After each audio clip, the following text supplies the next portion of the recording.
Okay, good morning, distinguished guests, excellencies, colleagues, and participants. As we embark on day 2 of this transformative gathering, let me begin by reflecting on the incredible moment that we generated yesterday. I think day 1 was true testament of the power of collaboration and collective ambition, and it brought together unparalleled enthusiasm for technology development, advancement of green skills, and the pursuit of green innovations. The depth of insight that was shared and passion exhibited by all of you highlighted the sheer potential we have to shape a more sustainable and equitable future. So today we will look forward to focus shifts from ideas to action. Also, and thankful for Prince Tony, Justin Tony, who invited me to the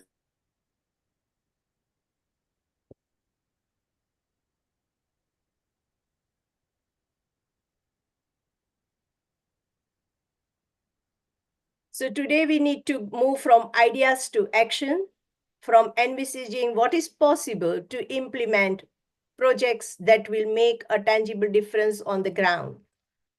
That is where we want to work today. And today we have plenty of examples coming up from the practical research and implementation that will follow up on the discussion of green innovation and would also able to translate our real world aspirations into applications of sustainable agriculture, carbon removal, and then how we can make ourselves climate resilient.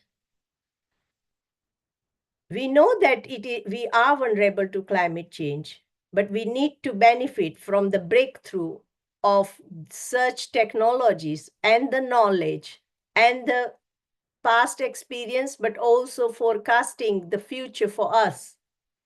And we must empower communities to take ownership of such practices and generate meaningful social, economy, and environmental impacts. And so it will require commitment, persistence, and collaboration. And therefore, we look to address local challenges while contributing also to global challenges.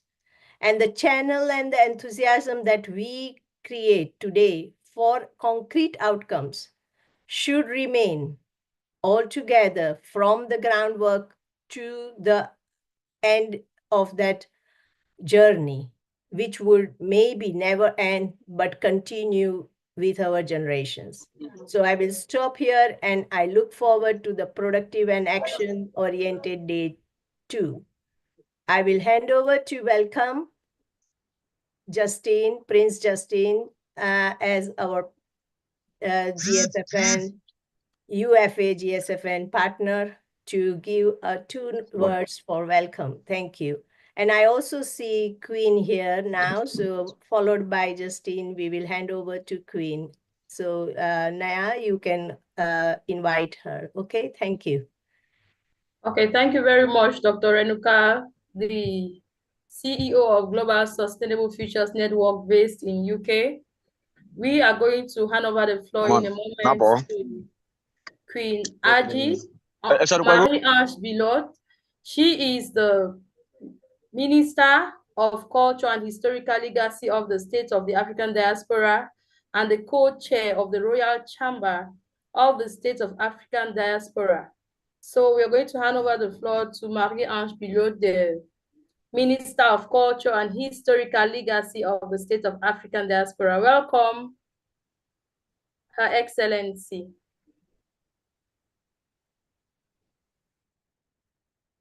Thank you, thank you.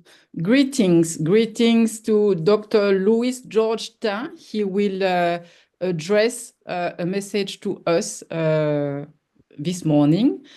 Greetings, Dr. Renuka, Global Chair GSFN. Greetings, Prince Ajinga, Chair of UFA Cameroon. Greetings, Dr. Gazelle. Greetings, royal greetings to everybody. I just wanted to greet you this morning and say I do congratulate all of you, all of us, Ubuntu, for our invaluable input for impactful change all over the globe. Welcome, great, fruitful, and efficient day of conference to us. I'm looking forward to working with all of you in the near future. Blessings. Thank you very much, Her Majesty, Marie-Ange Billot from the State of the African Diaspora.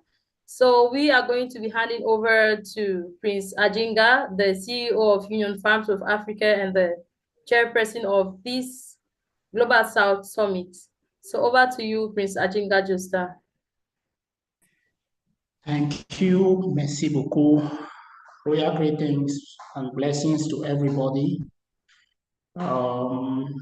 His Excellency, our Minister for the States of African Diaspora, the Prime Minister, Dr. Louis-Georges Tin, His Royal Highnesses, Queen Mother Aja, the Minister of Cultural Heritage, Dr. Renuka, Yusufa Naya, ladies and gentlemen, I'm opening this day today with a lot of joy because yesterday had taught me a big lesson. And the lesson, I will still repeat it. It's the question Dr. Renuka posed to us. Why are we not doing it? And I used to say, Africa is 1,000 years behind. And why are we 1,000 years behind? It is because we feel that we need another Messiah to come. We need another liberator to come. But then when I look around, I see the Messiah in you people. I see the liberators in you people. And one thing that ever baffles me is why is it that as a people, we are unable to collaborate? Because if you look around Africa, that has been one of the colonial legacy that we have adapted so strong. We keep fighting instead of building our communities. And that has been responsible for the underdevelopment of Africa. I'm praying that this summit will be that moment where we are going to change our mindset. You know, nobody can do it all alone. We need to build Africa as Africans. And we need to build Africa with our own hands, with our own resources. And I really want to appreciate Dr. Renuka for the speed we used to organize the summit. It has not been an easy one for the team, especially Dr. Naya Yusufa. I know that gone through a lot for us to be able to come this far. I really appreciate you. And I think this is just the first stage. We have to continue like this until we are able to realize our dream. So I'm really calling everybody, do not look at this summit like any other summit where we come, we discuss, we have resolutions, then we go and we wait for another summit. This is not going to be like this. We have taken a firm commitment at Union Farms of Africa and at the Royal Chambers of the States of the African Diaspora and at the GFSN that we are going to make our 71 green villages green. And we are not going to do it alone. It's a collective fight. I'm calling especially on those who are supposed to transcend knowledge because it begins with knowledge. We need to change the mindset of our people. And that is going back to most of our speakers who are coming from the research department of various universities. We need to change the way things are done. We need to tell our kids, these are the realities of the today that we are into. We cannot memorize theories. We cannot pile our archives with memoirs, or you call them theses, that after those defenses, nobody will ever read it again. But let's orientate those theses, let's orientate those memoirs into small practical technologies that can transform waste to wealth. That is our cry. There is no country in Africa that does not use a lot of their national revenues to import chemical fertilizers that are accountable to the so much disasters that we are having in our countries. You can name all the kind of illnesses that have come as a result of those fertilizers. You can see how the soil is being degraded. You can see all the kind of negative impacts, but yet we are still bent to doing this. You know, when the Russia war started, many people said, oh, Africa is going to die because Russia was the one giving them chemical fertilizers. But to some of their surprises, in a country like Cameroon, it took us 2 months to realize that many kids could not even understand that the bread we consume on daily basis, we can make it from flour, from cassava, from plantain, from potatoes. And when I was growing up, you know, we used to feed our dogs with sweet potatoes. But little did I know that this was a good source of flour. And that is exactly what the Minister of Agriculture is doing today. We're empowering a lot of people to invest in flour. We're empowering a lot of people to invest in agriculture that is being doing in a way that we don't have to depend solely on chemical fertilizers. And now, I was joking yesterday with my father, Kopo.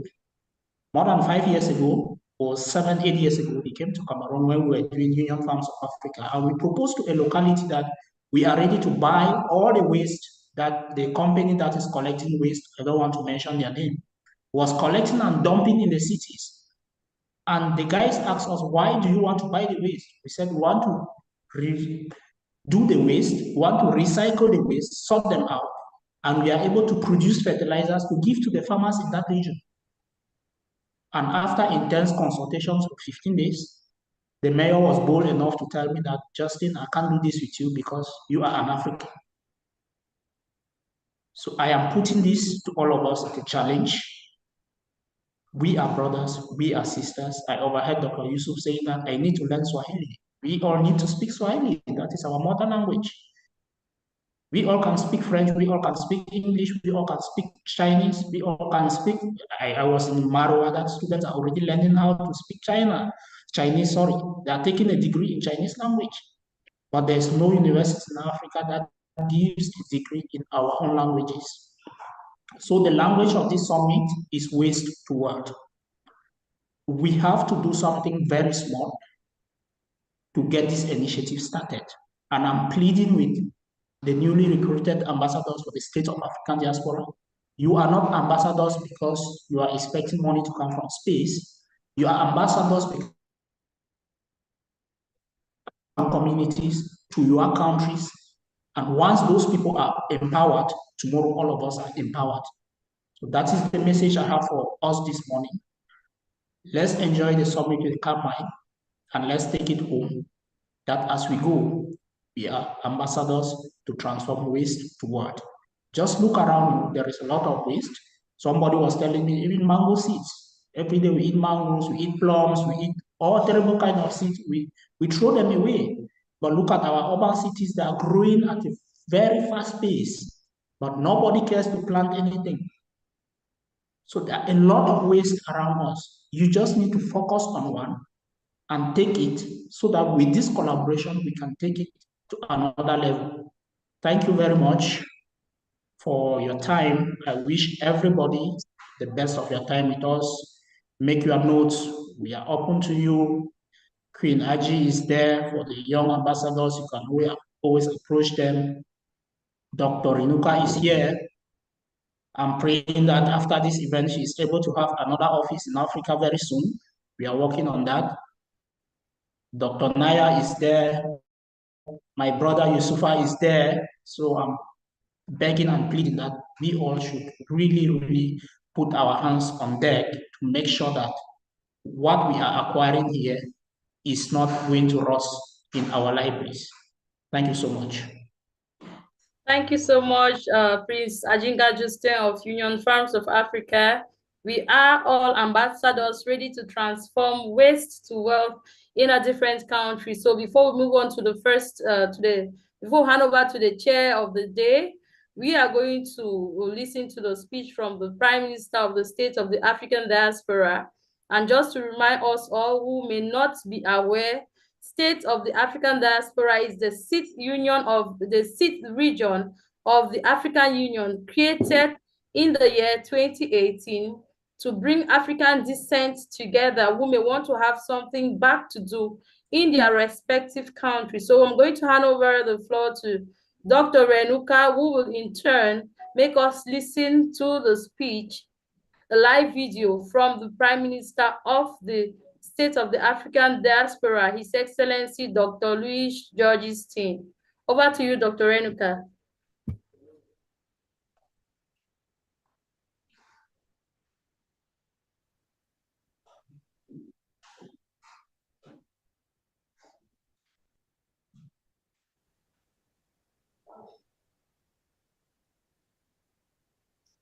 Good morning, everybody. I'm very happy to be with you today. I'm very grateful also and thankful for Prince Justin Tenney, who invited me to this summit, the UFA-GSFN Global South Summit. And I know we're going to speak about waste to wealth, carbon credits, circular economy, sustainable development, many new items that are so important in our lives today. I have to say that I am very, very Afro-optimist. I do believe that Africa, in 1 or 2 generations ago, is going to be the first economy in the world. When I say so, people think I'm dreaming. Of course I'm dreaming, but these dreams will become reality. Do we know that if Africa was regarded as one country, our DGP would already make us the 4th economy in the world ahead of India? So we are already the 4th economy in the world. Not many people know that. So we are not far from this objective, which will liberate us. However, there is a very important threat. My only concern about the future of Africa is actually climate change. Because obviously, we are already the place in the world which is hotter than anywhere else. Therefore, global warming is something very threatening for Africa. For example, as we know, because of climate change, we've got more and more floods, more and more droughts. The shores of Western Africa are destroyed because the waters are higher and we need to relocate many, many people. That costs a lot of money. Africa is only responsible for 5% of climate change, but 2/3 of the climate disasters are in Africa. In many places, for example, in South Africa or other countries, 20 years ago, you had water in the villages, but no water in the towns because there were no pipes. Today, thanks to development, you've got pipes everywhere, but no water inside. So this is very frightening. More and more wars are perhaps going to happen because people are desperate about water. What can we do? This is, of course, the topic. The State of the African Diaspora, of which I'm the Prime Minister, takes that matter very seriously. That is why, for example, we signed a cooperation agreement with a special branch of the United Nations, the UN Alliance for the Sustainable Development Goals. Thanks to this institution and our collaboration with them, funds are made available for the Global South in general and the countries of Africa in particular. These funds are non-refundable funds because it's not climate business, it's climate justice. So if, for example, I break your car, you will say, Prime Minister, you need to pay because you broke my car. It cannot be a loan, it has to be a reparation. Likewise, we are saying to the countries of the world, the ones who did create climate change needs to repair it, and the funds are now available. So we are inviting all the countries of Africa to discuss with the diaspora to have access to these funds.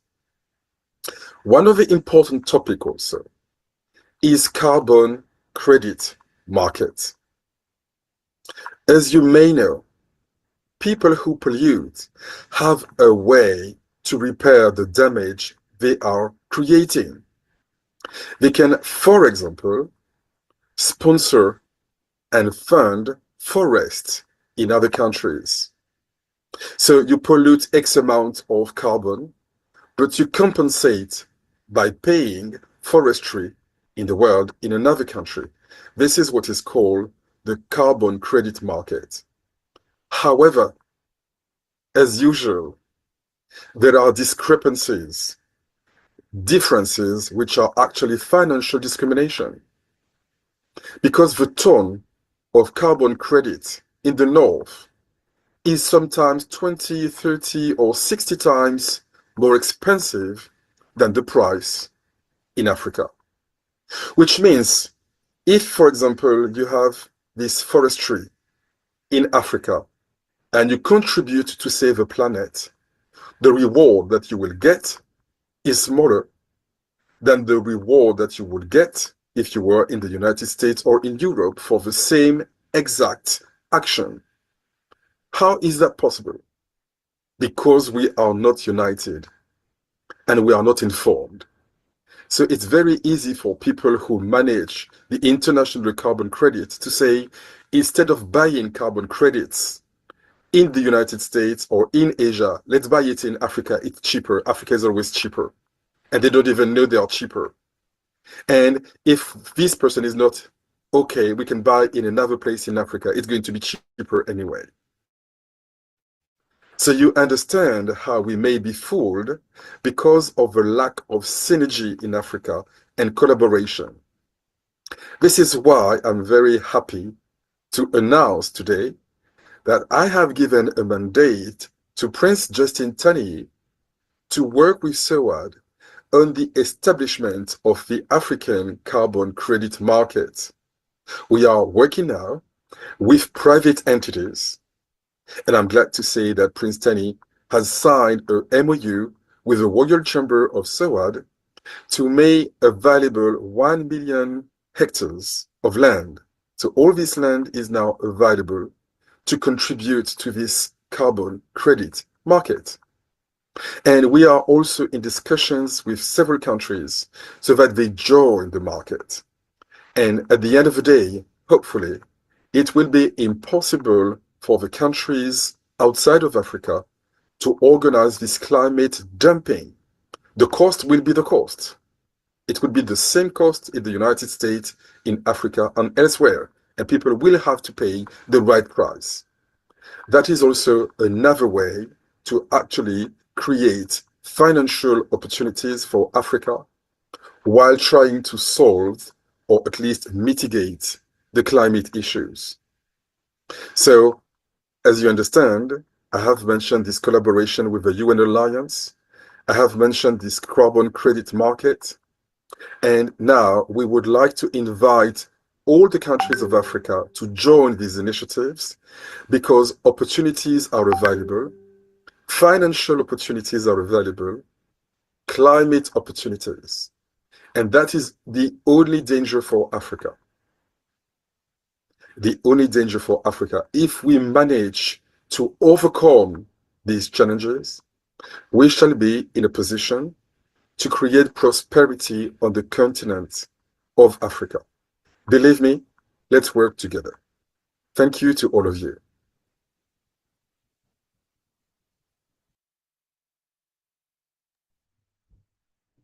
Thank you very much, His Excellency Dr. Luis Georgestin of the State of the African Diaspora, and to tell all our participants, he was live with us yesterday, but because of some technicalities, we could not get him directly. So the speech was recorded for us all to listen. And the few things I picked from his speech, which if I have to do a recap, calling on us all to be united and create a better continent. And everything is ready from the UN Alliance of Sustainable Development and also carbon credit markets. So the establishment of carbon credit market with Prince Ajinga Justin as the head of that African carbon credit market. So together we can transform our continent. So all our participants today is just starting. We are going to hand over the floor to the chair for the day, Dr. Yusufa Musa. Okay, thank you so much, Dr. Naya. It's a pleasure listening to the Prime Minister. We are so grateful. It's wonderful. He has mentioned a lot of very innovative, interesting, and motivating aspects that will link us together and make us work for the future. So we are so grateful.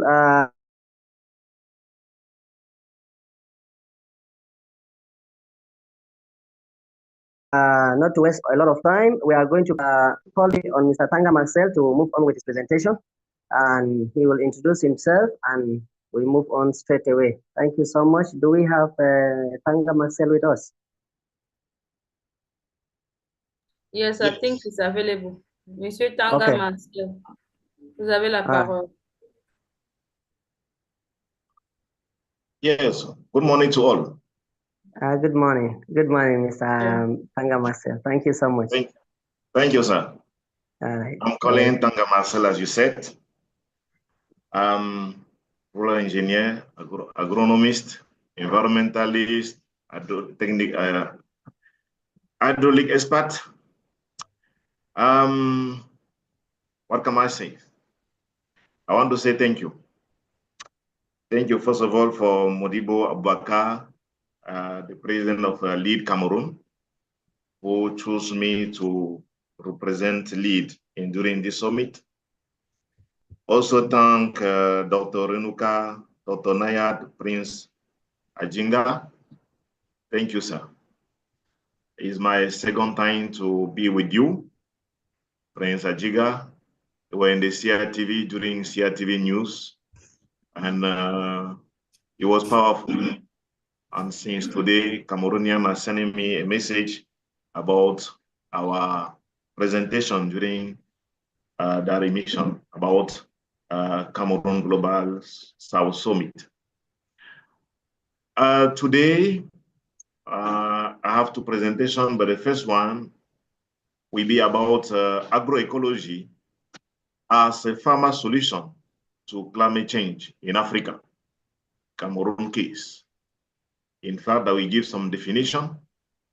I will present some cases, but more of cases I will talk about Cameroon.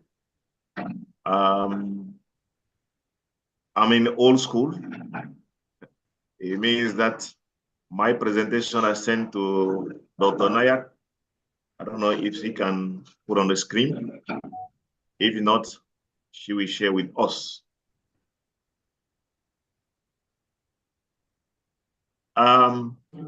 Just a minute. I think Dr. Naya, please, can you share his presentation, please? Thank you. You can go ahead while we do the sharing. Okay, Master, just go ahead. They will share later on. Okay. Just to introduce, I want the concept of agroecology is based on the bottom on the territorial process, helping to deliver contextualized solution to local problems. Agroecology innovation are based on the co-creation of knowledge, combining science with the traditional, practical, and local knowledge of farmers. By enhancing this autonomy and adaptive capacity, agroecology empower farmers and community as a key agent of change. Rather than tracking the practices of unsustainable agricultural system, agroecology seeks to transform food and system. Can we continue? Go down. Down again. Okay. As I said, okay, go up.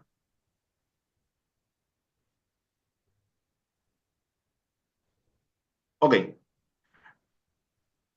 No, you're too up. Okay. Agroecology places a strong focus on the right of women, young, and indigenous people. Agroecology practices are based on the ecological input and process, as well as the provision of ecosystem services. We go down. The concept of agroecology emerged. The concept emerged in the 1980 and was made by the dominant Green Revolution with its tremendous short-term achievement at the time. The negative externalities of the Green Revolution became evident in the year 2000, and to uncover and install a permanent stage of agroecology concept as the promising option of saving the planet and assuring sustainable and resilient food system. He has developed and he has increased, and today the main definition is the one as follows. The down page. Agroecology is the integration of research, education, action, and change that brings sustainability to all parts of the food system, ecological, economy, and social. You see the pictures. The first picture there, you see somebody in his house, he has planted trees who have given him fruit. And there is one of the practices of agroecology. It is transdisciplinary that it values all forms of knowledge and experience in food system change. It is participatory in that it requires the involvement of all stakeholders from the farm to the table and everyone in between. And it is action-oriented because it conforms the economy and practical and political power structure of the current industrial food system with alternative social structures and policy action. The approach is grounded in ecological thinking, where a holistic system-level understanding of food system sustainability is required. The second picture down there, no, up, just for explaining the pictures. See the second picture down there is Douala University. See, in the rectorate, they plant trees, and it's a part of agroecology. Can you go down? Just to say some things about Cameroon agroecology zone. We have a country what we used to call him Africa miniature. It means that in Cameroon, we see all what is present in Africa. Just to present the country where we are located in the sub-equatorial area, and our Cameroon land area is 455,440 kilometers square. Is bound by the northwest with Nigeria, with the northeast with the Chad, in the east with the Central African Republic, with the south with the Congo, Gabon, and Equatorial Guinea. Just to go down, in terms of agricultural climate, soils, and vegetation, Cameroon is classified, or other better still, partitioned into 5 agroecological zones by the Institute of Agricultural Research of Development. As despite this figure, the high variability between the agroecology zone make Cameroon a sustainable agricultural production country for a wide variety of crops and thus a fertile ground for a scaling up of agroecology innovation. Several fruit crops are cultivated by farmers with economy, social, and food value varying across the ecological zone. We have 5 ecological zone area as follow: the Sodano Sahel zone. I think Dr.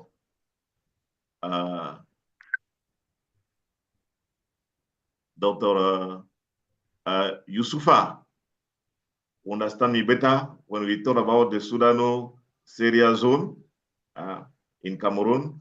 I just present it. I don't want to go more detail as I present. I wrote there. We go down. We have a high Guinean savanna zone.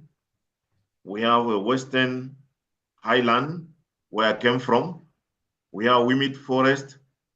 We have humid forest zone with a monomodal rainfall and the one of bimodal rainfall. We can go down. As I said, come back to agroecology. It brings us 13 principles that I want to set it.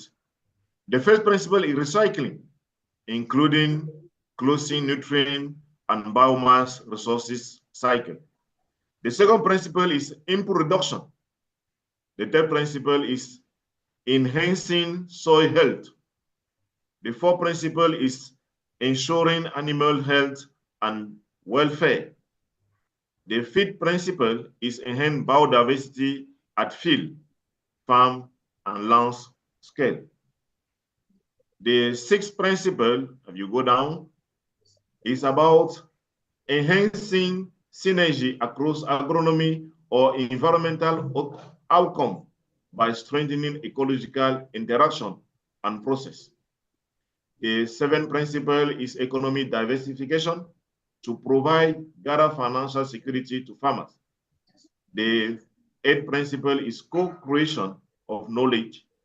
The ninth principle is respecting social value and diet, including enhancing social cohesion and putting community-driven priority at the center of decision making. The 10th principle is that, and you go down, okay, the 10th principle is fostering fairness, including ensuring that all food system actors are respectable and sustainable livelihood.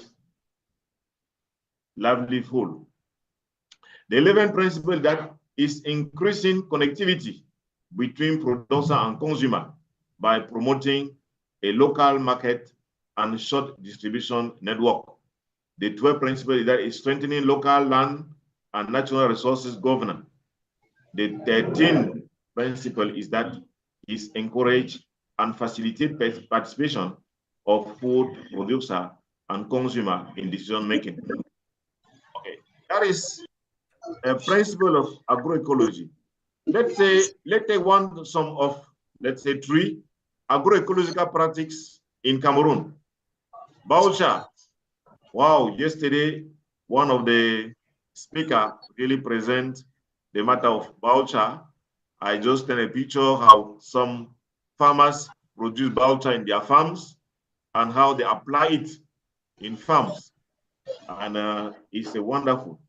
Even yesterday, I discovered in animal food processing, one of Cameroonian was making a food for animals, introduced in a 1%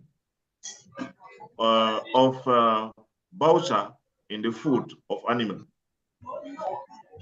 The second one is aquaponics system. It's a technology that couples tank-based animal aquaculture with hydroponic involving microbiological process using water from aquaculture for plants, nutrient, and irrigation. And the process are put in place in some farmers in Cameroon. The third one is agroforestry.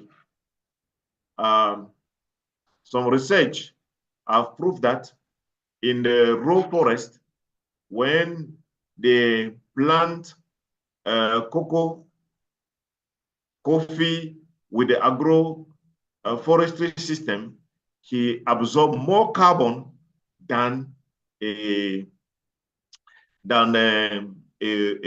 raw forest here in Cameroon. And that is part of agroforestry system that can be reapplied. We have present in Cameroon, the World Agroforestry Centers, who is present there, and they are working hard to promote agroforestry system. When I was in the university, where I was, they opened a faculty, a branch for trained people in agroforestry. Unfortunately, the department was closed with the time. The other one system is a productive intercropping system, who might to be regarded as an ancient tradition cropping system in family farming. But what makes it an innovation is the application of its scientific principle for diversity. I have been told that when you plant beans with the corn at the same time, the corn will give, or maize will give to a beans calcium, and beans will give to maize a nutrient like nitrogen, like that. It's the old system, and is part of agroecological system. Okay, let us look at some challenges of agroecology in Cameroon. There are some constraints, and I think is one of the things that why we are here. A reluctance of the local population to adopt agroecological innovation. Some was practiced by the farmers who are old, but the new generation have some reluctance about application of those ones. The second one is a low level of networking between existing agroecological actors across all Cameroonian, as I say, agroecological zone. We have some actors, but there is not network between the existing actors. The third challenge is limitation of the geographical coverage to small village during the promotion of agroecology. The thing is that when they have a system to promote about agroecology, it's just limited to one side of one area. The fourth, the weak funding channel.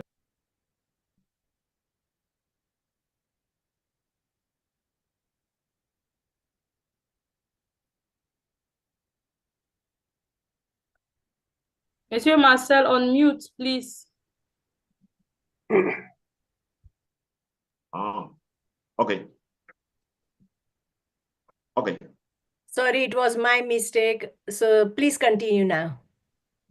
Okay, let me come back and say that one of the challenges is a weak funding channel coupled with the inconsistency of the existing funding opportunities. I thank God that the Prime Minister announced that Prince Jinga will open the credit market in Africa. I really thank God for that opportunities. I hope we will really benefit on that one.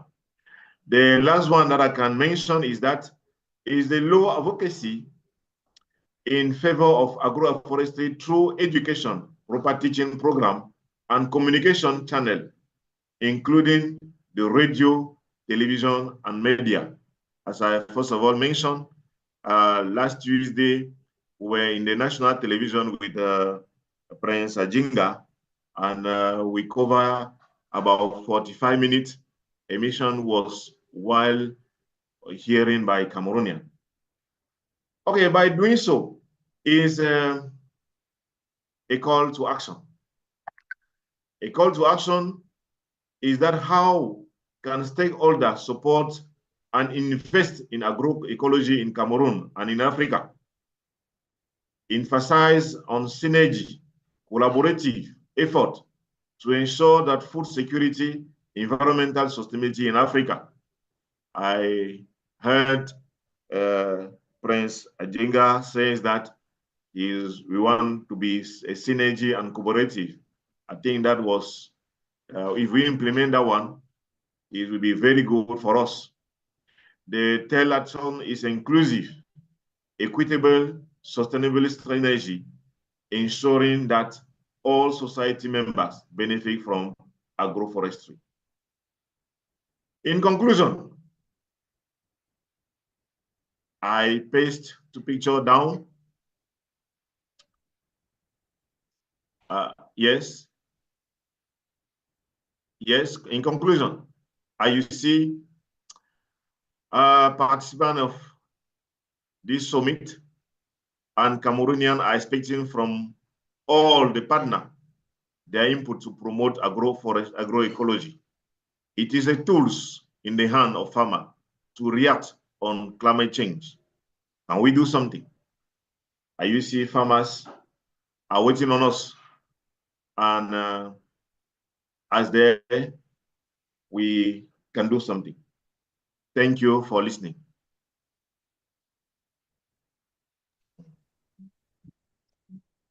Okay, thank you so much, Mr. Tanga Marcel, for that brilliant and wonderful presentation. It was so amazing. We are very, very happy with that. Thank you so much.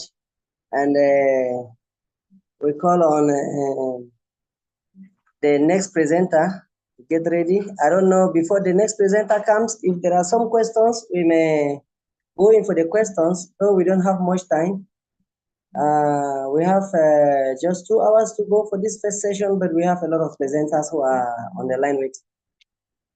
Is there any question someone has or a contribution to add?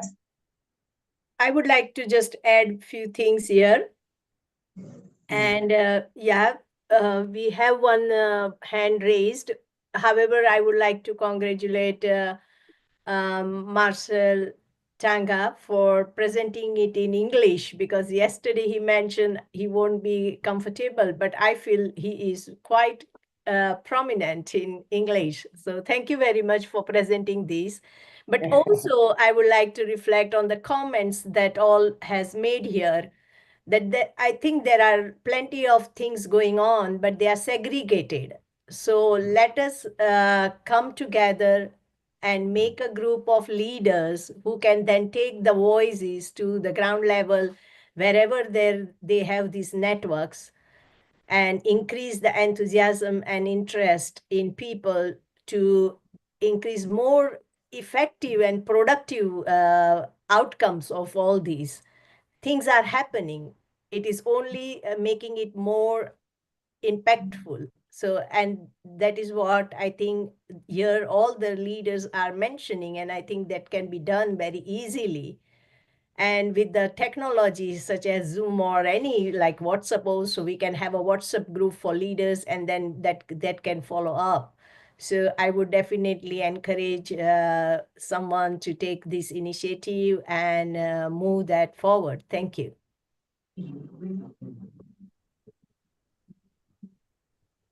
Thank you so much, Dr. Renuka.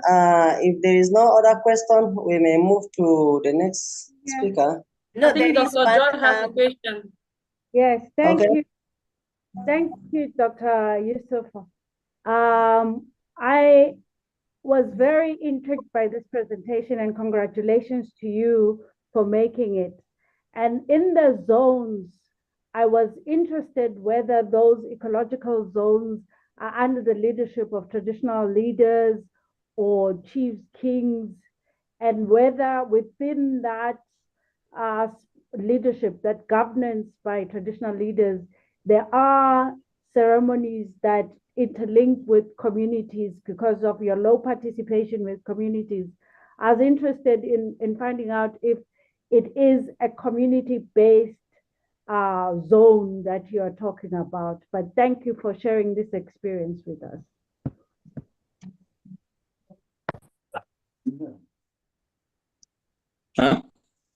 Okay. Thank you so much for your comments. And Dr. Naya, do you have our next presenter whom we wanted to set in? Otherwise, we can move on with Vinod if he's around and ready. We have the list of presenter, but the question Dr. Joy just asked a very pertinent question, and I'm sure Monsieur Marcel Tanga may have comments concerning Dr. Joy's question or just a word to say. Monsieur Marcel. Nomba Serafin is here, so we can welcome them. Okay, Dr. Numbo Kenfak Serafin.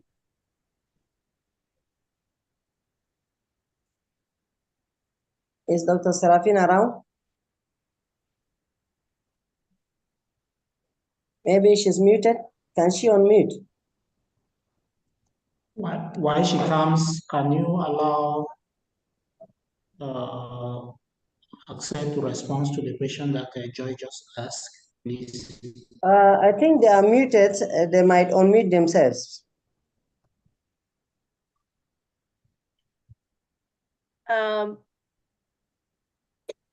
Who is CAFIPAR?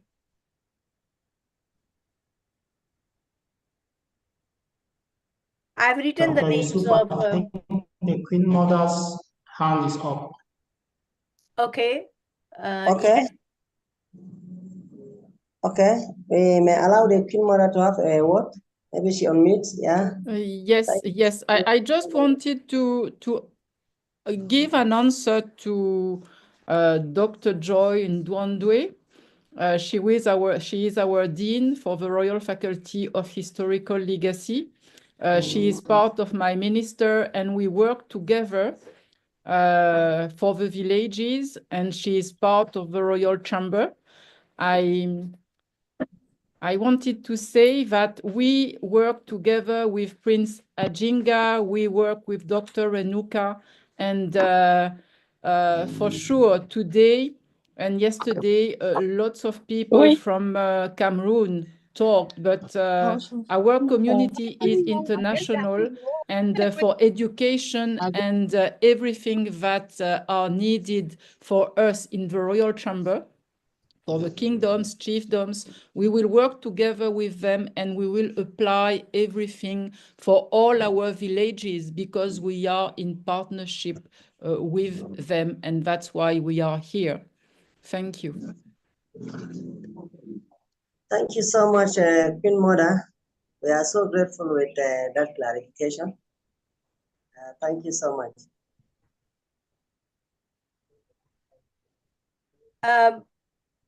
I will ask Dr. Naya to announce few names of the speakers, and if anyone is here, then they can come on board.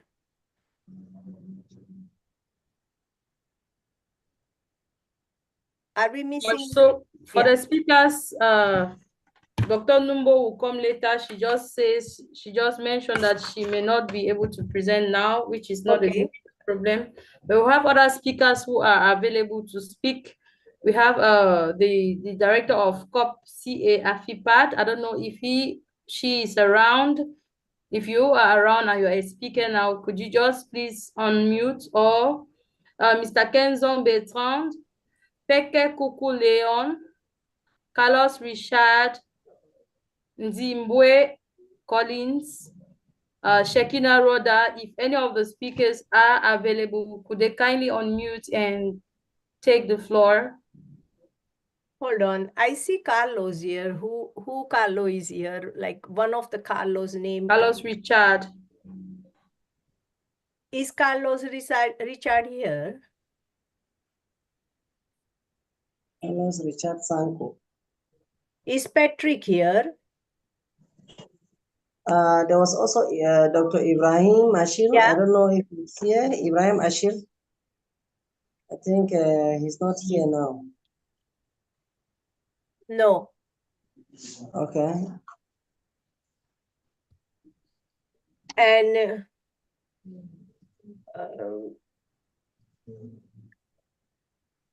Mr. Hassan, someone Mr. Hassan, Mofupan Yap Hassan.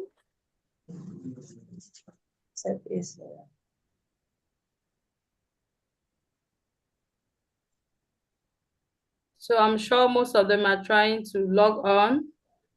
So while we are waiting on the speakers, we want to once more say welcome to all our participants of this day 2 of the Global South Summit. And so I'm going to give a recap of my welcome notes while waiting on the different speakers. And if you have anything, you can send it into the chat box. We are going to take note of it. You may want to share your contact so that you're included in the WhatsApp group for those who are going to champion the African carbon credit market. Kindly share your contact in the chat box, and we call on the different speakers of the day, Kenfak and the others. VNOT also is going to have a great speech to present today all the way from India. We have speakers from UK who are going to present their speech today, and it's going to be a great day. By the end of this summit, we are going to probably have great, the way forward to transform waste into wealth. So Dr. Yusufa, should there be any person ready to join, the person can kindly indicate. So distinguished guests, ladies and gentlemen, honorable speakers, it is with great honor and a sense of responsibility that once more I welcome you to the second day of the UFA-GSFN Global South Summit. As we gather here in this hybrid summit, we stand at the confluence of opportunity and obligation, poised to address some of the most pressing challenges of our time under the theme From Waste to Wealth: Plastic Recycling, Circular Economy, and Carbon Credit. As a policy expert, I am keenly aware of the critical role that sound policy framework play in shaping sustainable future. Public policy is the bridge that connects innovative ideas with practical implementation, ensuring that our strategies are not only visionary, but actionable and as well impactful.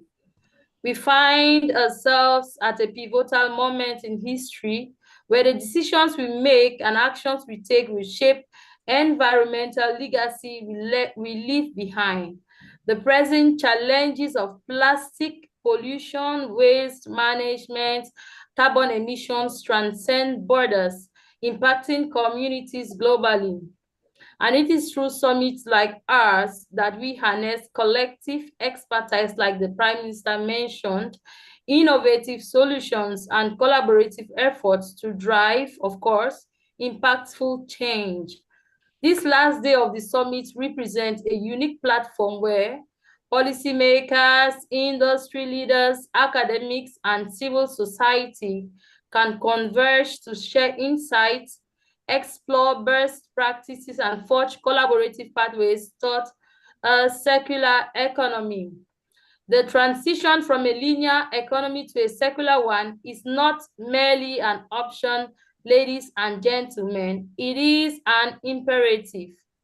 By reimagining waste as a resource, we can unlock new economic opportunities, create jobs, and mitigate environmental degradation. Our discussion this day will delve into the complexities of plastic recycling, highlighting the need for robust regulatory frameworks and market incentives that can drive sustainable practices.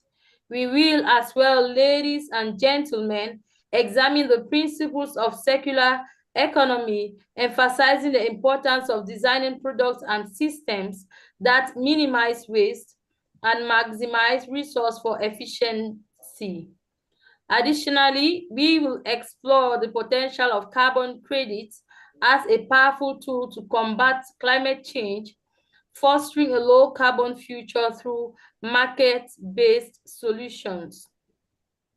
It is incumbent upon us all, the participants, as policymakers and thought leaders, to champion policies in our different countries and in Africa that foster innovation, promote equity, and protect our planet for future generations. Let us leverage this summit as a catalyst for meaningful change, inspiring action at local, national, and global levels. I encourage each of you to engage actively, share your insights, and challenge conventional thinking.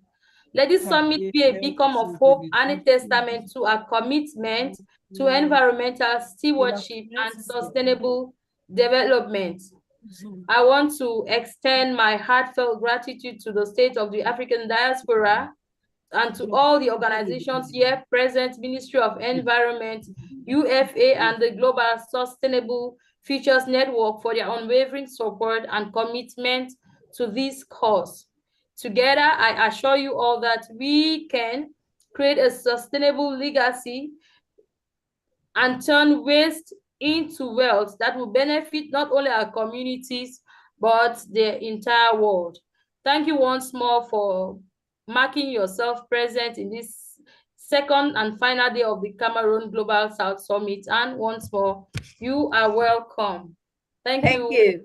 Thank you so much. I would like to go with one presentation while we are waiting others to come on board. Okay? Okay. Thank you, Dr. Renuka. All right. So I will share my screen. Why Dr. Renuka is doing our presentation, welcome Justin of Rwanda, that is the resident ambassador for the State of African Diaspora in Rwanda, the Union Farms of Rwanda chair. He will come up with a presentation after this, Dr. Yusuf. Thank you for understanding. Please. Well, if someone is ready to present, let us welcome them first. I was just filling the gap. No, go ahead.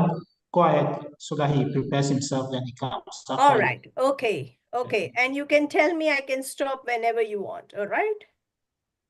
Okay. All right.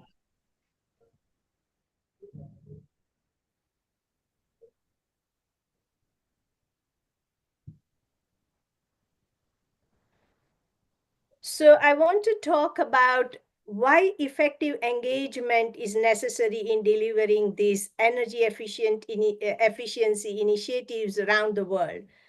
I'm taking an example of English housing sector, as that was my subject of PhD research. And with that, the knowledge I have got, I have implemented in practical world. And so I want to just present the theoretical aspects underpinning these strategic engagement model. Today, what we are doing as a conference is also, everyone here at a top level or at a medium level or at a grassroots level, wherever they are situated, they are the stakeholders of what we want to achieve. And therefore, it is applicable to most of you here. I mean, all of you here. So I would like to go through it.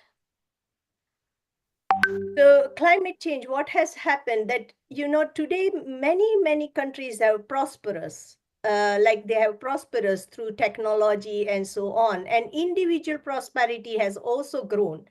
Each one can see sophisticated clothing, sophisticated transformation, like transport and housing and many other things. However, and there is also a growth in population, agriculture, and animal husbandry, and many other things. But these things have definitely impacted on carbon emissions and the gases like methane, halocarbons, and so on, which has a, one second, please. Sorry, I think there was a message. Let me stop. Is it anything urgent, Dr. Naya? Vinod is available for his presentation. There's nothing urgent. All right. Okay. Would Vinod like to go ahead? Is he here? Ma'am, you Yeah, finish he's your available. presentation, then I'll take on. Well, mine is very long, so I can stop and I can start No, whenever no, there is a gap. no problem. No problem. All right. Okay. So let me just quickly give these few things. So what is happening that we are all influenced by various socio-technical regime in a sense of social construction of the society as well as technological development. We change the way that we communicate. We change the way we transfer or commute. We change the way how we use medical devices, and how we also change the way how we live. And this all is influenced by technologies. And we also give feedback to the technology. For example, you know, when we had these small cassettes of or radio has totally gone away, you know, like we don't use it anymore, and we are now using TV. Why? Because the social users thought that that is more efficient or more helpful to them because it was with graphics and so on. And therefore, we change our social perception with the technology. And that is what it is, socio-technical regime. Now, when we are having this additional requirement of increasing our applications or adaptability to technology which can address climate change, what has happened that we are having simple houses. I'll give you the example of houses, but when we want to become energy efficient, then we will have to look at the space, we will have to look at how we put different engineering into our housing. Yesterday, someone mentioned that we are now having a pelvotic glazing on the windows or on the fabric of the housing. So, and then how we integrate those technologies into our housing. So we need to be adaptive. We need to be increasing our connection with those technologies. However, what is happening that at macro level, many things are imposing this pressure, such as global policies, Climate Change Act, and all these policies are imposing pressure. Whereas at the micro level, many innovations are happening. However, they don't go to market. They don't achieve that diffusion in the market because there is this pressure and the innovation conflict there. And it can only achieve market when everything comes together in a way that like this, that when the dynamic multi-level perspectives are matched, the global requirement, but also the local applications, when this matches, then only it comes to the market. The technology is diffused in the market and the social acceptance is available. Now, at the organization level, every organization has to change accordingly with different regulations, different technology, and so on. And if we are not a complex adaptive system, that is, if we are not ready to adapt, then we fail. We fail in applying or complying to those regulation. And therefore, each and every organization or individual should be adaptive, should be knowledgeable, should be learning all the time and trying to adapt to the coming regulation, coming environment, coming technologies. And how it happens like this, that we are the agents And there are agents like non-human agents and human agents. We are human agents, and the regulations or the technologies or the policies, these are non-human agents which influence us how to perform. And then whatever the interaction between human and non-human happens, it comes out as a performance landscape. And that is the system outcome. So we are in a system, and there are system of systems. So if we look at housing system, then transport system, or you can look at a building system, whatever it is. And these are again systems of systems because they are again interrelated. The land use is the very important aspect here, that where you use the land. Do you use the land for house? Do you use the land for agriculture? Do you use the land to make an infrastructure project? So these are the systems of systems then, and they each other influence. And these all are interrelated, interactive, they are iterative. Everyone is impacted by one another. And there are plenty of failures have been seen because of lack of technical stability or weak regulatory framework. We have seen that carbon credit projects have failed at many places. Why? Because they are weak. The regulatory framework is weak. We have to be strong enough, and enough compliance should be achieved to achieve those carbon credit market. And societal preferences. Society prefers and values long-term trust, confidence, and transparency, and so on. And if we fail in providing those values, if we fail in complying to those values, it will never work. There is also several times that lack of demand, which does not allow the diffusion of technology and achievement of our aspirations. Improper infrastructure and maintenance, unknown impacts of new technology. These all are the failures, and therefore we need to overcome them. And we need to voice and shape our expectations and promises to put into requirements and then to translate into task. And therefore, networking of all these stakeholders within all these different levels is very, very important. And I initiated these global South, like my global network, only because of this reason, that there should be an integration, there should be a networking of all these areas, stakeholders, aspirations, and values, and all that, to be exchanged within each other, like from each other. And what happens then? These users, we are all users, but there are few experts as well. And therefore, users put their requirement to experts. Experts then try to put into the results. And these results, when we have some failures in these results, they become first order learning, and experts can learn it easily. But however, when these experts again communicate with the users, then there is a second order learning.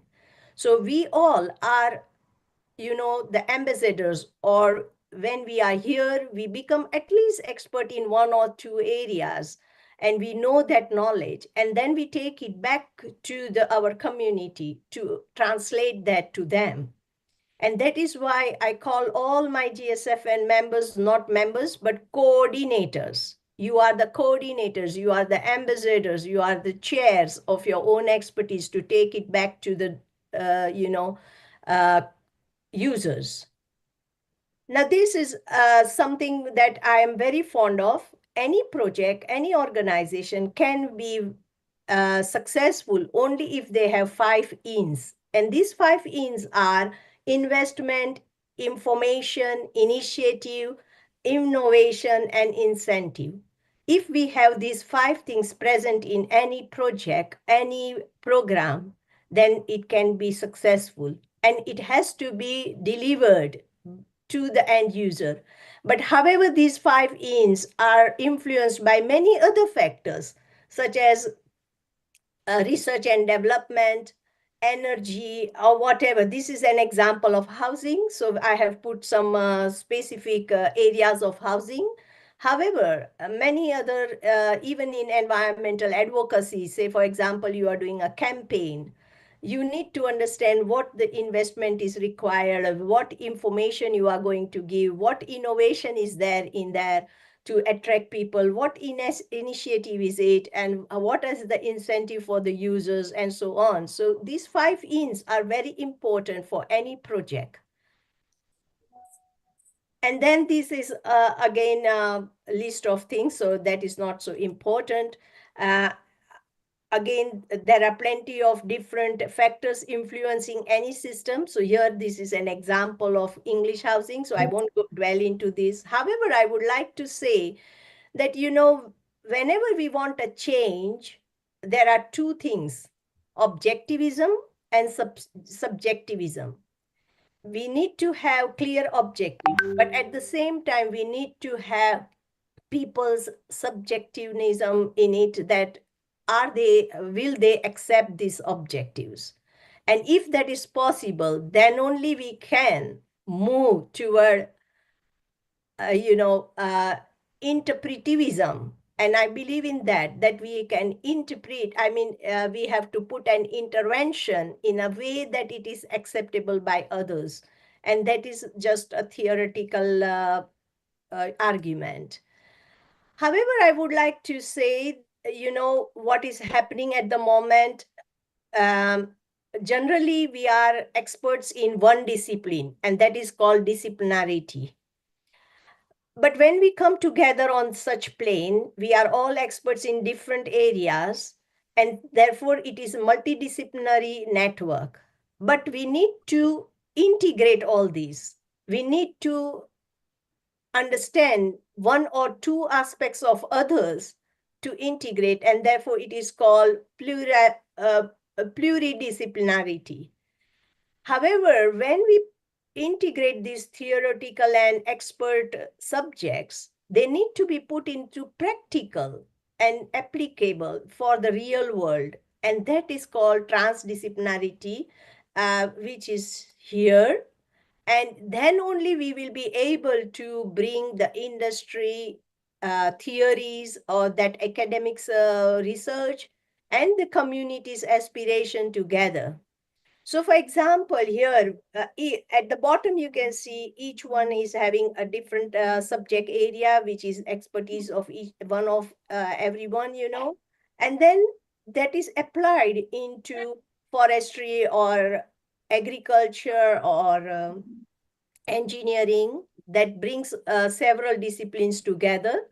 But then we put it into policies or design of a project or program and planning, then that again, all these bottom factors affect those planning policies. And finally, everything is governed by the highest value. And today, our highest value is sustainability. Multi-dimensional sustainability is our highest value, and therefore that governs all our actions. And when we are in such a network, when we are in such a plane, like different disciplines, after moving out of this plane, you will come to a new plane of understanding. Each one will have something new to go to, and that is across, beyond, and between the disciplines. And that is what we want to achieve through this networking or to collaborations and so on. And you will accept something that was missing in your knowledge. One point at every time, today also for me, there might be a point where I don't know that area. But when I know, it is called including middle logic, that I increase my plane of understanding. And there could be several like that infinity planes. And there is something called hidden third, which is always there and we have to overcome it. We have to overcome. We have to go from one layer to other. And there are indefinite layers of knowledge and understanding the reality. And I may not be, and I certainly sometimes hide away from things which I don't know, but I have to take that initiative to understand and overcome that uh, ignorance. And that is what I'm preaching here. And of course, you should be balancing your subjectivity and objectivity. And what happens then? We come to a collaborative structure of problem solving through transdisciplinarity. That is practical, empirical aspects from the knowledge, the experts, then purposive aspects from the practitioners, and the pragmatic aspects from the community. And these all should come together. And I will go, and therefore, we can have several knowledge banks, which is target knowledge from experts and system knowledge from communities. And if we get together, then we can have transformation knowledge that is a practical implementation of a project in real world. I won't go through all these because that is too much, but I will finally have these. I like this the most because that is my own product of my PhD. And what I say here, that there are strategic interventions that are required in real world, and they should be accompanied by certain policies or values. And there should be a leadership to take over that. And I am here to assess, encourage, and also grow for myself in sustainability leadership. And that is how we can then, connecting with our known human aspects, which I mentioned, system agents, like policies at global level or individual policies or organizational policies, and we can transform our performance to better, which would be multidimensional sustainability. And it is an iterative process. We are not going to get the success in one time. It is learning process. It is iterative process. Every time we go through this cycle, we will learn one more thing and we will achieve one more state of sustainability. And eventually it will go on for generations and generations, moving towards more and more sustainable and resilient system. And that is how, this is just an example from English housing, which I have put some from my real world examples here. And that is where I will stop. Thank you very much for listening to me.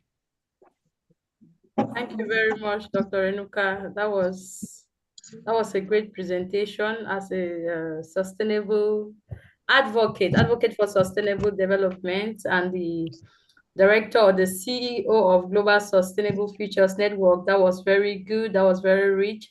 And so we are going to move on to Vinod. He is going to present. Yesterday, he did a very rich and good presentation on voucher and waste management. And so, Vinod, you're welcome once more. Vinod is going to present all the way from India. He's our partner from India, and he's going to present today another great presentation. So for the benefit of those who were not there yesterday, Vinod is going to present himself first and give his presentation.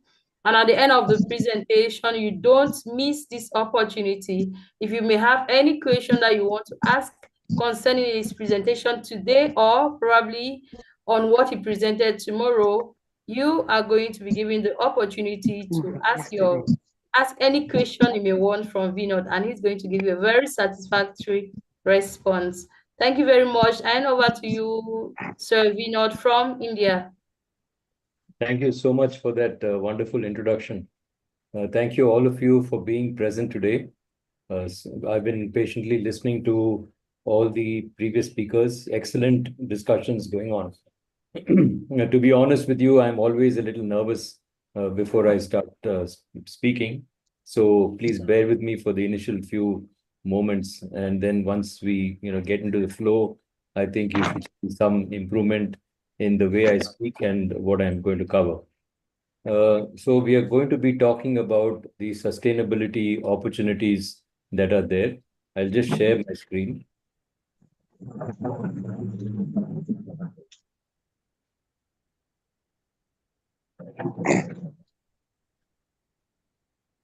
Is my screen visible? Yeah. Yeah. Certainly not. Yeah, it's sure. All right. Visible. So we're going to be talking about the sustainability opportunities in Africa to start with. And towards the end, I will give you a brief introduction about the company I work or I represent over here. I was very happy to see in the discussions yesterday, as well as what has happened in the morning so far, the immense passion with which people are participating in this forum to ensure the sustainability of the African continent. So the topics that we are going to be covering are basically renewable energy, sustainable agriculture, waste management, water conservation, and of course, education.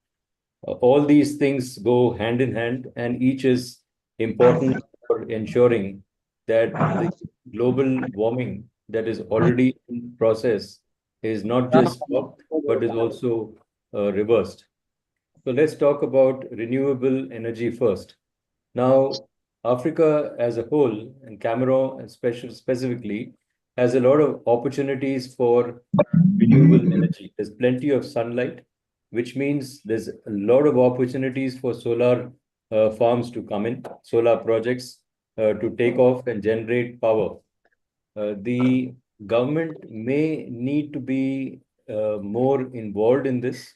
It is also possible for private sector or people who have access to fund to take on these projects.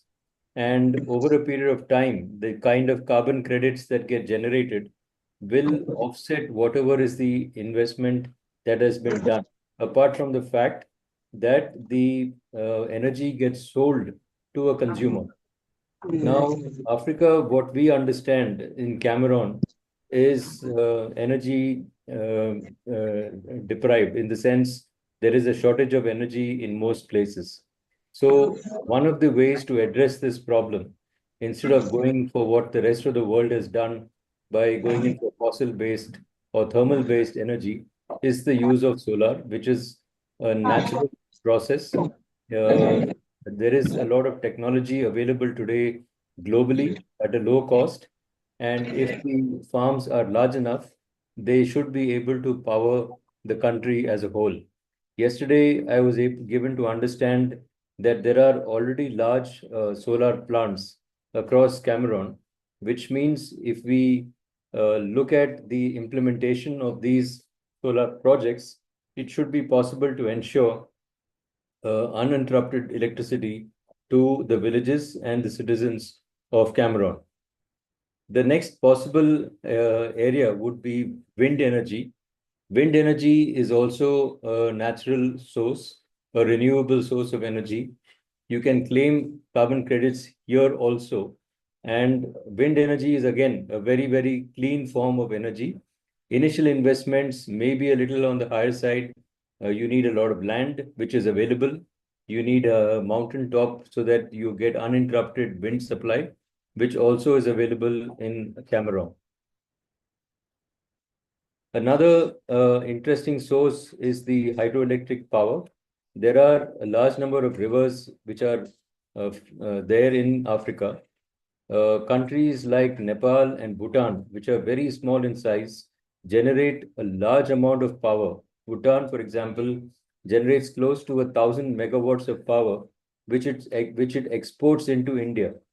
So in the African continent, those countries which have good amount of rivers can use these rivers to generate hydroelectricity. And by the generation of the hydroelectricity, you can further claim carbon credits, which is very profitable. If anybody has any questions at any point in time, please don't hesitate to stop and ask. We also talked about agriculture. One of the previous speakers talked about hydroponics. Hydroponics, sustainable agriculture basically refers to the less use of chemicals, more of an organic-based agriculture, which means the quality of the food that is produced is much higher. There are many ways in which we can generate better quality of food that we grow, and the productivity will not be hampered by using non-chemical based fertilizers or pesticides to grow the plants. There is a growing consumer demand globally to move into organic kind of food. So not just for the local population, it will also open up an export market, which so far may not have been explored. Agroforestry is another place where we can look at. There is ample amount of land. If I'm not wrong, Cameroon itself has around 168,000 hectares of forest land, which what I was reading is that it is fast depleting, either because of poor maintenance or because of cutting of the trees, because of rainfall and other natural, harmful impacts. Afforestation projects can be done in Cameroon on a very large scale. This will not only generate employment, it will also help reduce the overall impact of climate change. The carbon credits which are generated from this activity can be sold in the international market, which would result in a good amount of income for the country. So climate smart agriculture is basically the use of innovative practices like precision farming, that is basically the use of irrigation systems, local indigenous crops, native crops or native plantations, which are more used to the kind of climatic environment that is there. They are more pest resistant, is something which we would have to look at. Optimization of the use of water becomes very, very important. So therefore, a drip irrigation would be the best way to take this project forward. By doing a lot of afforestation projects, you're also involving the community at large. This definitely falls under the SDG goals, and it enhances the value of the carbon credits wherever we use community, particularly women empowerment. Waste management, we were discussing about yesterday. Africa is plagued with a lot of plastic waste. Waste, I think we should stop calling it waste. We should call it an opportunity, because plastic as well as the organic waste which comes from forests can be converted into many useful products or processes by which we can do energy generation. We can do yarn. We can convert it into yarn, which makes organic clothes. For example, in some parts of the world, in India, for example, plastic is used to make clothing. In Vietnam, they use the waste of pineapple to make clothing. So if other countries can do it, why not Africa? There is no reason why it cannot be done. The technology is available, the resources are available, we have the willpower in Africa. Why can't we get together and do something like this? In waste, we talk about plastic waste as the major source of concern. This is because in everyday life, we use a lot of plastic. The plastic is just thrown out. It is some places there is a lot of recycling which is done. In some places, it just goes into a landfill. If it goes into a landfill, you are degrading the quality of the land, which means for many, many decades, that land cannot be used for any other process. So the best thing to do is to collect the plastic waste, put it into a collection center, recycle it into products which do not end up in a landfill. So plastic can be made into small pellets. Those pellets can be made into bottles, shampoo bottles, for example, buttons on the shirts that we wear. They can be used to make furniture. Waste to energy is another very important way which we can utilize the waste that is readily available for us. Okay, so the technology that is required is available today. It is available on a global platform. It is not very expensive to use technology in most of the areas that we are finding a problem with regard to harmful effects on the environment. All it requires is a little bit of willpower and definitely policy support from the government. Wherever possible, if intervention at the government level needs to be done, I think we should do that, talk to the ministers concerned, and get policies implemented which benefit saving of the environment. So policy implementation, we talked about public awareness campaigns. So this would come under education, where we can educate the youth starting from a very small age, let's say class 5 onwards, on why we need to protect the environment. As somebody said before, we have only one home, which is planet Earth. It is our responsibility to take care of our home. If we are not doing that, not only are we endangering our own home, we are also endangering the planet for the millions and millions of animals that are there who are by and large innocent bystanders.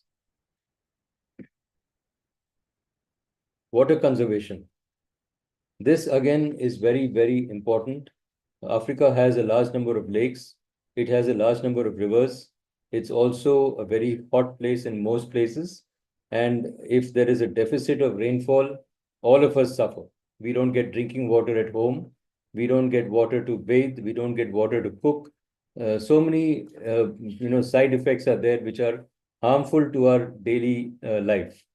Water conservation becomes very critical. I was seeing just in the morning that there are many, many large lakes in Cameroon.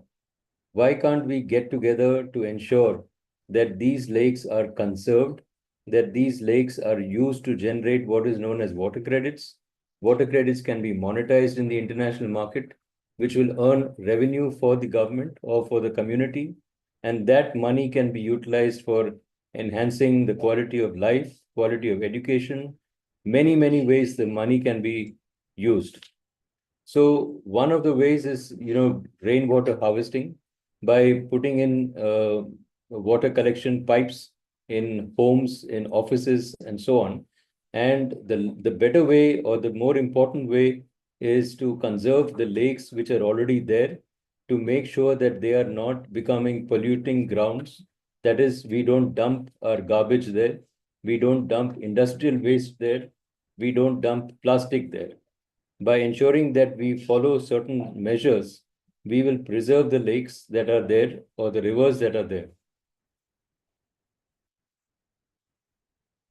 So drip irrigation becomes another very important part when we're talking about afforestation and agriculture-based products. We talked about hydroponics. We can also explore vertical farming. Vertical farming is something which will give us much more yield in a particular area. So if I'm getting, let's say, 10 tons of ladyfinger or 10 tons of green chilies in 1 acre of land, by doing vertical farming, I can enhance that many, many times. So vertical farming is something which needs to be done. Watershed management in rural areas, in all the urban areas, we need to look at rainwater harvesting, which from the rooftops, which can again be used to fill the groundwater or uplift the groundwater which is there existing in that particular area.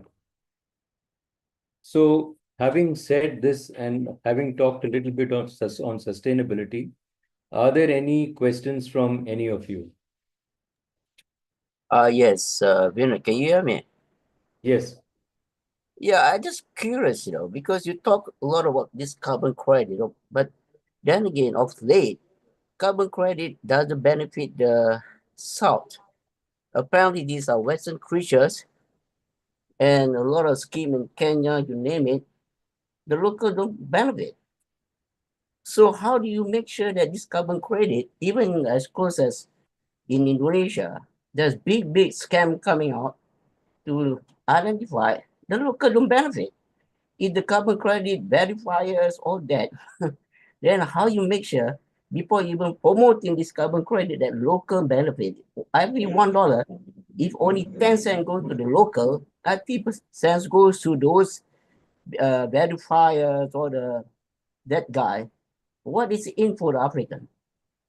And All with right. regard all this vertical farming, we don't need sexy things, Africa can do a lot with the local non-sexy thing, bamboos, whatever it is. But when we promote something, we promote everything also sexy, and it costs a lot of money. And they end up, these people will be a debt for what you call a sustainable debt, energy debt. And second, with regard to solar panel, the question is, after this 10, 15 years, where these solar panels going to be disposed of? Who's going to do that? And a lot of African countries have been buying all these second-hand solar panels, and it become a hazard, a sort of energy hazard, environment hazard to Africa, Are we trained? How many people are local African are trained? We don't get a chance. People just put up $1 million project, solar panel project, and the local is not trained. The battery, for example, right? Will the local be trained? That's a big issue, rather than glamoring about solar farming or that. But job is not generated, Why do we go to the basic, like Indonesia? I've had some project on it, and the local people are more sustainable than the rest of them, That's my take. Well, I hope you can explain my question then. Yeah. So if I understood you correctly, your point is if we use solar panels, what do we do with them in 10, 15 years of time? Because they will be waste and then they will harm the atmosphere, the environment. You talked about vertical farming and that it's very expensive. You mentioned things like bamboo, plants like bamboo. So yes, these are all good things to think about. Let me give you a simple example. We always hear that electric vehicles are not good for the environment because the battery tends to get degraded over a period of 5 to 7 years, and then that cannot be recycled and it becomes a waste which harms the environment. So recently we were talking to a company in India which has done a proof of concept with one of the largest banks in India. It's called Kotak Mahindra Bank. They have recycled their batteries and saved the company in Indian rupees 6 crore per year. So 6 crore would be close to $1 million US dollars. So that's a huge amount of saving. So as you are right when you say today, the technology may not be readily available to convert solar panels into reusable panels, or it may not be there to ensure that they don't end up in landfills. But as we grow, the technology will also grow. So I don't believe that we should restrict ourselves into thinking that nothing can be done. Uh, Technology will always change. There will always be advancements which will benefit us in the long run. Coming to vertical farming, you don't need expensive food grade pipes to do vertical farming. Yes, those are expensive, but the output per acre or the output per hectare is far more than doing the traditional method of farming. Now, Africa being a fairly warm climate place, maybe water-based hydroponic farming may not be suitable, but by the use of non-soil based vertical farming, that becomes possible. So if you don't use too much of soil, you use things like cow dung, vermicompost, uh, a mixture of these things, you can reduce the dependency on soil, which increases the weight, and at the same time ensure that you can go 3 to 5 levels upwards, which means the output from one particular area, let's say 1 hectare, will go up 5 times. You don't need an expensive drip irrigation system. A very simple system with a timer can take care of that. Your manpower requirement is very low because harvesting is much, much easier. You can grow a variety of crops, which means you get a better bang for the buck in the same land space. I hope I've addressed your queries. Sorry, you have I not want to addressed add. about this I want to add on. I want to add on you this, haven't please. addressed about the carbon credit. I agree with time to go forward. I mean, Yes. battery now lasts better, Yeah, I'll address that point also. So a few years ago, there was what is called greenwashing, where people tended to fudge the data and get the projects approved. In today's day and age, the kind of audit that gets done, the kind of data that gets monitored, it is not possible to fudge these kind of projects. The third-party auditor who comes in ensures that the due diligence which they do in each and every project is so thorough that there is no way somebody can fake the data. Technology is also coming in here, wherein we bring in what is called blockchain and artificial intelligence to ensure that there is no kind of fudging of the data, no kind of cheating on the data, and the data that is required by the registries to approve projects is 100% accurate. We as a company, are working towards something similar, where we bring in AI and blockchain to make sure that the projects or the data that comes from us from any particular carbon, water, or plastic credit project is 100% accurate and transparent. Mr. Breno, sorry, because blockchain, all that, there are areas of discrepancy, because I do blockchain too. All these sexy AI, all that, yeah. But you do it on the database, REDD, whatever it is. Let us be sure that the database to show how many people or this carbon credit really benefit the locals, Right? It's not all about the data, If I get $1, this guy get 10 cents, the local community, you think that's fair? Let's be honest, those people buy Googles or the big guys, they pay lots of money. But when that goes cascading to the locals, that's what my question is. And there are a lot of abundance of scam going around about carbon credits, right? That's what I'm trying to tell you. The scams no longer exist. What happens? Mr. Vino, as early as is, the Kenya, Indonesia, I can give you, we are voluntary, we look at the data, and we cannot say there's no such thing happening. It's happening on a daily, weekly basis, Mr. Vino. And we cannot hide the fact, like greenwash the whole thing and nothing going to happen, right? Let's go to Kenya, for example, the reason one, yeah. People goes on there, they verify, and the community didn't end that much, right? How much can you provide us the data how much is carbon credit goes to the locals? How much they benefit of every dollars, 70 cents, 50 cents, 40 cents, put in a database so all the African will be transparent and knows, that scheme, the carbon credit scheme in Cameroon, whatever it is, how much the local get, how much the local benefit. That would be better, wouldn't you? You got all this AI, deep, whatever it is, the new development, that can be done. Right? Data are there. That will be good for everyone to know. Hello. Vinod, can you stop sharing? And please allow me to intervene. Thank you.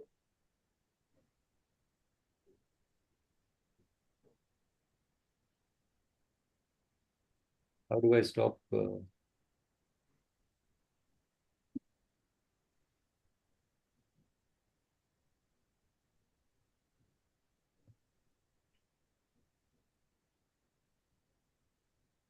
Let me stop you. Yeah. Okay. All right. Yeah. Ashari, good questions. Thank you very much. Now, let me tell you something background of why we are encouraging carbon credit. And I am here not to specially encourage carbon credit, but the procedure and the organization that goes in the background of carbon credit. First of all, you will not achieve carbon credit project or its benefit unless you first present carbon reduction project and the proper procedure to monitor and evaluate it. Okay. So first of all, it is important for those procedures and those sustainable practices to implement in that project and prepare the ground. And that is going to the best benefit for the locals. Locals will improve on sustainable practices. Locals will improve in gathering data, which would be then not only useful for carbon credit, but for many other analyses, many other analyses. And that is what we are looking for. Yes, You in look at a fact, wider project, a wider implication of these exercises. in You fact, should not technology, look at the carbon credit because carbon credit, it may not exist in 5 years or 10 years, but the procedure is about increasing sustainable practices. And that is what we want. And we want that locals to understand that they are the part of these and they have to do this. And that is the local benefit. If yes, they I'll get just, that, understanding, those skills, they are going to stay with them to understand their future and shape the future. And data is very essential. Only because of lack of data, lack of transparency, lack of trust, the carbon credit projects have failed. These are yes, intermediate pathways only to go to the better pathway. They are not permanent solutions. Okay? yes. I'll just add to what you said, ma'am. With the introduction of Internet of Things, the technology exists to monitor every single thing. So even when we are looking at very large forest area, say 1,000 hectares, where it is physically not possible for a human to check whether the trees are growing, whether they have been cut, whether they are dying because of lack of water, satellite imagery takes care of that. So today we have technology at hand, which is low cost technology, which takes care of all the requirements of a registry to approve carbon credit projects. I would also add, I have come across many examples at the moment, like, we do not have full understanding of the trees and the species in Amazon, because we were never able to go to that place, never able to see or monitor or research on it. And even after the satellite, pictures, we were not able to get to a spot where, new species develop every day. But with the precision of the technology and the, satellite images and other technologies, we are now able to understand and we are able to see which species grow every day. So, Sorry, Dr. Renuka, sorry again. I'm yeah, not questioning technologies, I'm a technology by myself, the AI, the DeepSeek, the technology that matters, The bottom lines, all this carbon credit, yeah.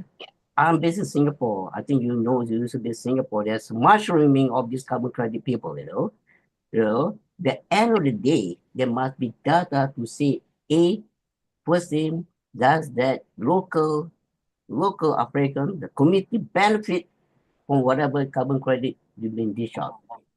Yes, they That's a do. problem, because yes, if data we can I be completely accountable. understand. I completely understand. Yes. That is where, we are looking for open source, we are looking for blockchain, and there is a value chain, like it has been developed. There is a Yeah, development. but I'm sorry, I'm not gonna argue with you. I think we are shifting the conversation. The conversation to stick. If I go to Kenya now with all the scam, you ask these people, that matters most, the local community, how much do they gain? The carbon credit being traded, how much do they really gain? That is the question. See, it is up to the developer, it is up to the community to share the this but the committee is not making the not gaining anything. No, That's the whole why do you problem say about the all these things. it is not that I don't way. know about in India, because the conversation should be, sorry, but the conversation could be the local must benefit. It's Yes, not the local are developers, whatever. benefited. But benefit from they what? are $1 benefiting? or I don't $1, understand $10? why you have to say they're One not second. benefiting. One Because second. the money that came back to a lot of scam being No, done. listen That's the whole one problem. second. Whenever you see the news, whenever you listen to the news, do you listen to the good news more or bad news more? Tell me that. Mr. Doctor, the bad news, good news doesn't matter. The end of the day, if you go to the African people, right, one good news but 10 big news, so what?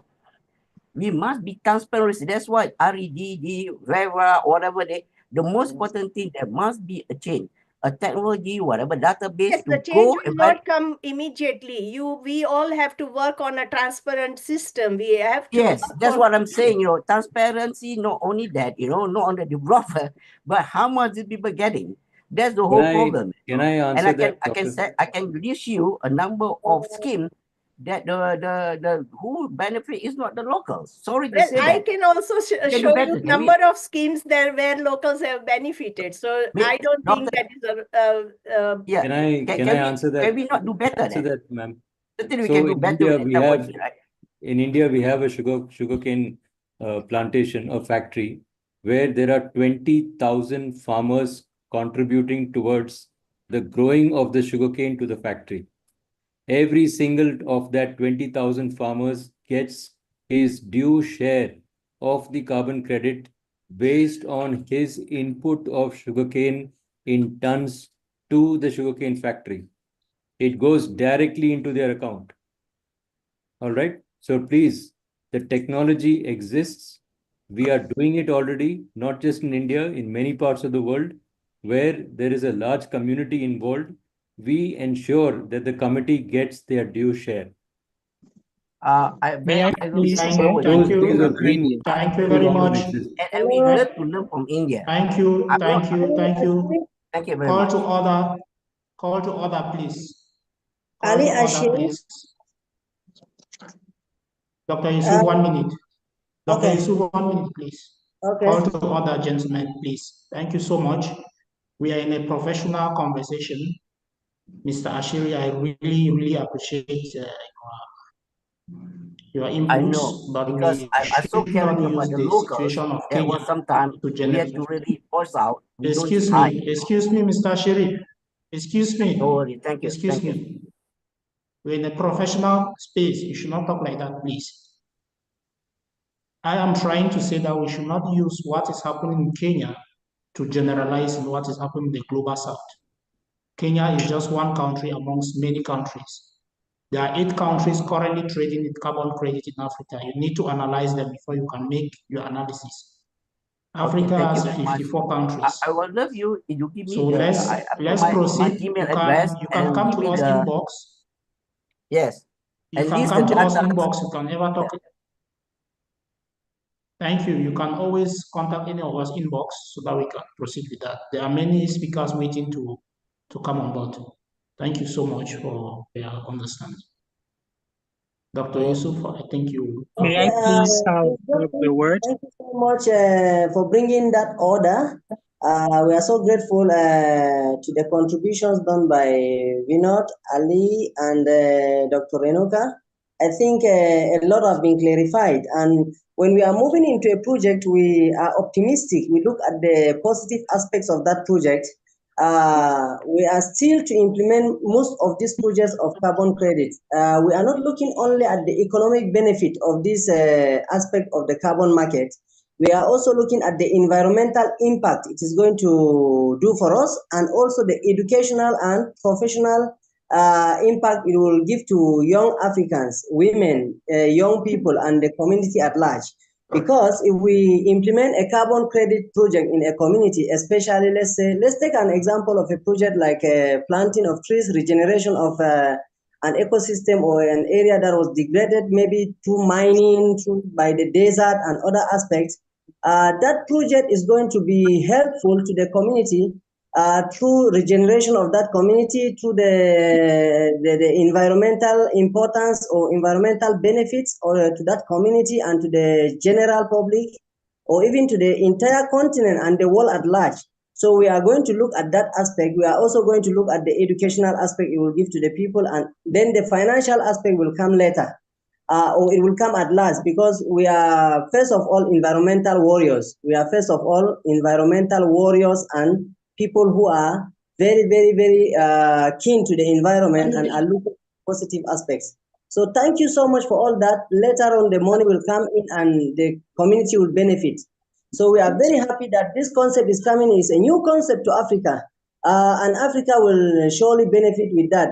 Looking at the discussion or the speech we got from the PM this morning, the Prime Minister of the State of the African Diaspora, we got a lot of assurance that this market is going to be really harmonized, put in place in a way that it will benefit the entire planet or entire continent of Africa.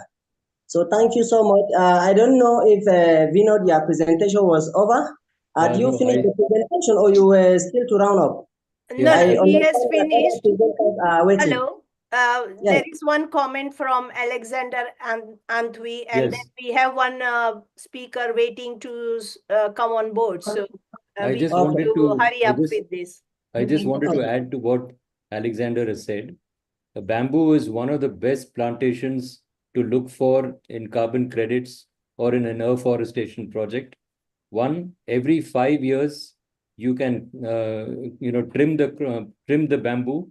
It regrows itself, and it is one of the best plants for carbon sequestration.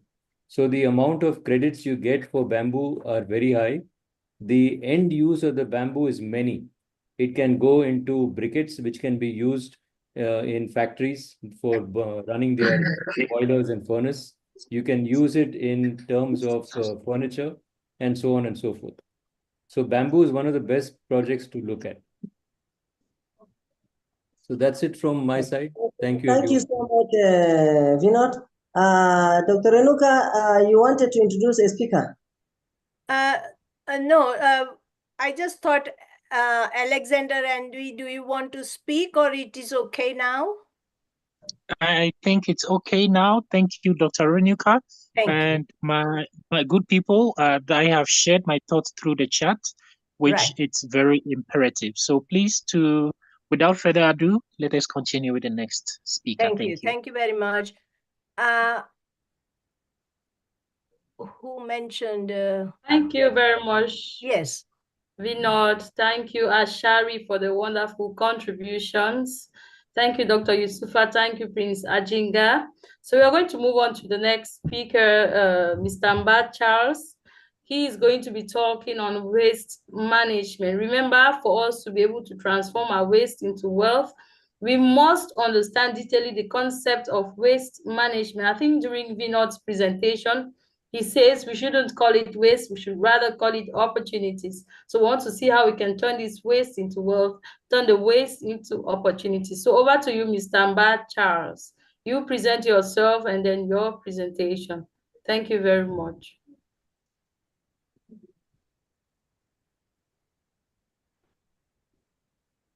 Kindly unmute, Mr. Mba Charles, unmute.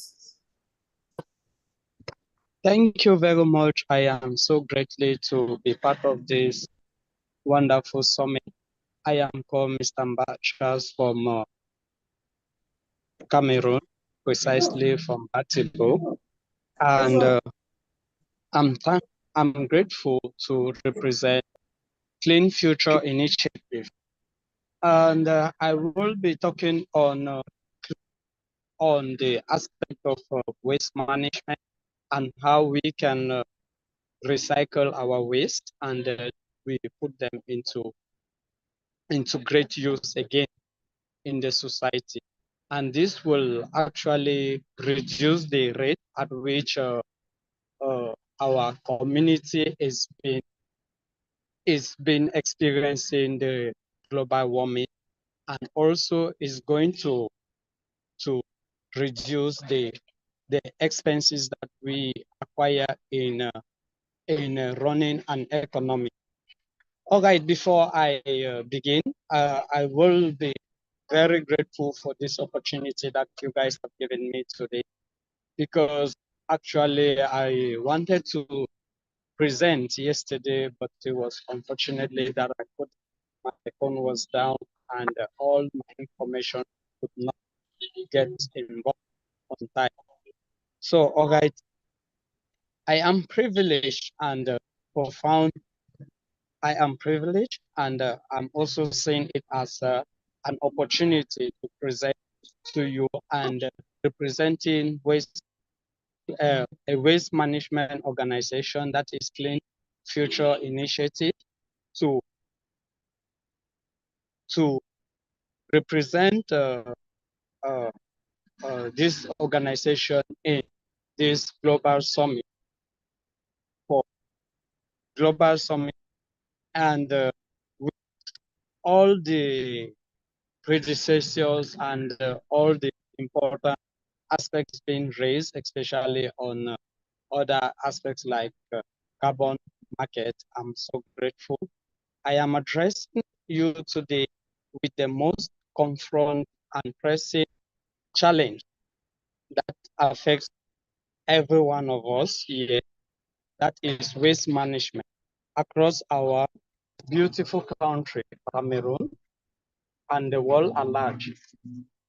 Millions of tons of waste are generated, such as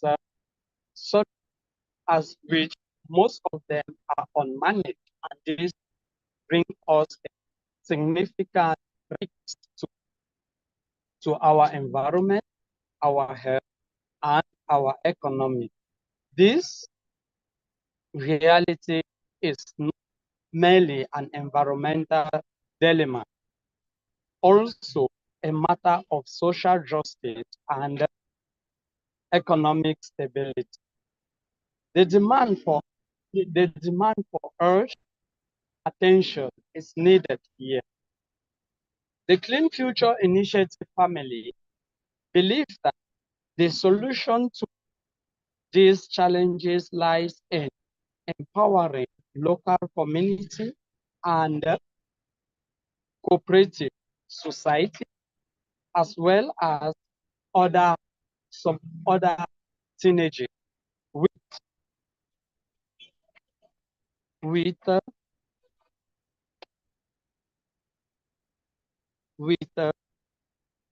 corporate with a lot of equipment in order to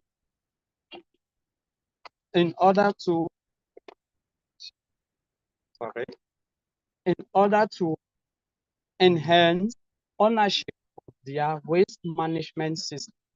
Our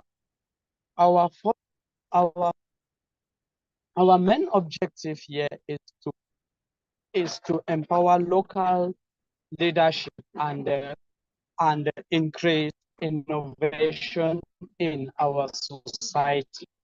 We can transform waste from a burden to a resource as well as opportunities. Our strategy in building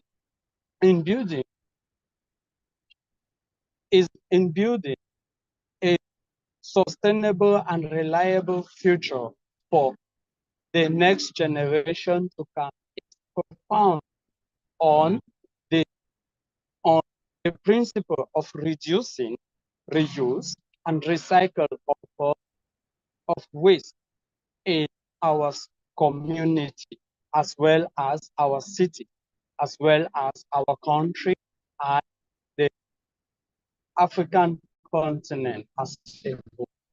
We engage with the household businesses and institutions, encouraging them to adopt sustainable practices that can lead to reducing waste generation, enhancing reuse, and improving recycling efforts. Additionally, we are committed to encourage that the waste is generated is disposed of responsibly and efficiently. This will preserve our environment for a better and welcoming generation in the future.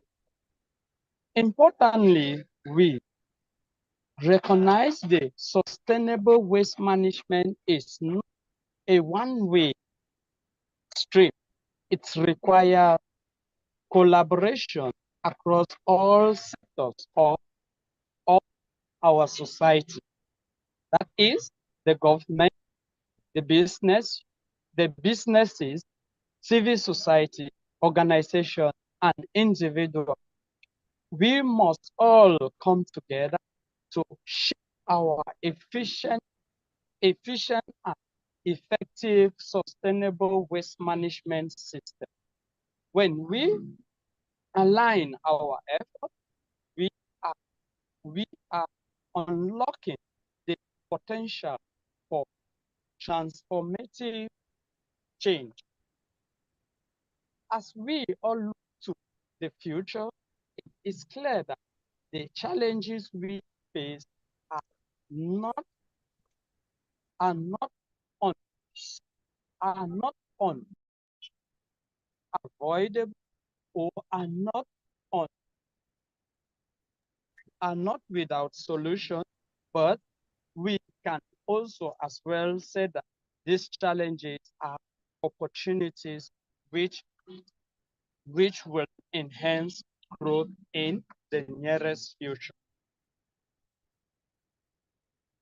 and generate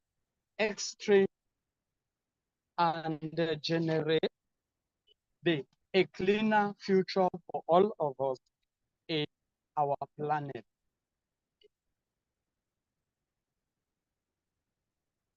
The Clean Future Initiative is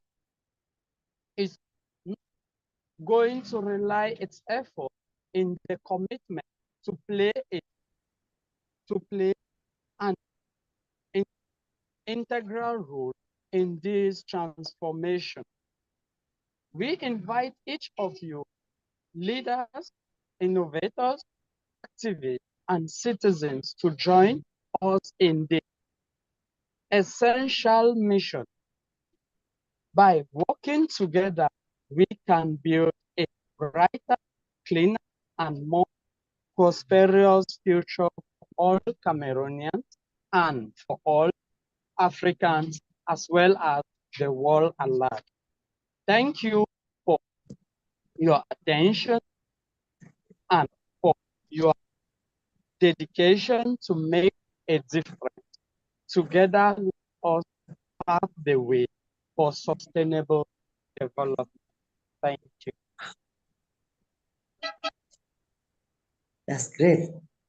Thank you so much, Mr. Mba Charles. We are so grateful with that wonderful presentation. We are really moved. You have done so well, and the information has gone through. We are so grateful. Do we have some people who have some questions or comments to add to that eloquent presentation by Mba Charles?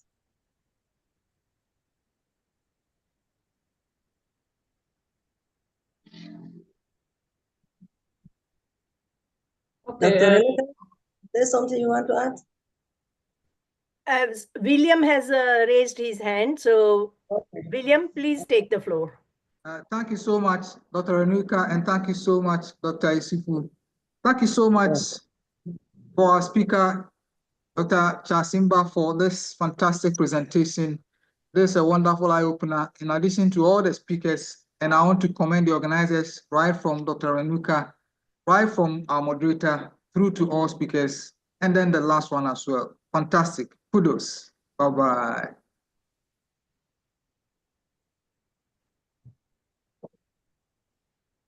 Thank you very much, Sir William Obeng, for the remark. And Mr. Mbachas, just to remind other listeners, he represents Clean Futures Initiative. Clean Futures Initiative, they're out with an environmental project on waste management, how to transform waste to wealth. And if you are participating in this summit, you are a partner, you can connect with Mr. Mbachas, you can connect with GSFN. Like I said yesterday, that today, by the end of this summit, we are going to have a very wonderful surprise for everyone. And I'm not going to release it. We are going to move on to the next speaker. Dr. Renuka is already smiling, but then we are going to release it at the end of the day. So we call on all our participants to stay tuned till the end of today's summit. Dr. Yusufa, do you have any? Thank you so much, Dr. Naya, for all the encouragement and assurances. We are so grateful and we are waiting for this great announcement at the end. So we have our next speaker, Charles Chick, who is ready to give us a talk. And I want to call on him to present himself and then we move on with his presentation. Thank you so much for listening. Dr. Yusufa, just now presenter was Charles Chick. Okay. Oh, okay, that's right. Okay, that's right. And I want to call on to the next presenter. Let me see on the list here. We have, I don't know if Dr. Serafin is available. Dr. Serafin, if you are available. We have Justin, Ambassador Justin from the State of the African Diaspora, who is ready to present now. Okay. Over to you, Ambassador Justin, from the State of the African Diaspora.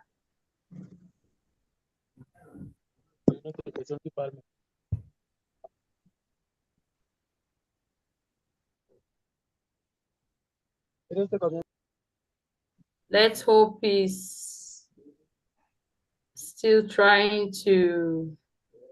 May I please share a suggestion on top of our previous speaker before our waiting speaker comes, if there is space. Mr. Alexander, that would be great. Okay. Before, I would like to say a very big thank you for the knowledgeable presentation of our previous speaker concerning waste and its sustainable management.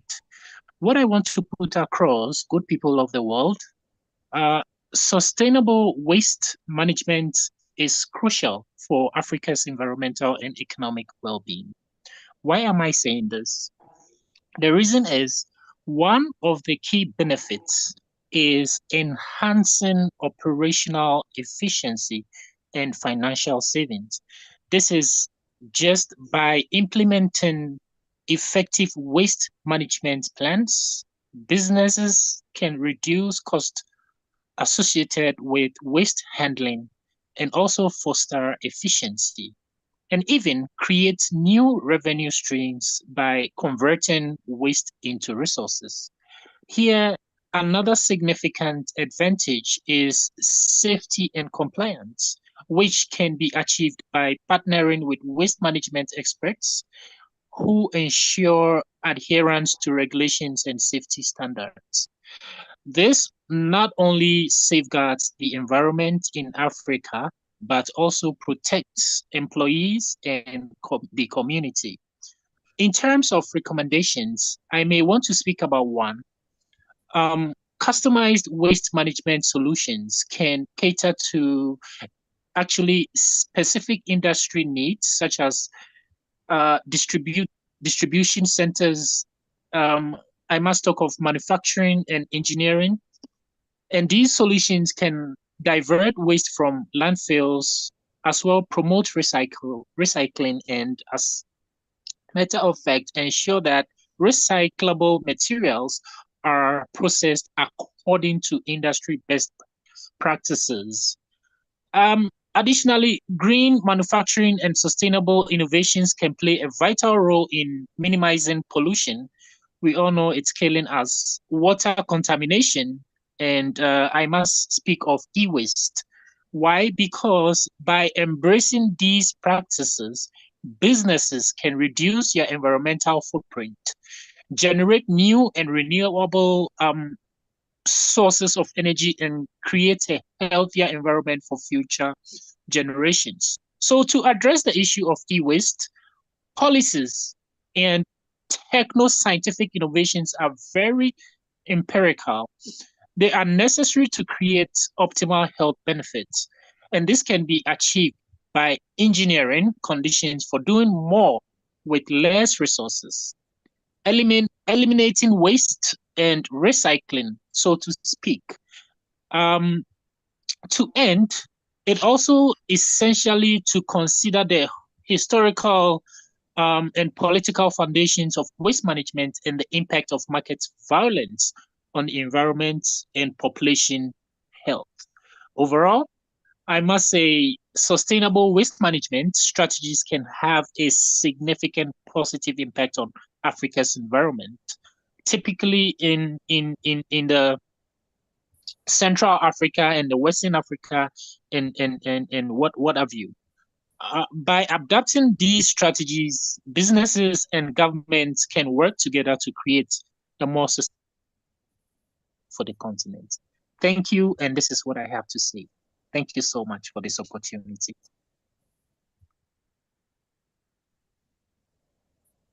Thank you so much. Thank you so much.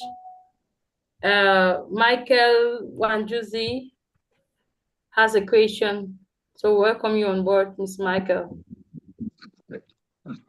Thank you very much. Name is Michael Wanjuzi. I'm calling in from Kampala, Uganda. I wanted to say a few words on waste management. Now, when we talk about waste, there are two things we should be thinking of. Should we be managing this waste, or should we avoid the waste by recycling or reusing, or because we should be looking at the easiest way of or the simplest way of handling this waste in our continent.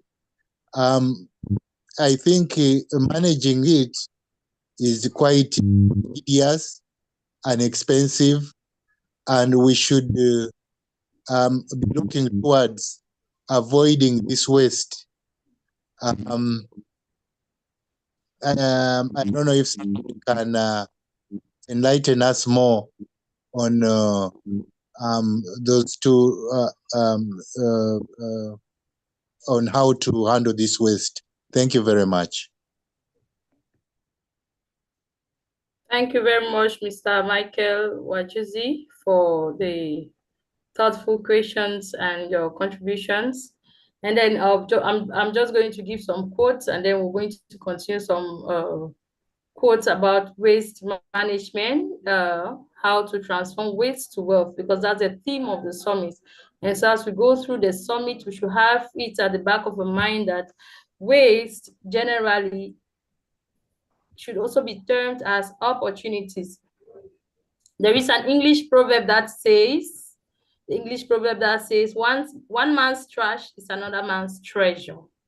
So what another person says is a trash, we can actually make rich out of it. And another proverb by Anne Jordan, she says, waste is a resource in the wrong place. And so you take that resource that is in the wrong place and put it at the right place and make the best out of it. Another proverb says, the greatest threat to our planet is the belief that someone else will save it. The world is counting on you. You can be the main savior of the planet. The issues about climate change, complaining here and there, it starts with you. That solution must start with you. Another proverb says, another proverb generally says, recycling turns things into other things, which is like magic. The point of recycling taking let's say a waste plastic bag that has been, dumped somewhere. By the time you take upon yourself, I want to recycle it, it's going to take something that was in the wrong place and turns it like magic. Before you notice, you see a chair and you are sitting on that chair. Another proverb says by David Suzuki, in nature, nothing is wasted. Everything is recycled. From biochar, we can turn it to fertilizers, biofertilizers. From plastic waste, we can turn them to plastic chairs, and so on and so forth. Annie Leonard says there is no such thing as a way. When we throw anything away, it must go somewhere. The waste we think we are dumping gets to somewhere, and someone is going to pick it and make great use of it. And another proverb, the last proverb for this session, says sustainability is about ecology, economy, and equity. So where do you belong? Are you at the part of the waste or the wealth? Let's turn waste into wealth and make our environment a better place. Over to you, Dr. Renuka.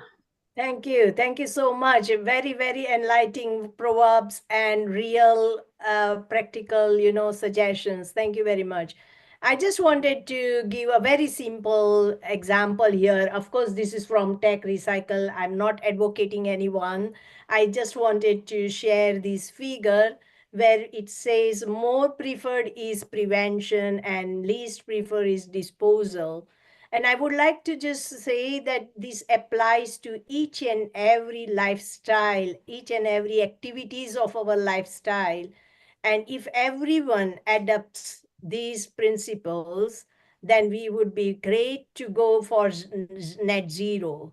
For example, like I will tell my own example of clothing. I have like prevention meaning that I have not purchased virgin cloth. I have not purchased virgin cloth for nearly 20 years or more now. Not at all. Not a single cloth is virgin cloth. Second, when I first of all buy only things that I need. So that is, you have to address your needs properly, where you need, what you need, and do you want to need. There is a statistics that every 6 years, one person can buy a denim jeans, and then only we would be sustainable. And what we do, we buy 2 clothes a month nowadays for a fashion. So what we have to understand, is it necessary? Do we really want to buy? And so on. However, these would then impact economy. Like if everyone goes from like myself, not buying new things, then it would impact on economy. And therefore we need to go for recycling because there is already material used so much in the world that we are depleting the material, we are accessing it on it, and therefore we are thinking that it is waste now. And therefore, we have to embark on recycling. How we can go towards the recycling process and turn it into circular economy so that our economy also survives. And then recovery, that is again part of the circular economy. If you recover that loss and waste for another use, then that can be a real circular economy. And then finally, even after having all these principles and still we need to dispose, then we need to dispose in a sustainable way that it again gives you something out of it. And so these principles we need to definitely follow. And these are very simple. Try to put it in all your practices, whether you travel, whether you buy anything, whether you go for food or whatever the activities you do, try to understand, apply. There are plenty of examples around the world. Even the Google can help you to get those examples and try to understand this hierarchy. So thank you very much. I wanted to just share that.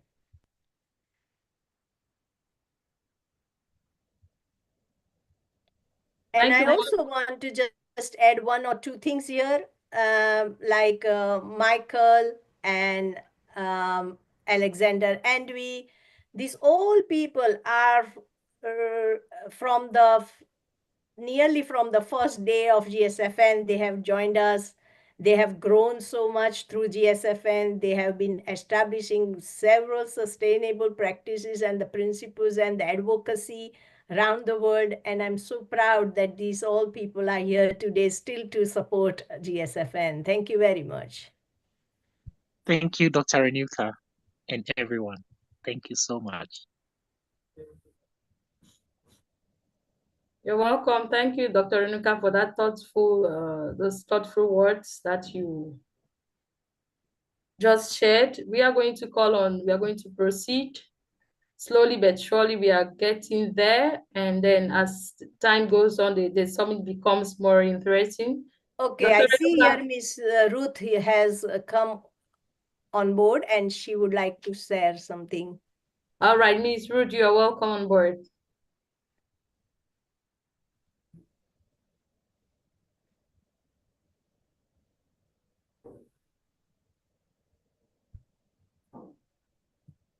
I think we should invite Dr. Juscard. After him, then Ruth can follow.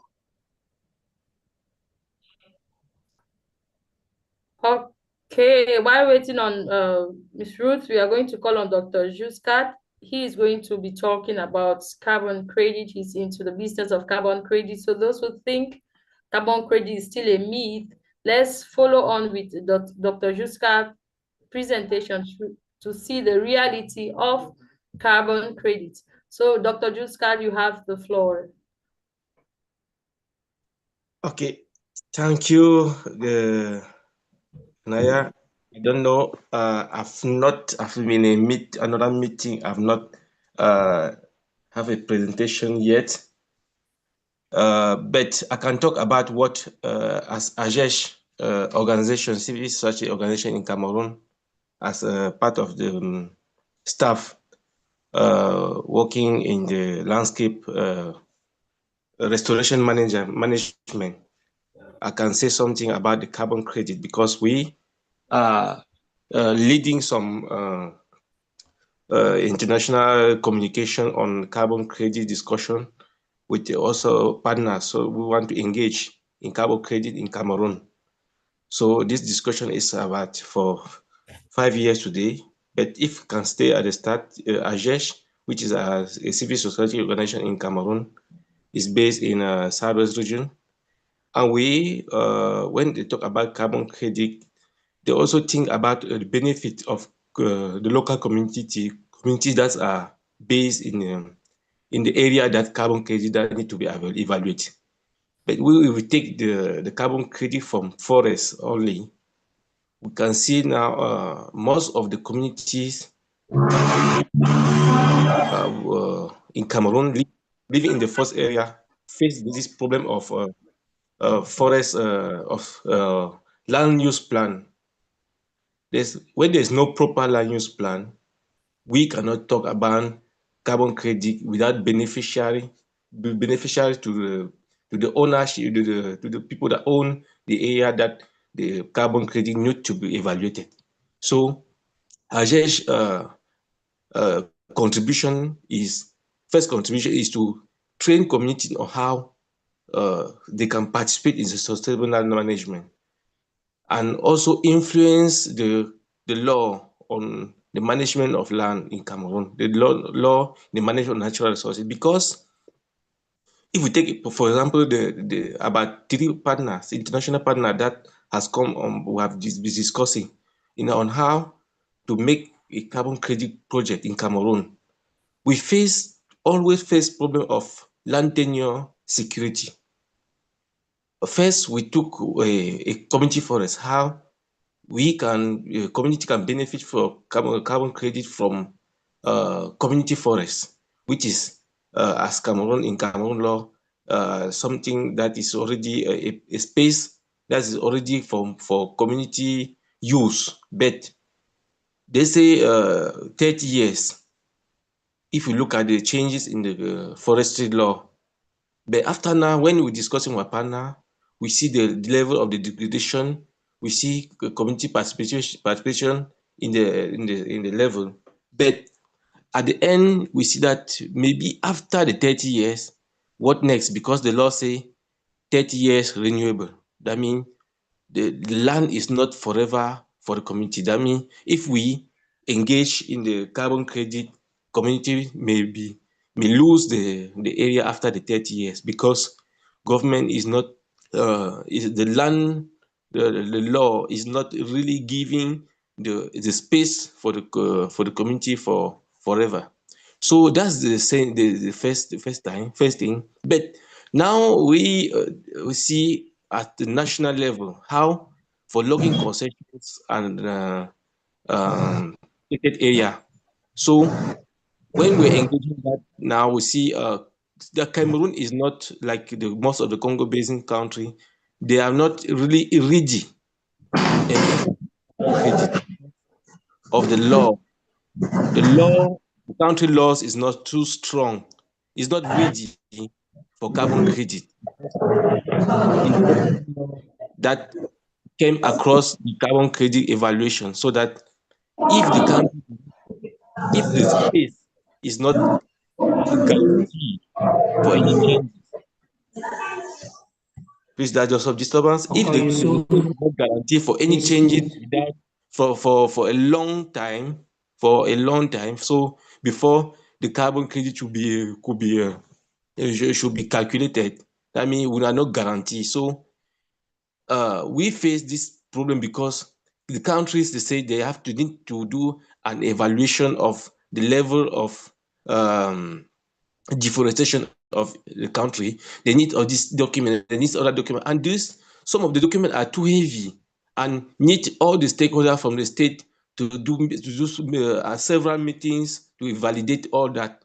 And most of the partners that came in, they are not willing to participate on that because they want a space where land is secure, space is secure without any changes, where at least they know that within 2 to 3 years or 20 years, this is the quantity of carbon credit that we can develop. So our work is to influence the country law so that it permits investors on carbon credit to see how they can come in. And we have worked most with the JICA, the Japanese corporation in Cameroon, the central region, to see how we can influence, the community can participate. And there was this project of voucher that helped, that we implemented in the central region, some villages in central region, where at least communities use it to see how can reduce deforestation while doing it, because it was something that like to help enable community to produce more in a small space than reduce their impact in the forest, in reduce cutting down forests. So that was one of the actions. And Ajesh also conduct mostly this land use, community land use planning at the level of the community to see how sustainable management of space and natural resources could be done at village space, and also participating mapping to understand the community's land tenure, community's local land tenure, that and evaluate the overlapping with state land allocation for forest management and other. So that by the end, each forest area that is being managed should not be having conflict with communities. And when a space has a conflict, the management is the management state could not be strong, and when all the parties are not participating. So Cameroon have a potential, like the other Congo Basin, potential for carbon credit, but we are not really ready to go in for the carbon credit because of the law governing the natural resources in the country, because of those law, because of non participating all the actors, because if states is the law are not flexible for the participation of each stakeholder at the all level, it should be always difficult to embark the country in the climate in the carbon credit, where we see the most beneficial at the level of the community than the state level. So this is my contribution for this. I think much has been done for us in the agroecology network that we have part in Cameroon, where we had last December a show at the central region in Yaoundé, where we show every partner and civil society came on board to show what is about agroecology and how we can integrate. So, and that is the source of embarking really the country to that carbon credit. If we go through agroecology techniques, is a road, is a way for us to succeed for carbon credit, because the money for carbon credit is not from us, but we need to just to make sure that we respect some rules to be beneficial of that. Thank you very much. Thank you very much, Dr. Jiska, for that wonderful presentation. The funds for carbon credit is available, but you must benefit from it if and only you are trying to protect the environment from, you are doing something that shows you are protecting or preserving the environment from this climate hazards. So thank you very much once more, Dr. Jiska. We're actually blessed with that short session, short presentation from yours. So Dr. Renuka has something to say from where we're going to move on to the next speaker.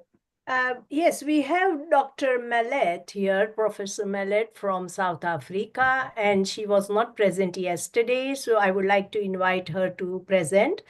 And we will also like to check on Miss Ruth, who have she appeared here? Then we can also invite her then. So first, Dr. Mallet will go. So is she here? Hello, can you hear us? You can open your mic and speak, please. Yeah, she's here.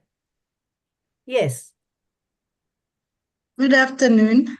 Thank you very much. And please go on. Please introduce yourself, and then you can go on with your presentation.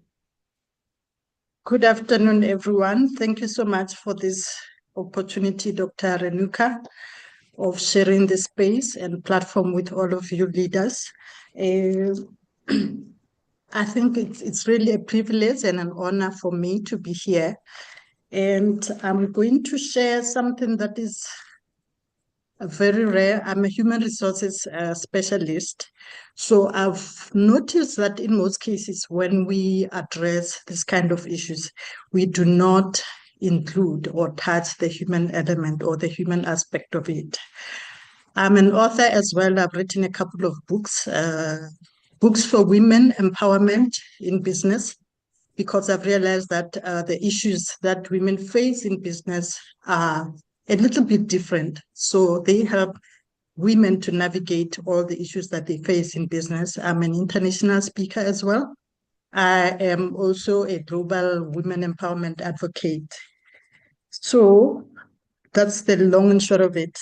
But what I would like to share with you today is the human resources aspect of what we are talking about, renewable energy, and all the other issues that affect it.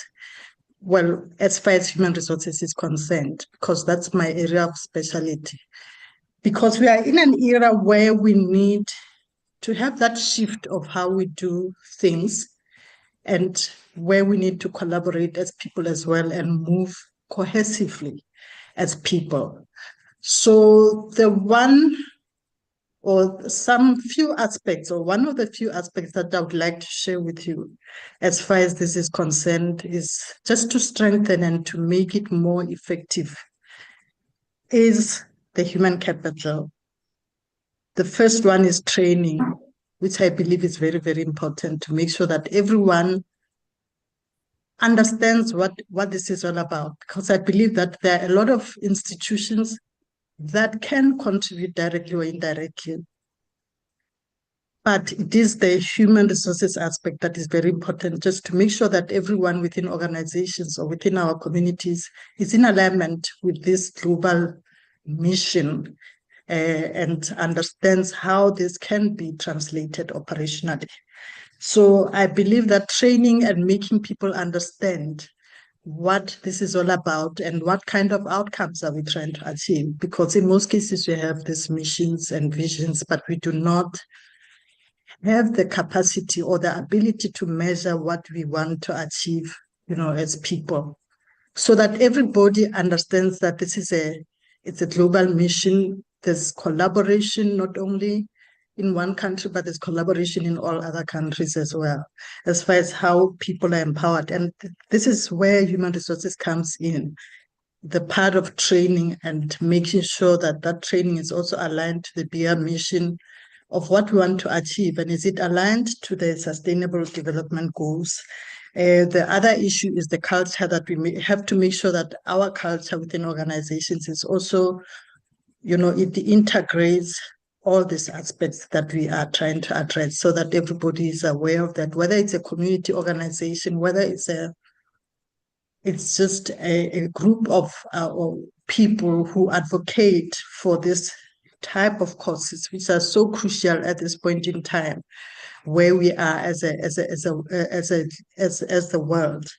So it is very important that we make sure that we integrate that into the culture, or in the culture of how we do things in organizations, in communities, so that everybody is aware. Because at times we take it for granted and think that people understand, but at times people do not understand what this is all about. How do you translate this to operational terms on a daily basis and make it, a lifestyle, and have clear outcomes and deliverables and key performance areas and indicators of what we want to achieve, and so that everybody gets used to it. It's a workplace culture, it's a home culture, how we live as people, and it becomes a collaboration of some sort for everyone, and it becomes, or we have that spirit of cohesiveness where we make sure that we are aligned in terms of the way we think. And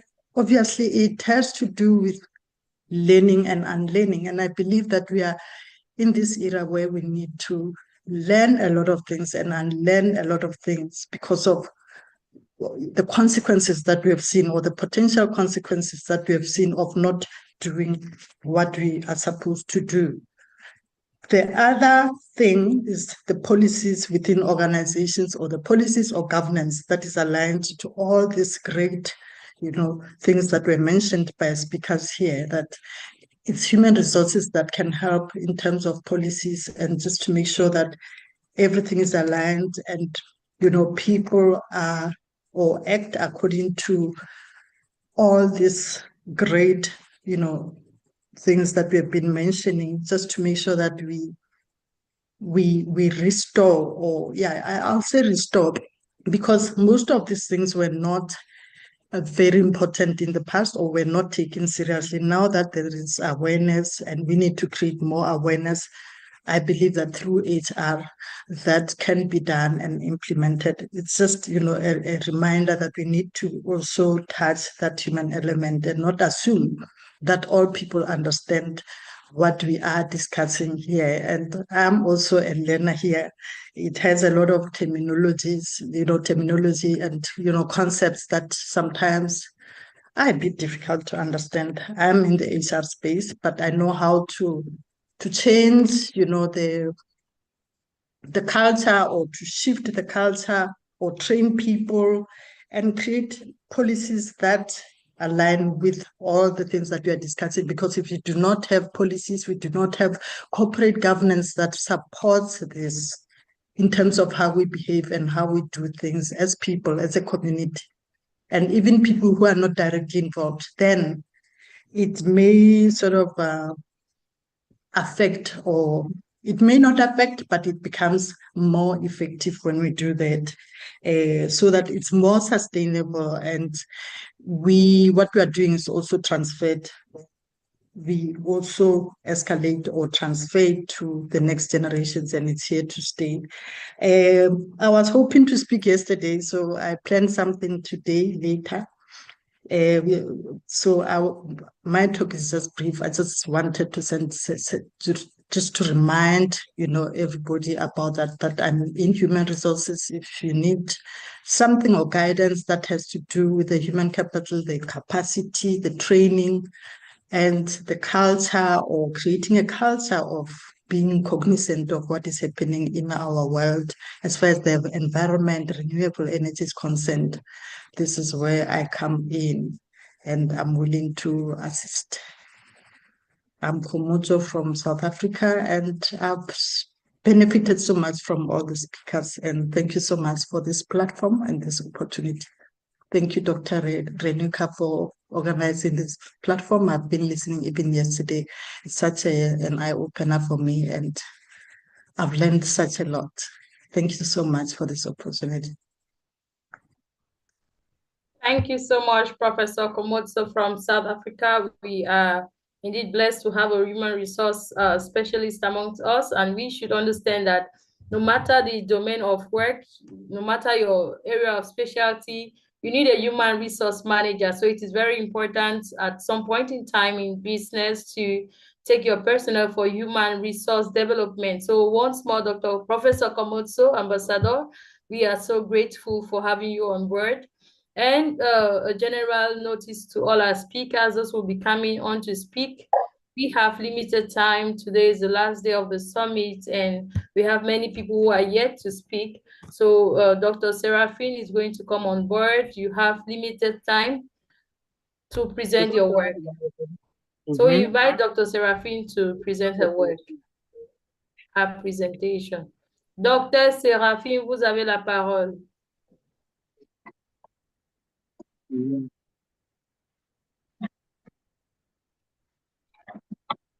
Is she?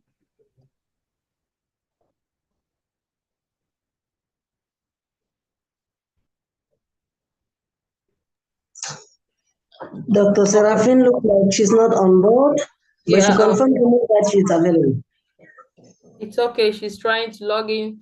While Dr. Seraphine is trying to log in, we are going to listen to a short video. We're going to watch a short video that normally is going to boost our morale as climate advocates, as people who are ready to transform their society by changing waste to wealth.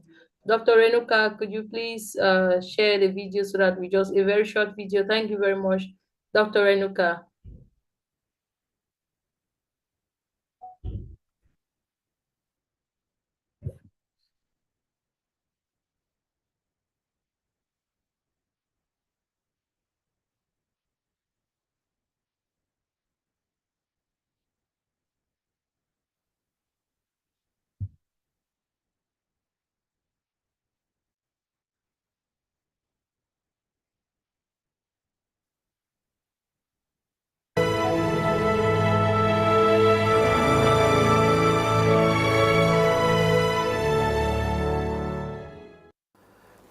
Namaskar. Today is a great and pleasant moment for National Institute of Open Schooling, as Prince Justin from Cameroon. Mr. Justin is representing Union Forms of Africa. He is with us. I welcome you, Mr. Justin, in NIUS studio. First, please let us know, when did you arrive in Delhi? Thank you so much. I arrived Delhi on the 12th of April, and what brought me in Delhi, I think Africa and India having a similar way of life, having a similar culture way of life, and India being one of those countries that have suddenly advanced and is capable of feeding their populations. I thought Union Farms of Africa could tap from the rich experience of a country like this. That was the very reason why I came to India, so that I'm able to connect with institutions, with organizations that are trying to innovate the educational space. because we have a big gap in Africa. We want to change the mindset of our people. We want to reboot our system of education, and we think for us to be able to achieve it, we need stronger organizations like this one that has been doing this over the years. Thank you. Oh, very good. Mr. Justin, you have come for a very noble objective, and you have been in this organization for last 3-4 hours. What is your observation about National Institute of Open Schooling? What did you see here?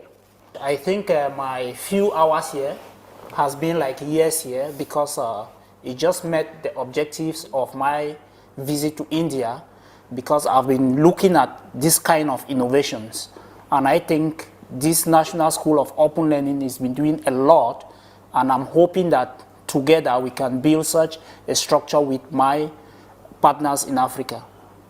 Okay, you have seen a studio in NIUS. You visited audio studio, you visited a video studio. What is your observation about our these media facilities we are having here? I want to really appreciate these facilities, especially where we are seated.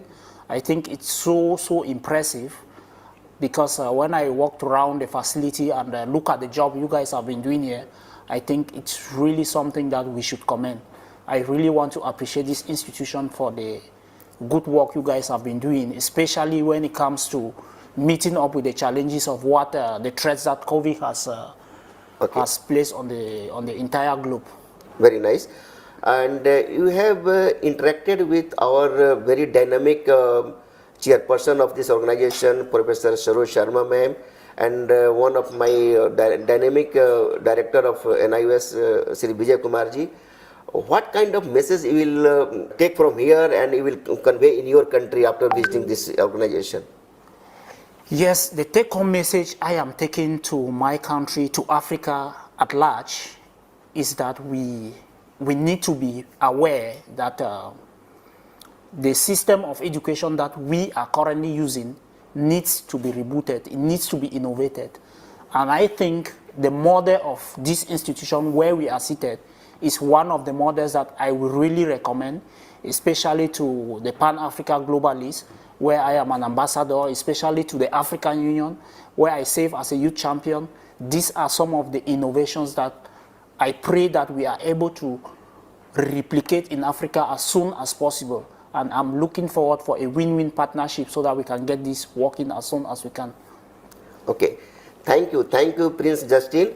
You have given time for us and you visited our institution, and I hope you will achieve your objective, and I wish you all the best. Thank you so much. Yeah, thank you.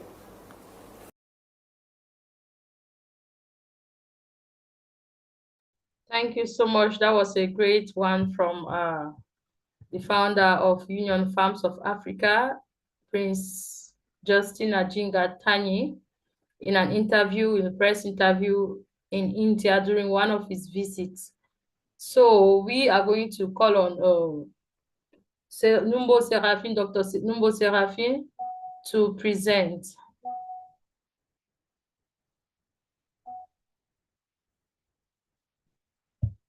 Dr. Numbo Seraphine.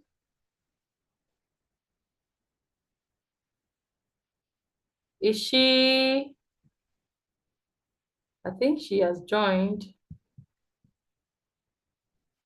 Bonjour, Dr. Naya. Voilà. Bonjour, bonjour Dr. à toute l'équipe. Merci, bonjour à toute l'équipe. Bonjour. Bonjour, tu nous as manqué. Merci. Veuillez m'excuser parce que j'ai eu de petits soucis ce matin. J'ai été très disponible ce matin. J'ai eu de petits soucis. Veuillez m'excuser. Je vous présente mes sincères excuses. Ça va, d'accord. Merci. Bon, mon travail porte sur le changement climatique et Docteur Numbo, s'il vous plaît, tu vas parler doucement pour que je puisse traduire en anglais. Merci. Je vous ai envoyé le document. Et que je n'ai pas encore reçu. Demandez à Dr. Moussa Je vais vous Je vous transmettre. Il faut continuer. Tous les présentateurs ont peu de temps pour présenter, pour qu'on peut gagner le temps. D'accord. D'accord, vous avez reçu mon document. Le Oui, document docteur, porte sur le changement climatique. oui, je vous ai transmis ça. Vous pouvez partager ça, s'il vous plaît. Dr. Renuka can share if either Dr. Renuka or Dr. Naya can share this document. Yes, I have a presentation I will share. Okay, that's great. D'accord, je peux aller. Oui, vous pouvez avancer. Je peux continuer. Oui, allez-y, docteur Kenfak. D'accord, allez. Oui, merci encore. Mon travail porte sur le changement climatique et l'agriculture durable dans les zones agroécologiques du Cameroun. Le travail va suivre le plan. The plan is Mon travail va suivre Alors, oui, avancez, oui, voilà le plan. Voilà, ça suit ce plan, les productions, les différentes zones agroécologiques du Cameroun. Introduction, oui, voici le plan. Et on passe directement. Oui. Et on passe directement aux objectifs. And from there, we move to the objective. L'objectif général. The general objective. L'objectif général porte sur ça porte sur la détermination des facteurs climatiques qui affectent l'agriculture au Cameroun, tout en respectant l'objectif de développement durable numéro 7 de l'agenda de l'Union africaine. The objective is the determination of the factors in Cameroon by respecting some laid down principles. Oui. Donc, au Cameroun, nous avons 5 grandes zones agroécologiques. We have 5 qui sont la zone agroecological zones in Cameroon. La zone de savane guinéenne élevée, les hautes terres de l'Ouest, la forêt humide à pluviométrie monomodale et la forêt humide à pluviométrie bimodale. We have 5 main agroecological zones in Cameroon as listed on your screen. Bon, et puis nous allons passer à la brève introduction en disant que selon la FAO en 2023, la zone soudano-sahélienne est confrontée au défi de dégradation des terres, des écosystèmes et du changement climatique. According to Food and Agricultural Organization, the Sahelian region is faced with different degradation, soil degradation, and degradation of the ecosystem. Ce qui fait que la zone soudano-sahélienne a été écologiquement évaluée comme étant la plus fragile au Cameroun, avec près de 5 millions d'hectares de terres fortement dégradées. So the Sahelian region has been considered as the most fragile in Cameroon. Oui. Et les caractéristiques du changement climatique sont les vagues de chaleur, les périodes de sécheresse, les précipitations intenses. Et les vagues de chaleur sont de plus en plus fortes en Afrique, d'où 20 à 30% de perte de récolte environ. Et les épisodes de précipitations intenses, comme les fortes pluies, menacent l'agriculture telle que nous le voyons. So the challenges of climate change in Cameroon, we have very serious precipitation like what we see on the screen. Merci. Et comme conséquence de cette forte pluie, la susceptibilité de détruire les récoltes entières s'ils surviennent au mauvais moment. Et ça génère les risques d'inondation pouvant dévaster les terres cultivables. La hausse des niveaux de mer et érosion costale contribuent à la dégradation des sols.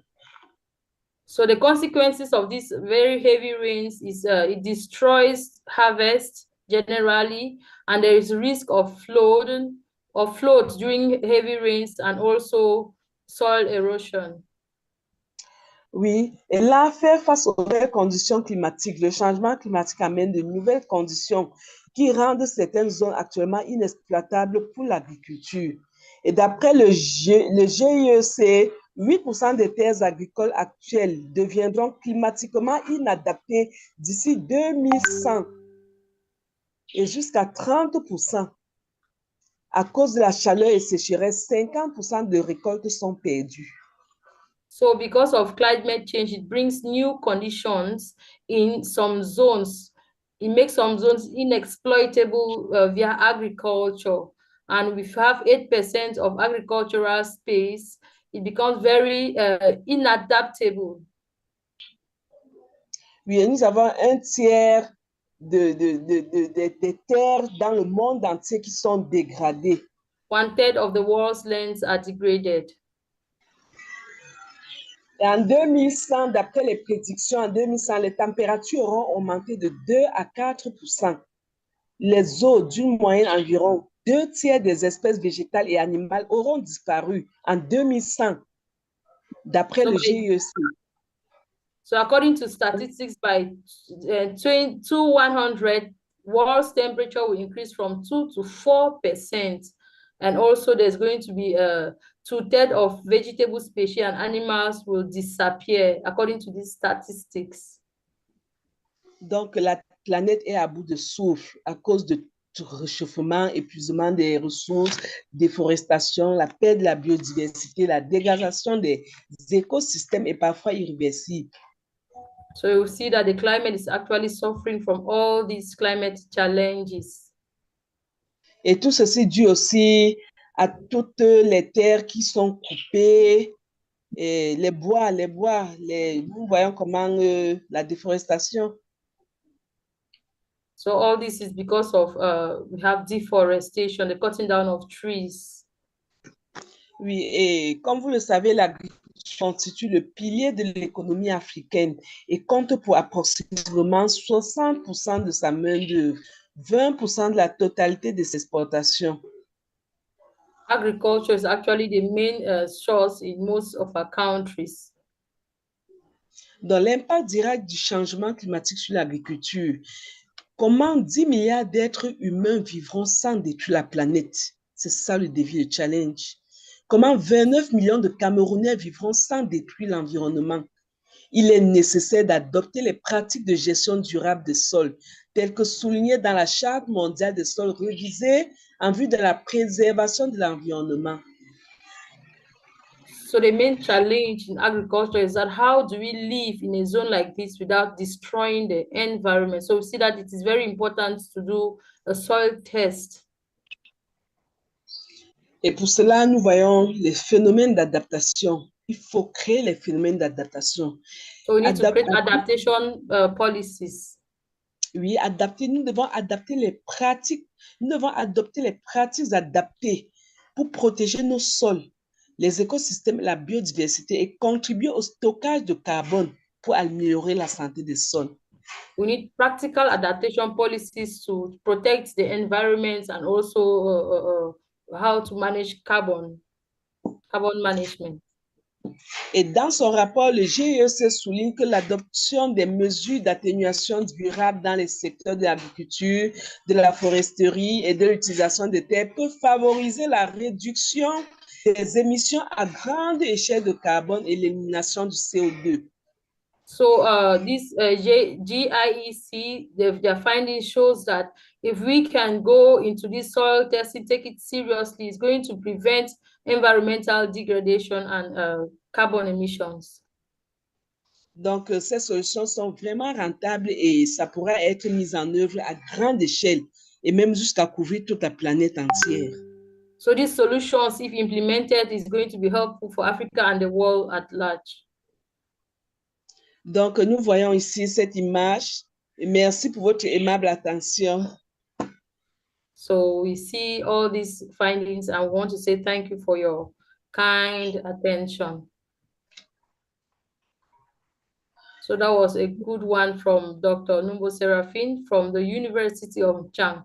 Cameroon. Her presentation was on climate change and sustainable agriculture in agroecological zone of Cameroon. So we don't know if we have any question. You have a question on climate change and sustainable agriculture in agroecological zones. It could be in Cameroon, in Africa, in wherever you are in the world. Kindly ask your question. Dr. Numbo Seraphine is an expert in that domain, and she is going to answer your question. Welcome on board, Dr. Numbo. Any question? No question, but a comment. Of course, I know that soil is the material here in agriculture. So we need to enhance our soil quality, understand our soil first of all, and then improve its quality. And only the carbon sequestration process can improve the quality, and that can help us to grow more trees and better productivity in crops. So certainly, I would just remind everyone that GSFN had a whole big summit on soil and how it matters to everyone in every sectors. And it was the first summit which we did with Pakistan, because Pakistan is also having the same problem. 17% of its soil is being degraded every year, and it is the vast, biggest problem of desertification around the world. And this is increasing so fast that we need to understand, we need to manage our soil, and it is the most material thing that we need to manage. And that summit went on for 7 days. That was the highest importance to people. Like, they were so encouraged to talk about it. And so I think it is equally important and significant issue for Africa as well. So thank you for sharing your this presentation. Thank you. Okay, once more, Dr. Numbo, you're welcome. And so today is a great day. I think the ladies are taking the lead to tell us that we need collaboration between the different genders to be able to change our planet. So we are going to call on the next speaker, who is going to be talking about enhancing waste management and circular economy practices. So we call on Shekina Roda from St. Louis University of Cameroon to take the floor. Ms. Shekina Roda, you can take the floor and present. I think we have received one video which we need to, but it is for biodiversity, so we can play in the next session. Sorry. All right, Ms. Shekina Roda, you have the floor.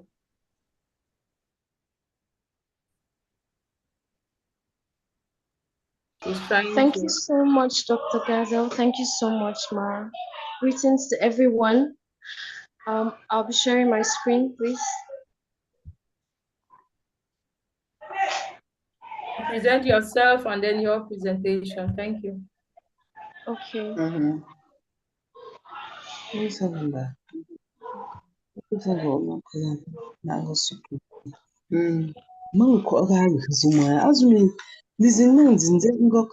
Kindly mute if you are not the one to present, please, dear participant.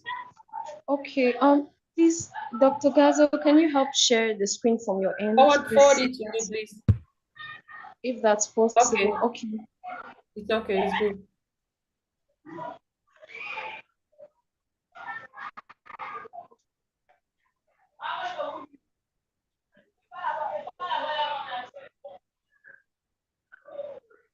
Dr. Renuka, forwarded it to you. Okay, please, can you help share the screen for me, please, Dr. Gazel? Yes, that's done. Just start presenting. Okay, thank you so much. Once again, greetings to everyone, and it's a great privilege to be here among great minds. I am Shekina Roda Chioma Amaka from St. Louis University, Cameroon, pursuing a master's in public health. I'm here to present to you about enhancing waste management and circular economy practices. The next slide, please.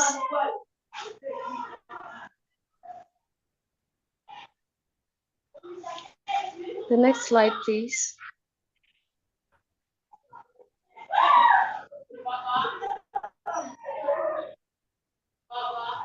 Okay. Yes, I can see your screen. Thank you so much. Please, can we move to the next slide?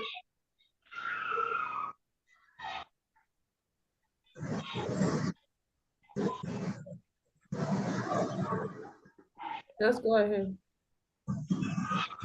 Okay. The slides are no longer visible.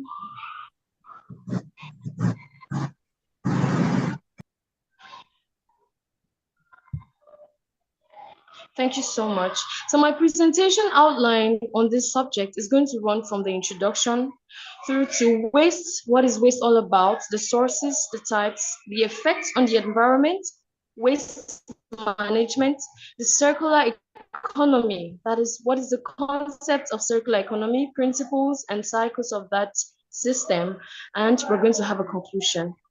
Next slide, please. Introduction. When we're talking about waste management and the circular economy, we're made to understand that human beings make use of several substances like every day, and eventually they yield waste out of them, substances they say they no longer use. And it is commonly said that what is poisonous to one person might be food for another person. So this presentation presents us with the opportunity to see waste materials as potential useful and finished products for our day-to-day activities and things that can be of great help to us. The next slide, please. I'd like to explain further. Waste can be defined as everything that no longer has a use or a purpose and needs to be disposed of. Another definition says it is garbage or refuge or sludge from water waste plants, water treatment plants, and which can yield air pollution, which can yield water pollution, including solid, liquid, semi-liquid, and other gaseous materials. These can come from industrial sources, commercial sources, mining, agricultural operations, and from community activities. Next slide, please. Yes, the next slide. We want to see the sources of waste. The next slide, please. We want to see the sources of waste. Of course, we all know that there are several sources of waste. We have waste from agricultural activities, waste from industries. We have waste from radioactive activities, radioactive substances, waste from medical activities, waste from demolition of debris, waste from production enterprises, production companies, household waste, municipal waste, all of which can be solid or liquid, biodegradable or non-biodegradable. Can we move forward, please? Yes, the next slide. This slide actually explains that the production of waste depends on how active that particular environment is, how active that community is. And this image gives us a brief summary of the various sources of waste. We have waste products from mining activities. We have waste products from agriculture and forestry, from industries, from households and commercial or government activities, from demolition at construction sites, and also water waste treatment. Can we move to the next slide? In all of this, we are made to understand that the waste we have, we're made to understand that the waste we have can be biodegradable waste and non-biodegradable waste. When we talk about biodegradable waste, we talk about the waste that can easily decompose. And this is usually in the kitchen, usually from homes. They include remains of garden waste and body waste products. This can also be called moist waste. On the other hand, we have non-biodegradable waste. The next slide, please. The non-biodegradable wastes. These are the ones, for example, newspapers, broken glasses, and plastics. They do not decompose easily, and they can also be referred to as dry waste. And we know that as human beings and other living organisms, we produce so many forms of this waste into the environment. Can we go to the next slide, please? There are several negative and hazardous effects of waste in our environment. We may not see it immediately, but in the long run, they cause a lot of negative activities. First of all, there is air pollution. Then we have water pollution. We also pollute our soils where we are supposed to plant and harvest. Eventually, we get waterborne diseases, airborne diseases. The also release of radioactive substances into the atmosphere. All of these are results of unmanaged waste that has not been properly kept. Can we go to the next slide, please? Yes, the next slide. We want to talk about waste management. Remember, the topic of this presentation is about waste management and the circular economy. Waste management comprises various mechanisms that are put in place in order to handle and discard properly our waste. It also deals with recycling of waste. When we talk about recycling of waste, it entails processing of waste or used products into new and other useful products. This enables the control of air, water, and land pollution and helps in conserving natural resources. Yes, the circular economy. The circular economy, unlike our usual normal economy where you take, you use, and you dump, circular economy, as the name implies, is a concept that highlights the needs for products, materials, and raw materials to remain in the economy, if possible, but at the same time, generating waste should be minimized. So the circular economy comes to explain that in as much as we make use of substances and produce waste out of them, how do we ensure that all these activities are taking place, whereas there is still minimizing of the waste being produced? The next slide, please. Circular economy can therefore be defined as a production and consumption model that involves sharing, borrowing, reusing, repairing, refurbishing, and recycling existing materials and products for as long as possible. The next slide, please. Of course, we're made to understand that since the 1970s, that's where the circular economy paradigm got its roots, whereby the scientists had to gather together around the Club of Rome and they carried out a research concerning the future of the Earth's natural environment and its limited raw material resources and the place which human beings occupy in the ecosystem. Please. Okay, thank you so much. This diagram clearly illustrates to us the difference between a linear economy, which apparently is what we have right now, and a circular economy. Unlike a linear economy, in the circular economy, yes, we still have the raw materials, we have a design, we have manufactured materials can be recycled, and that is the beauty of the circular economy. The circular economy has three main principles, which is to limit waste production, circular products and materials, and also to regenerate nature. Of course, we want to limit the production of waste. We want to circulate products by recycling them, and by so doing, we can be able to regenerate new other items. So this is a butterfly diagram of the circular economic system to help us understand the inner circles and the outer circles of what happens in circular economy. We're made to understand that the left-hand side comprises reusable items, that is biodegradable items, that's a biological cycle. And the right-hand side of the circular economy entails those that we can just use them, maybe use them for production, but they cannot decompose. That is what the circular economy seeks to do, to create that difference. The next slide, please. And also, we need to know that several countries or places have taken the bold step to carry out transformation of waste substances. For example, in Sweden, there is heat generated in wastewater fermentation processes, which is used in heat pumps. Again, in Sweden, they have levied taxes for carbon dioxide production for companies that produce it without a co-generation of heat and electricity. Of course, in Poland, they also have installations of producing biogas just from municipal waste. In Cameroon, exactly where I am, we have the West Aid, among others, which has recruited several persons to enable the recycling of plastic waste. Yes, we are going to see that Plastic waste can be used in producing paving tiles. Raising community awareness has also been done by the Waste Aid organization. They work with the local governments in Douala and the mayors, and as such, they're really building up something great, which gives a new mindset to all the individuals about waste disposal and waste management.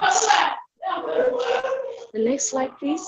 It is on these that I'd like to conclude that in as much as human beings keep utilizing various substances and producing waste, there is a need for proper waste management, because whatever we might call waste can eventually be useful if only we recycle it.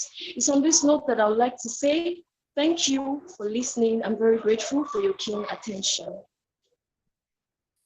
Thank you very much, Ms. Shekina Roda from the St. Louis University of Cameroon, a public health expert, and she has given a wonderful presentation on waste management and circular economy practices. We don't know if we have any question, contribution. Thank you, all those who are giving thumbs up. Thank you very much for, thank you. We appreciate, I think Ms. Prince Ajinga Justa have a question. You can raise your virtual hand if you have a question. Prince Justin, over to you.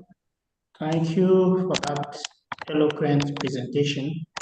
I have just one question.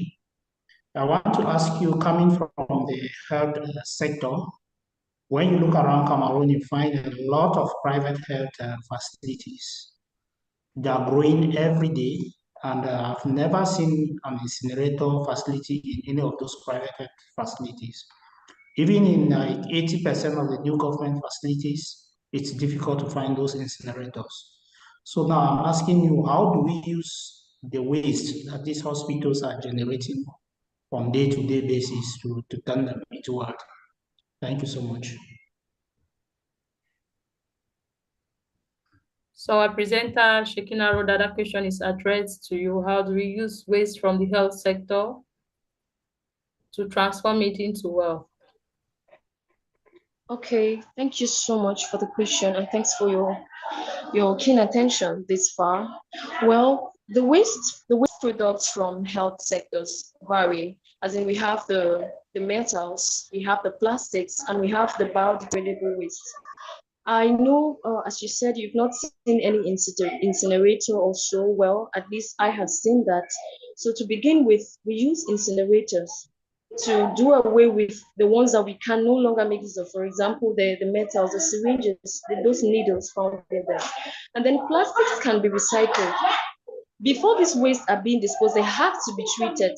For example, it has been used to handle or to work on someone with HIV, other people with various contagious diseases. They have to be treated, sterilized before being disposed of or before being recycled.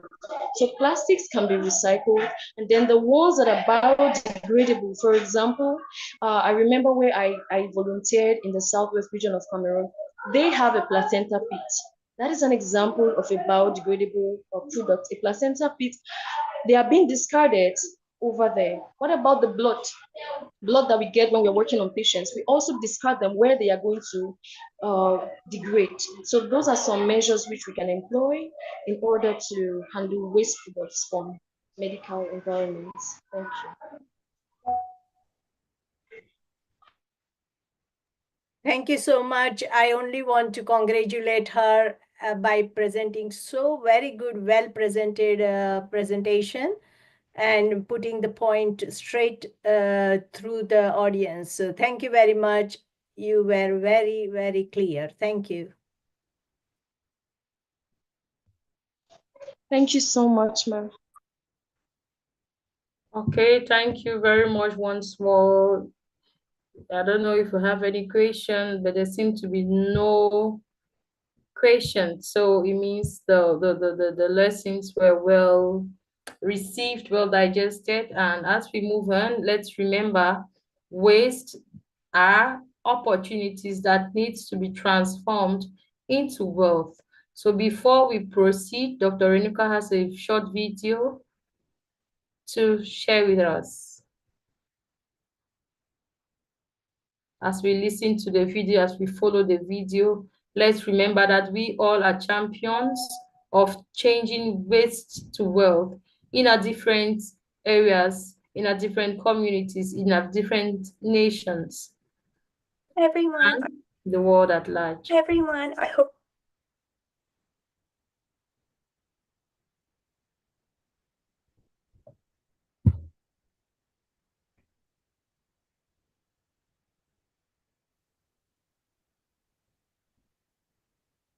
Hi everyone, I hope you're doing well. My name is Olivia Karp. I would like to first say I'm so excited to be part of this conference and have the opportunity to share a 1 to 2 minute speech about the impacts of climate mobility and biodiversity. Unfortunately, I cannot be there. I'm currently not feeling the best, but I just filmed a video of myself to kind of give my input in my research. Just a bit of background about me. My name is Olivia Karp. I am from Canada. I've been in the climate mobility space for almost about 2 years now. I am a nonprofit founder of a nonprofit called the Climate Mobility Community Action Network, which is a network that works towards issuing topics from climate mobility and displacement through education, collaboration, and participation.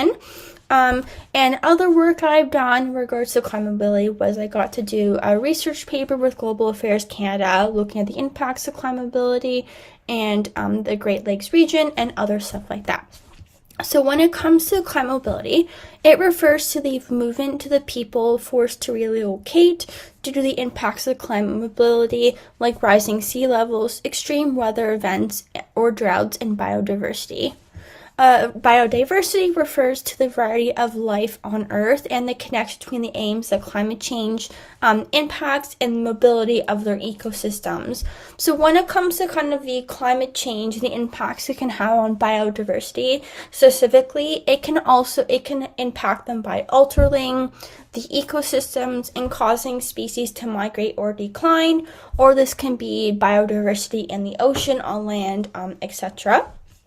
So when it comes to the key points about the relationship between climate mobility and biodiversity, so an example of this can be the Pacific Island regions or just island regions in general that have a lot of biodiversity growing on the land or in the ocean.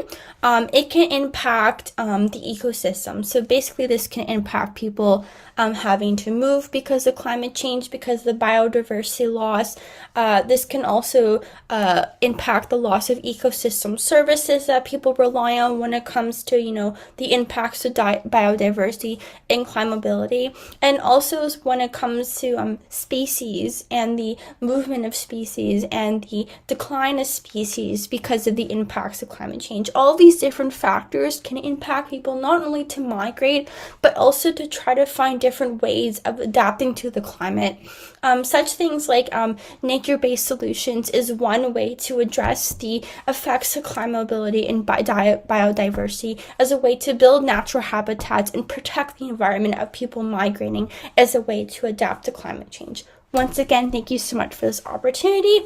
If you want to learn more about me, go to my website at www.oliviakarp.com to learn more about me, and have a great rest of your day. Thank you. Thank you so much. I think it is a good time to stop. Do you want to just give a closing remark, Dr. Gazelle? And then after 5 minutes, we can start with the new session. Okay, we want to thank all those who have been with us from yesterday for the Global South Summit on transforming waste to wealth and circular economy practices. Before I proceed, Robert Kumar, hand is raised up. Over to you, Mr. Robert. Thanks a lot for this opportunity. I'm very happy to listen the new latest presentation about the biodiversity conservation. I'm Rohit Kumar. I'm a disaster risk reduction and governance expert here in Nepal. I want to say one thing highlight here is we are doing many things in the SFDRR, Paris Agreement, and SDGs, but we are missing many things about the biodiversity conservation. So we need to raise our voice for the favor of the biodiversity conservation and the convention what highlighted the many aspects of the biodiversity conservation. Just I'm highlighting this aspect. I did research in this aspect. So we need to give more focus on. We need to see the over the around over the border, but we need to forget the limited area of biodiversity conservation. So we need to raise the voice globally, how to save the lives and livelihood, not only save the lives and livelihood, and how to save the biodiversity. This is important thing for us. That's all my view. That's all. Thank you. Over to you. Okay, thank you very much, Robert. We need to see the light of biodiversity. Michael Wanjuzi, you have something to say? Yes. Well, I just want to thank the organizers for this very insightful gathering, and some of these things we've been discussing, you cannot do it in isolation. We need to work together in order to achieve the SDGs in our respective countries and globally. So I encourage participants to make use of the resources we have gathered from here to benefit our community. Thank you very much. Thank you, Michael, for that compliment. We don't know if any other person has something to say. If we don't have any other participant with something to share or say or a compliment, we are going to have a short break of 10 minutes. Thereafter, we continue back on the same link. 7 minutes. Yeah, a short break of 7 minutes. In Cameroon is 12:53. So by 5 minutes after 1, we are going to join back on the same link. Thank you so much. Stay on the same link. Stay on the same link. We are just pausing for a while.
Okay, we are going to use this break to show this video.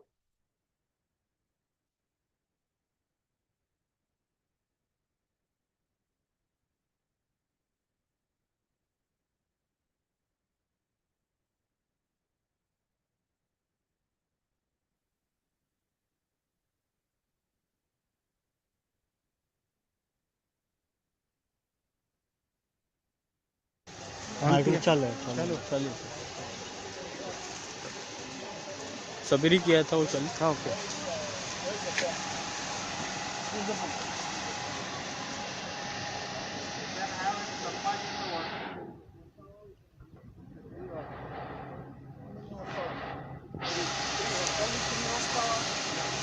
also not required, a very small plot. That's why we are making bypass. We also require. Huh?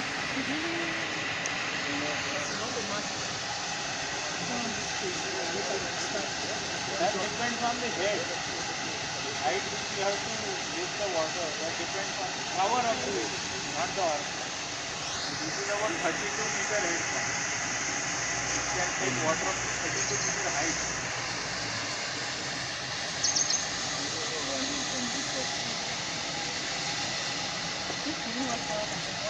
मैंने कहा ये कौन dynamics वाला ना खाली dynamic कौन सा बहुत दिन बाद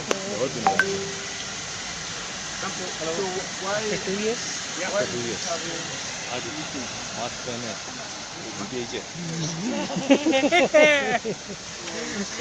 VPH के बाद mask No, no, no, bro.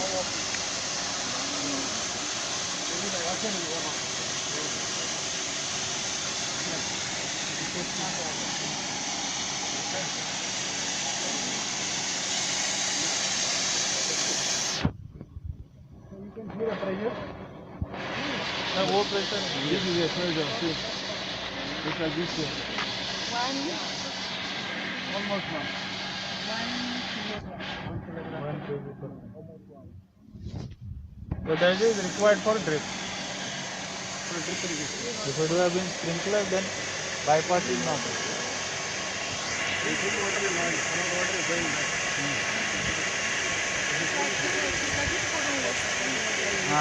They are getting interconnected. They are not wasting anything. Because it may go.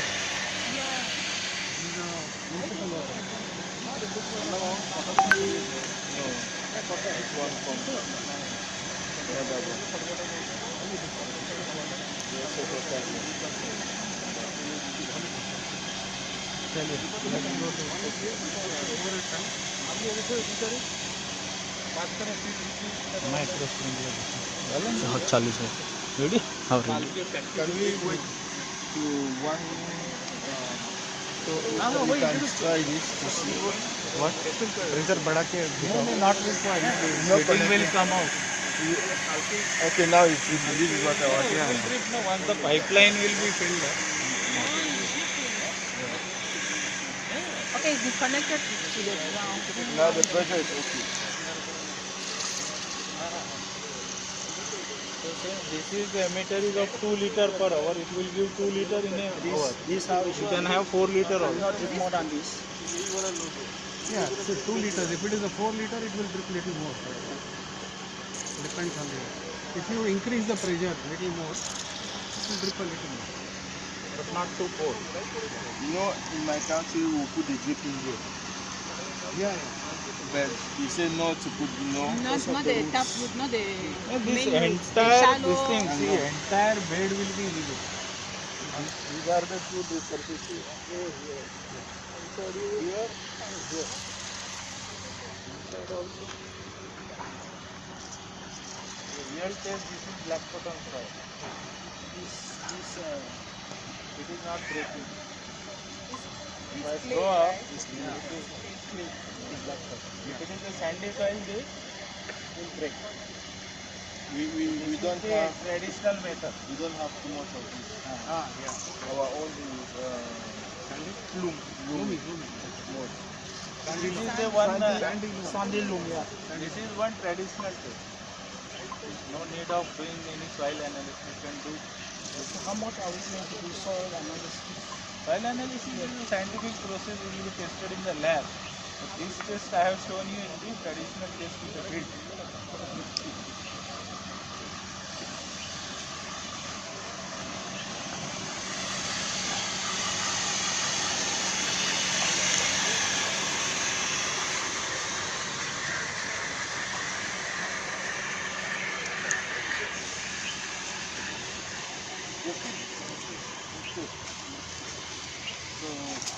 The general said UFA-GSFN from the hospital. So he is the country director of Cameroon and he is UFA. Namaste.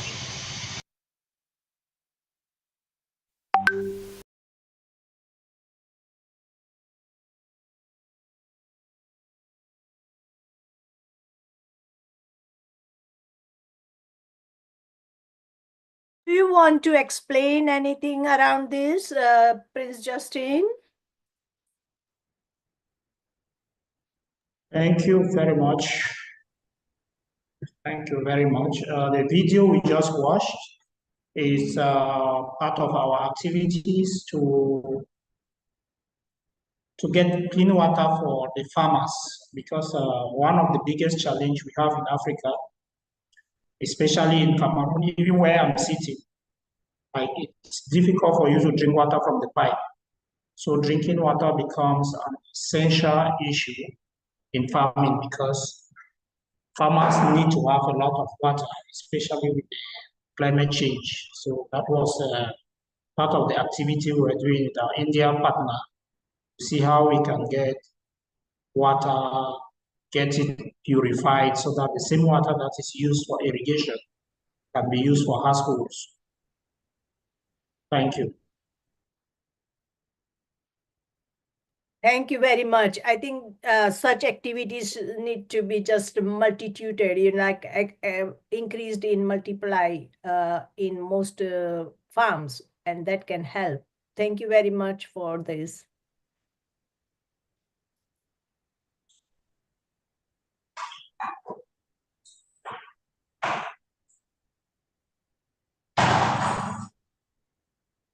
If Dr. Nayal is present, Naya, to proceed with the next session.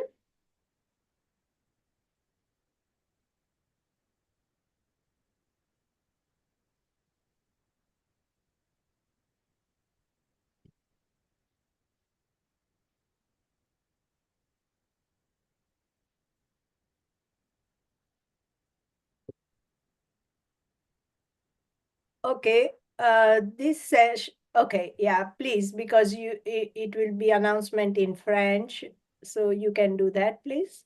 Thank you. Announcement in French, Dr. Enuka. Yes, to invite the session chair. Okay. For biodiversity. Yeah, so we are going to, let me open the program for today, a minute, please.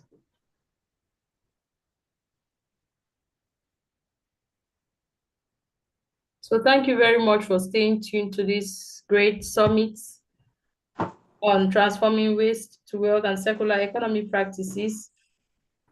We are going to move on to the last session of the day. We are going to move on to the last session of the day. We are going to read out the names of the different speakers. We have Professor Ibrahim Manu. Professor Ibrahim Manu will be coming from 2 p.m. He has just mentioned that he'll be available from 2 p.m. Next on the list, we have Dr. Gedia Geneviève, Dr. Ibrahim Achille, Monsieur Tonga Marcel, Justin Ninyenga, Lucy Mumbi, Landy Lawrence, Professor Ernesto Cordera, Olivia Karp, Ushwal Amatia, John Ignatius Nji, and Jugep Juskawu just spoke. So we are going to, we mustn't respect the order of the names as I mentioned, but we are going to be talking.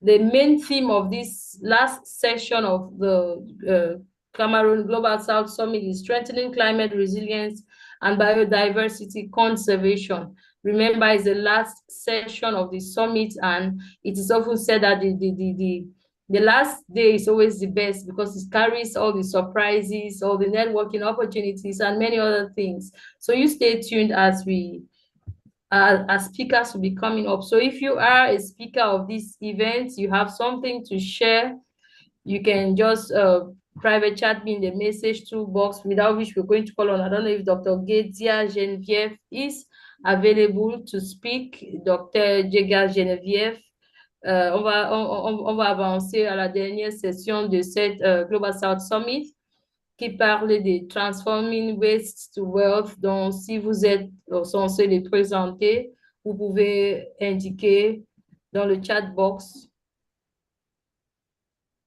If not, Ambassador Justine from State of African Diaspora can take the lead to start this session. Prince Justin, I don't know if ambassador from State of African Diaspora is available. Let me check with him. Please, just a second. We expect Professor Ibrahim to be here at 2 o'clock. Yes, and sure. I think Tanga Marcel has another presentation in this session as well. So yeah, he does. If he can join us, that would be great. And is Ernesto here? I don't see him.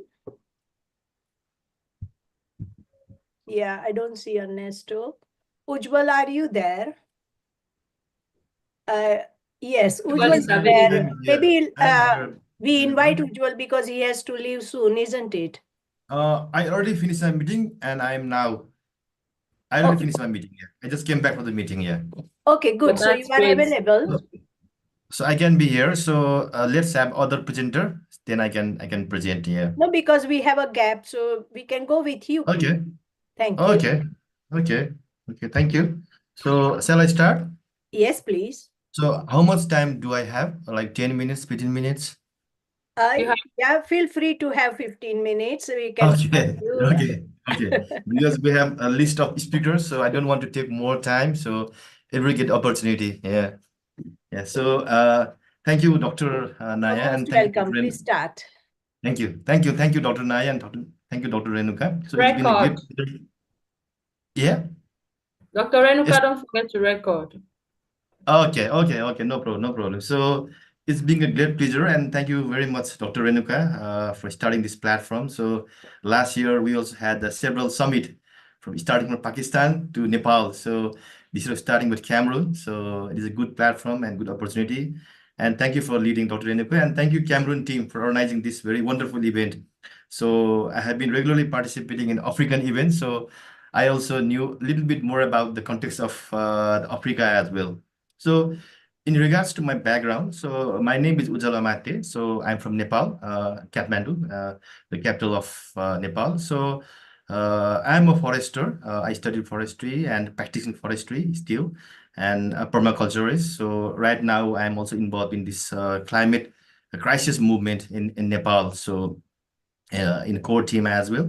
So as per the topic, so today I'm going to discuss and present about the biodiversity. So sharing my experience and what we are doing in Nepal and what other countries doing in biodiversity conservation. So that is my topic. So I will start with a few background, and I have my presentation. So I'll share my screen with my presentation.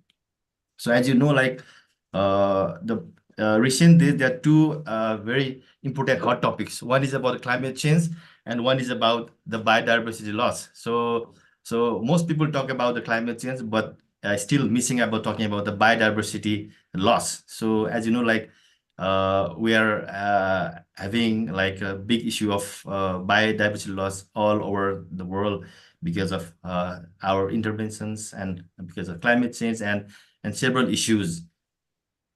So right now, if you talk about the climate change, so it is somehow depressing as well. So when we talk in Nepal, everybody talking about the climate change, climate crisis. So we're not having rain in Nepal. We're talking about the melting of snow, a glacier lake outburst, a disaster, forest fire, everywhere, like rising of sea level. So wherever I go, everywhere we're talking about climate change, and it is somehow making depressing, and it's depressing as well. So this year, like no, like we don't have enough snowfall in the mountain. We don't have a rain. So farmers are worried. So for the crops, that is depressing for them, and it's giving tension. So it's also impacting the mental health. And as you know that no, like we're talking about the circular economy, we're talking about carbon as well. So as per the reference, so every year we are making like 10 gigaton of carbon every year in the atmosphere. So it is only like the tree as a forest, So they seek they absorb the carbon.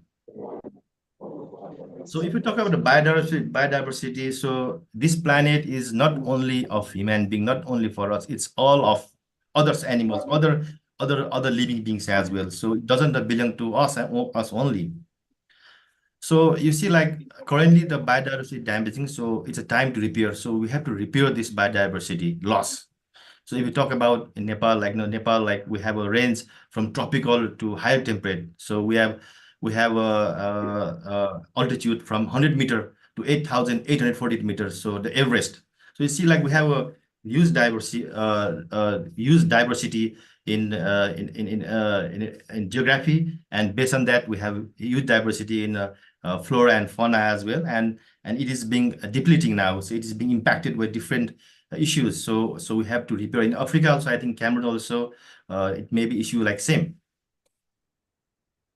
So so we must need to bring our ecosystem back. So the native ecosystem is very important for us that we need to bring back. And as you know, like we are doing more agriculture. We are cutting trees. We are demolishing forest, and we are increasing the agricultural land, and we are doing more monoculture. So we need to stop this monoculture. We need to focus on permaculture. So that I'll come later in my presentation. And in regards to biodiversity contribution, we'll talk about digital platform as well. So now we need to use AI and machine intelligence. So that is very important for nowadays because with the traditional method, traditional technology, we can't cover everything. So with this background, I just want to start my presentation. So I will share my screen.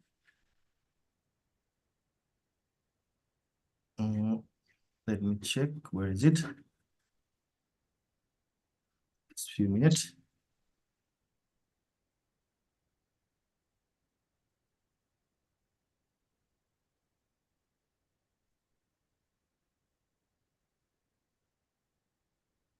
Just 1 minute, sorry.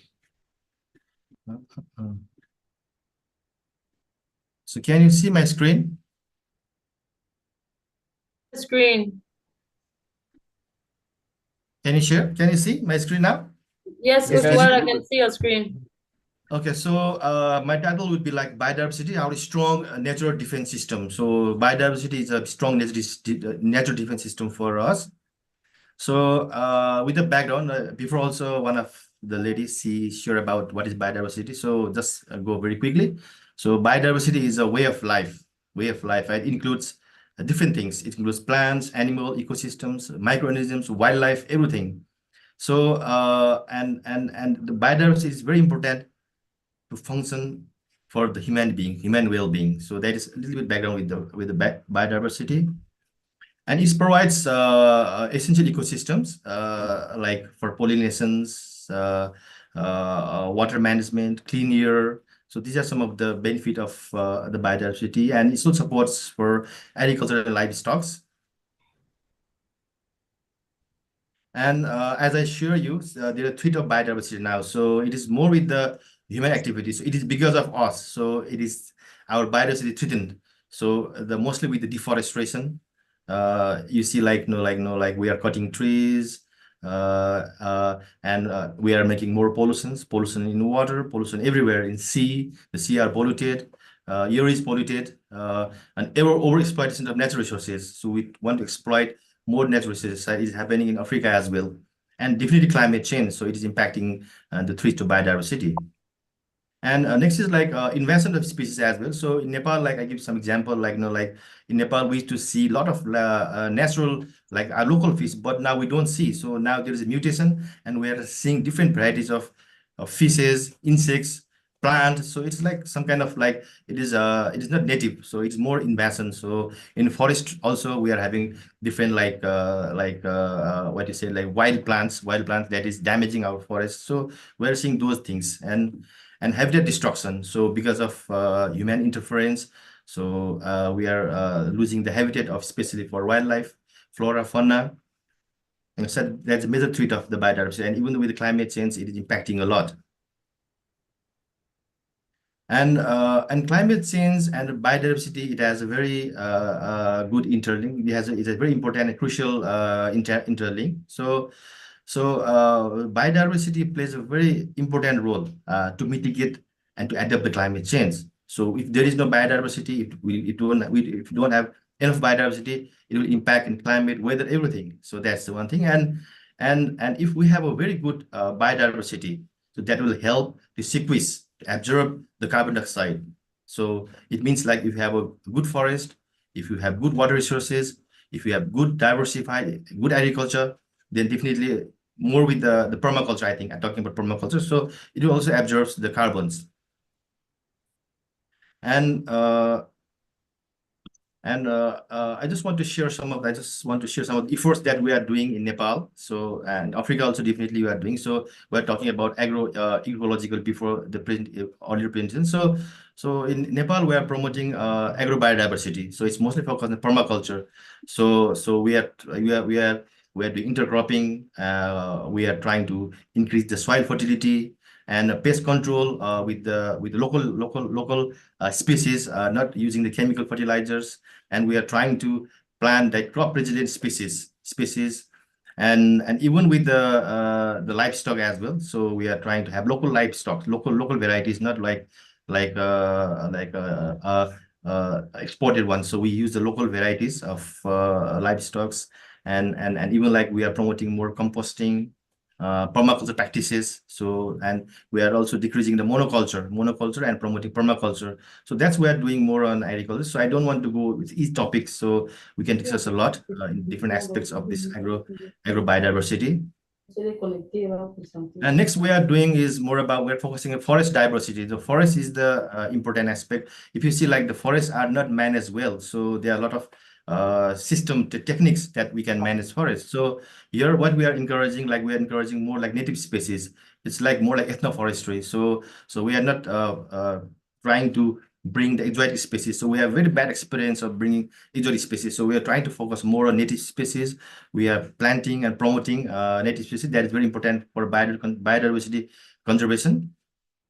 And agroforestry, definitely one of our presenters already talked about agroforestry. So that is a very good practice for biodiversity conservation and community forestry. I know that in Cameroon also you are practicing community forestry. In Nepal we have community forestry, we have family forestry, we have forest, religious forest, we have family forest. So that's how we are managing our forest, and that's how we are conserving the forest diversity. And in Nepal, like we have established a lot of protected areas, national park, wildlife reserves, so and conservation areas. And also we are also like working on the buffer zone areas. So because there is conflict between human and wildlife, so we're also working on that, because if there is a more pressure of wildlife, so there is a pressure for human to the wildlife as well. So we are working on that. And promoting ecotourism. So it's forest-based ecotourism, so that we are promoting, especially for biodiversity. And we are also safeguarding and protecting the biodiversity hotspot, like especially for like vultures or bears or rhinoceros, tigers. So that's what we are doing in Nepal. So I don't want to go in detail with each topic, so we can discuss later. And especially we're working with the school children, this is a very good approach. So we are having citizen science, especially with the schools, and they collect the data, they collect informations, and they also work, they also involve in a dialogues. We say Sambat in local language. We do dialogues with school children, and they also do awareness activities. So they are the one who is leading, especially with the school children. So we are building awareness about biodiversity conservation, and we are making citizen science, and we are making them as climate champions or biodiversity champions. As I said, they're simply linked with the citizen science. So we are doing biodiversity educations and outreaches, especially with the kids, adolescents, girls and boys. And also we are educating different policy makers. So with the local governments, world level, community levels, peoples. So we are doing awareness education to them as well, and promoting and letting them know about the importance of biodiversity. So that is very important for us. And what we realize now, like we also need to, because we are also doing some in traditional way and biodiversity conservation. So now we are thinking, and we need to think, this may be applicable for Cameroon as well, like, using a different like mobile applications. So we can develop some apps. So that can be used for reporting on like species sighting or illegal hunting, tradings of wildlife, and also early warnings like same like disaster preparedness. So we also can establish or start like early warning systems, so that will treat to biodiversity. And drones. So we also planning to work on the drones. So how we can use drones, small drones, to monitor the different activities, illegal activities, and to monitor the biodiversity as well. And in future, like now AI is getting very popular. So I think we also need to use AI applications to identify species or habitat modeling or analyzing large database for AI and camera traps, so that can link with the AI that we can do. And definitely now the online platform is growing, so that is very helpful. So we can develop different website. We can do campaign in social medias that we are also doing, and you can develop virtual learning tools for biodiversity conservation and e-learning. So this can be some of the few approaches that we can do in the future. And some has already started, but we need to do more in scientific way. So this can be some approach. And in conclusion, so as I shared earlier, so biodiversity is a foundation of our life. So it provides like essential ecosystem services, and it is important to preserve our culture, to preserve our nature and humanity. That's very important. So next is like protect and conserve biodiversity is a shared responsibility that requires collective action. So it means like we need to work together. So if there is some impact in Africa, it will also come to Nepal as well, or Asia as well. So we need to think on that, like how we can conserve biodiversity at local level, national level, and global level. And definitely we need to value add biodiversity, and with preserving biodiversity, we can think about the healthier future, healthier planet for our future generations. So that's why like biodiversity plays very important role to save our planet. So definitely, like if we don't conserve biodiversity, it will definitely impact climate change. It is very good correlation. It has correlation between climate change and biodiversity. So we need to think now and act now, and we should think on conserving biodiversity for the future. So that is from my side. So if you have any question, any comments, please let me know. And in future also we can talk more about, because it is a little bit broader, but we can talk specifically as what we do in ethnoforestry, or what we do in community forestry, in permaculture, what we are doing. So we can talk specifically in future as well. So it's a little bit broader. So it is some of the practice that we are doing, and that's with some experience regarding this biodiversity conservation. Thank you. Thank you so much. Thank you. I think we should be listening more about the community management in forestry, like joint management of government and community, how government invited community to be part of their management and preserve this. It is an unique example which has been really successful in Nepal. And it has been now implemented in other parts of the world as well. But I think Nepal is leading on that, and we should be following those examples. So thank you very much for sharing this, your presentation. And those who want to connect with Ujjwal individually to know more how it can be done and so on, please do. Thank you very much. Thank you, Dr. Renuka. Thank you. So we can talk later on. Actually, I have got a presentation on community forestry, as last time I did in Nigeria, actually, yeah, for the community forestry. So today we are focused on biodiversity. So I can also share that in future, yeah. Thank you very much, Ujjwal, for the wonderful presentation on biodiversity, telling us that biodiversity is the foundation of life. That's a good take-home message. Biodiversity is the foundation of life. So still on climate change, we are going to call on Dr. Gidja Genevieve from Chong to present to us her work on climate change. Dr. Gidja Genevieve, vous avez la parole. Merci, Madame la modératrice, de me passer la parole. Chers panélistes, Chers panélistes, bon après-midi. Je vais vous entretenir sur les changements climatiques, leurs causes et leur impact sur l'environnement et sur la vie des populations. Ce travail sera vous présenté suivant le plan ci-contre. Nous aurons en 1 l'introduction, en 2 les causes du changement climatique, en 3 les origines des gaz à effet de serre dans les changements climatiques. En 4, nous aurons les impacts des changements climatiques sur l'environnement et sur la population. Et en 5, nous aurons la conclusion.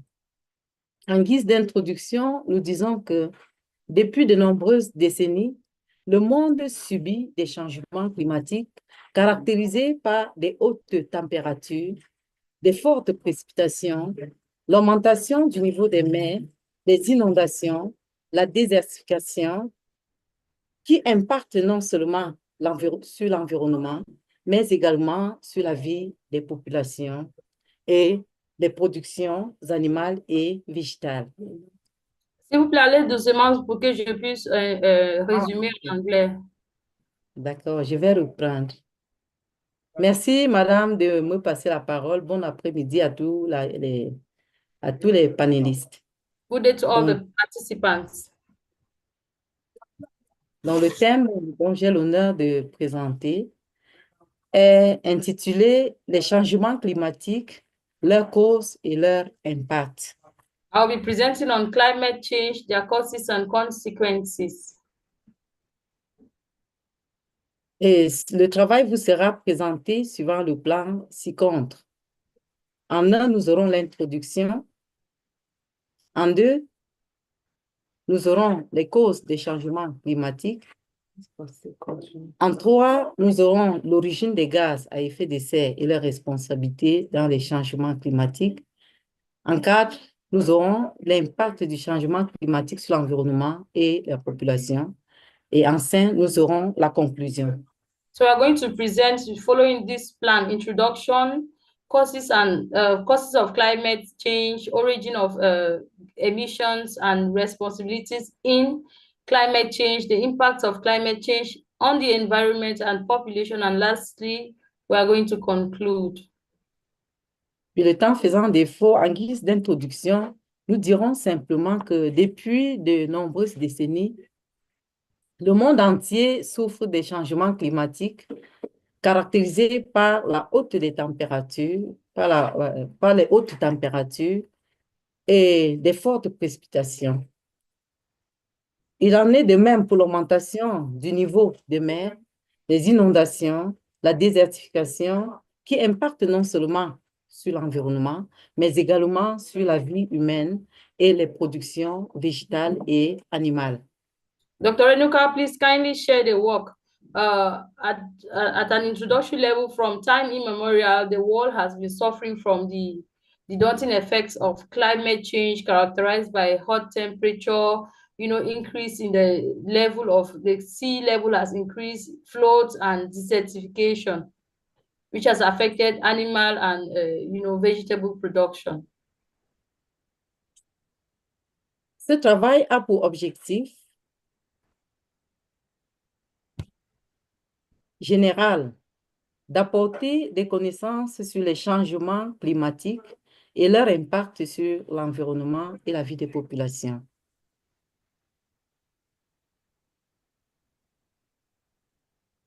At the level of objectives. Il faut continuer, je vais résumer après. OK.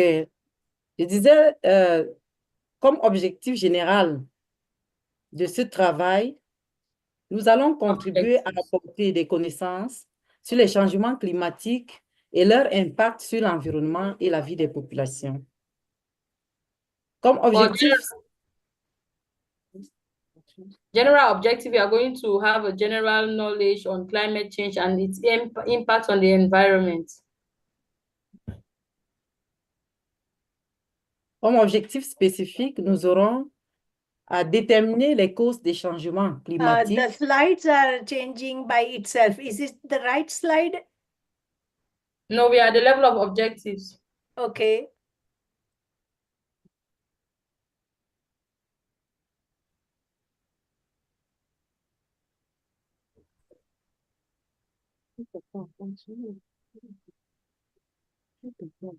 Il faut continuer. OK.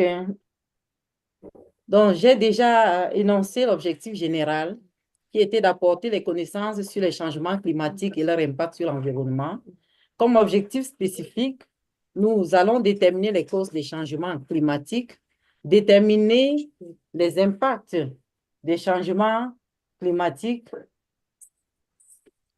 l'origine des gaz à effet de serre et énumérer les impacts des changements climatiques sur la vie humaine. So specifically, we're going to determine the causes of climate change, the origin of emissions, and we are going to enumerate the impact of climate change on human life. Lorsqu'on parle des changements climatiques, cela implique plusieurs terminologies. D'aucuns parlent de réchauffement climatique, d'autres de dérèglement climatique. Qu'en est-il en fait? Le changement climatique fait référence à l'ensemble des modifications à long terme des températures, des précipitations moyennes de la Terre, ainsi qu'à leur impact sur les écosystèmes, les sociétés et les économies. Climate change, generally we talk of the general modification of the earth temperature, precipitation, and precipitation. Quelles sont alors les causes des changements climatiques? Hello. Wait a second. I will have to share it again because it is on automatic transition. So it changes the slides automatically. So I will have to control in other way. Okay. So I will do this way. You know why she gets it up? Okay. Now we are here, right? On this one? Yes. Okay, please Oui. go. Les causes des changements climatiques sont les émissions de gaz à effet de serre dans l'atmosphère, notamment le dioxyde de carbone, le méthane, l'oxyde de nitreux et autres gaz, notamment les gaz fluorés. Ces gaz à effet de serre contribuent à diminuer la couche d'ozone de l'atmosphère, conduisant au réchauffement climatique. We see that generally the climate change is caused by emission of gas in the atmosphere, specifically carbon dioxide, methane, and nitrous oxide also, which affects the atmosphere.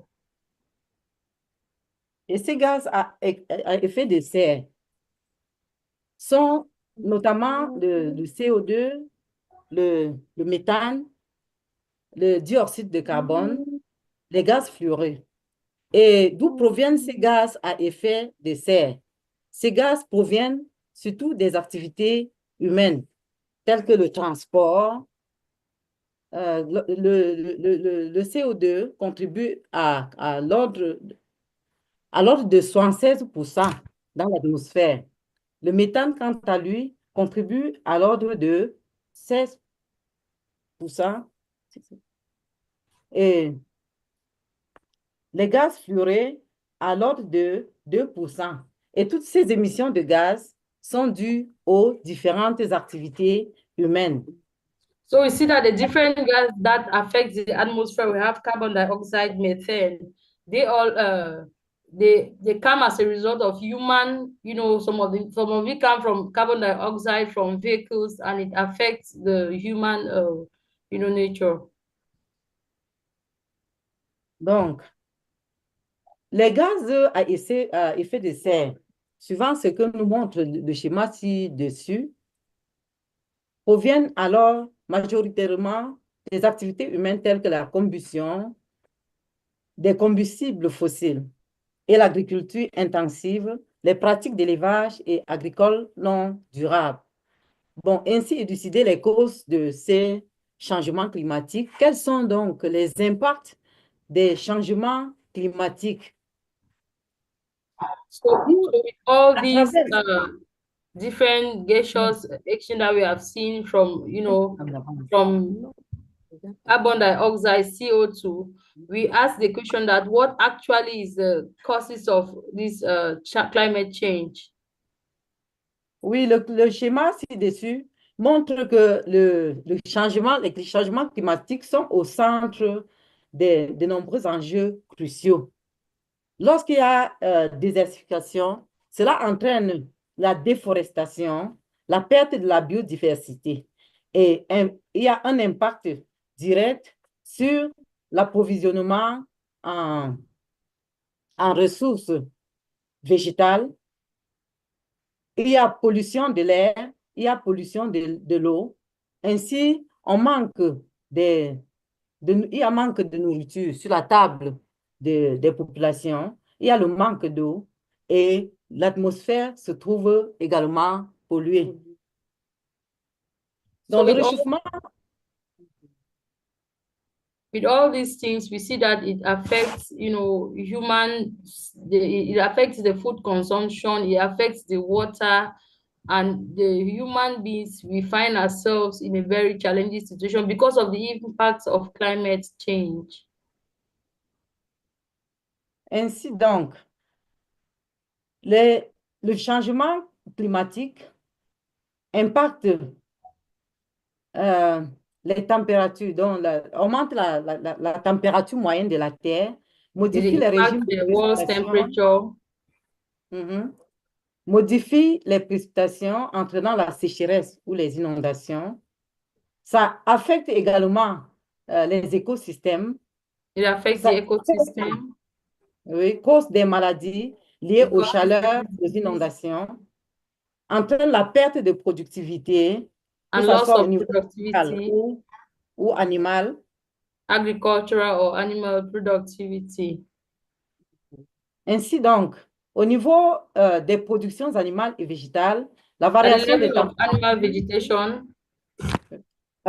des températures des précipitations perturbe le cycle biologique de la croissance des plantes et affecte le rendement. L'alimentation étant le facteur des productions animales, cela affecte également les productions animales. La sécheresse et les inondations détruisent les cultures et affectent également les productions agricoles.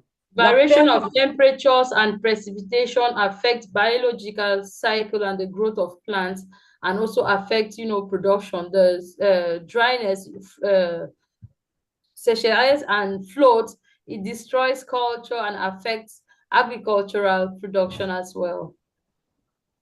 Donc, avec les changements climatiques, on assiste également à la perte de la biodiversité. Il y a des espèces des espèces végétales et animales qui disparaissent. So there are some vegetable and animal species that disappears because of climate change. Donc, les changements climatiques favorisent également la propagation des maladies et des ravageurs qui affectent les cultures. Climate change also affects, production of some species and, cultures generally. L'élévation du niveau de mer at the level of the sea, les érosions des sols, avec pour conséquence la perte de la terre arable, et ce qui affecte également la sécurité alimentaire. So we have elevation at the level of the sea, soil erosion that leads to the loss of land and affects food security. En guise de conclusion, nous disons que les changements climatiques sont liés aux émissions dans l'atmosphère des gaz à effet de serre et impactent non seulement les productions animales et végétales, mais également les écosystèmes, la biodiversité et la santé humaine.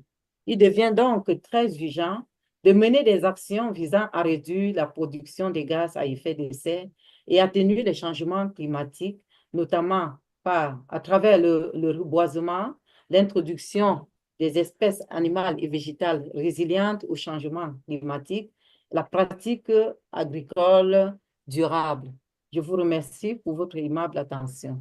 We say that climate change is linked, is due to the cause of, emission of gas into the atmosphere from human activities and other economic activities. We have deforestation and many other things that causes pollution to the atmosphere.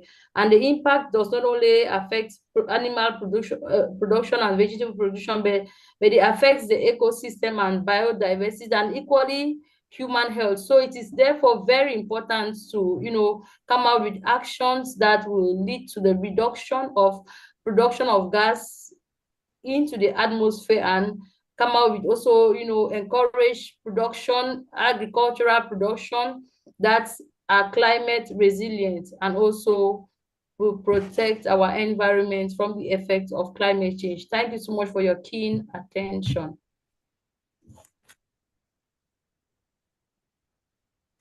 So that was that from Dr.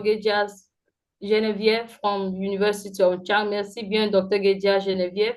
Merci à tous nos participants de l'expression française.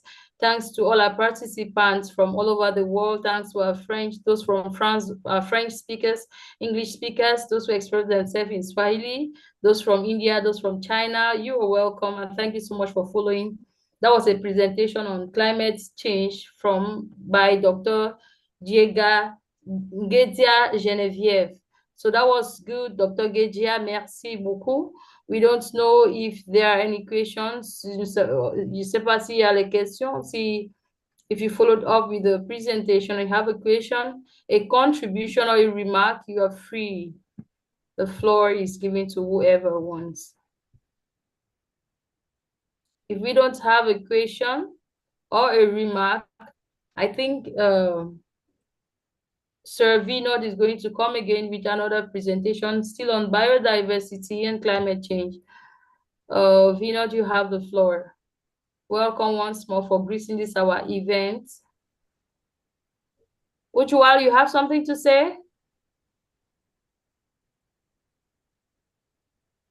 You're muted, Ujwal. No, not now. I'm listening. Oh. Yeah, I'm just reading in the transcript also. I'm reading over there also. Yeah.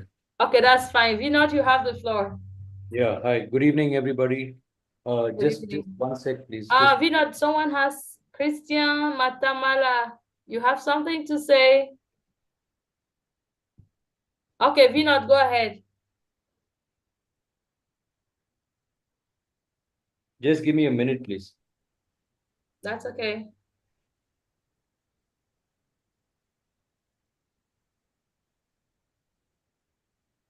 Yeah, hello. Sorry for that. So can you all hear me? Yes, Vinod, you're heard. So I've been listening to all the speakers and the questions which have been asked, as well as the questions which are there on the chat. I must say, I'm extremely impressed with the seriousness that everybody has taken in the last 2 days, yesterday and today. And the quality of the sessions that have been conducted have been excellent. I'm very happy to note that almost all of us agree that the time is now for ensuring that we are able to stop and reverse the negative effects of climate change. We are all aware that it is essentially the human activity that has brought us to this situation. And it is now up to us humans to take the step forward to reduce and reverse the effects of climate change. We have discussed in depth what all can be done. Just to recap, we are looking at waste management particularly in terms of plastic waste. We are looking in terms of afforestation and reforestation. We are looking at collecting organic waste from forests, converting that into either briquettes or biochar. We are looking at renewable energy sources such as solar, wind, and hydro projects.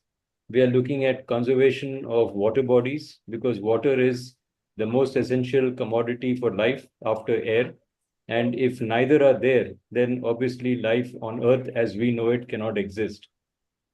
Another important part which we touched upon briefly in the last 2 days was that the need for participation of the community at large.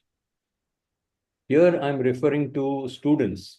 And this presents a good opportunity for us to come together to offer courses in universities, let's say undergraduate universities, undergraduate students, and train them on sustainability.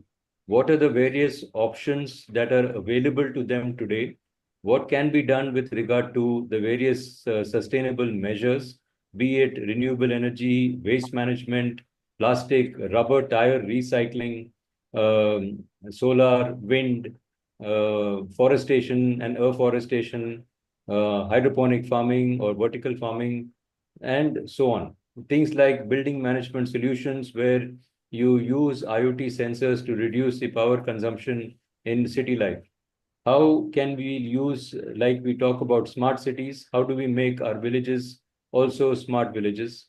How can we improve the cattle feed and therefore reduce the methane emission from our cattle? So there are many, many measures that can be taken. And one of the best ways is to reach the audience or to reach our segment children at a young age.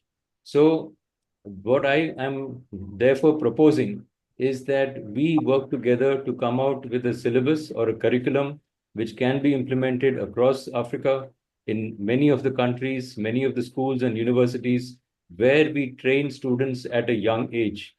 If we are able to get the younger generation part of this movement, then we are securing their future. If we are able to educate them on the need to reduce things like plastic waste or wasteful usage of electricity, then we are securing their future. So if the goal is to secure the future of our children, we need to educate them on the need on not to repeat the mistakes that our generation and the generation before us has made in our race towards development. Things like development in cities, building of huge office complexes, large malls cannot be avoided. But even cement industries can, by minor changes in their composition of the input that they use to make cement, by increasing the percentage of ash, for example, they can reduce the carbon emission. Or there are methods by which a cement industry or cement factory to reduce its own emission can go in for an afforestation project, which means they're also generating employment among the local population.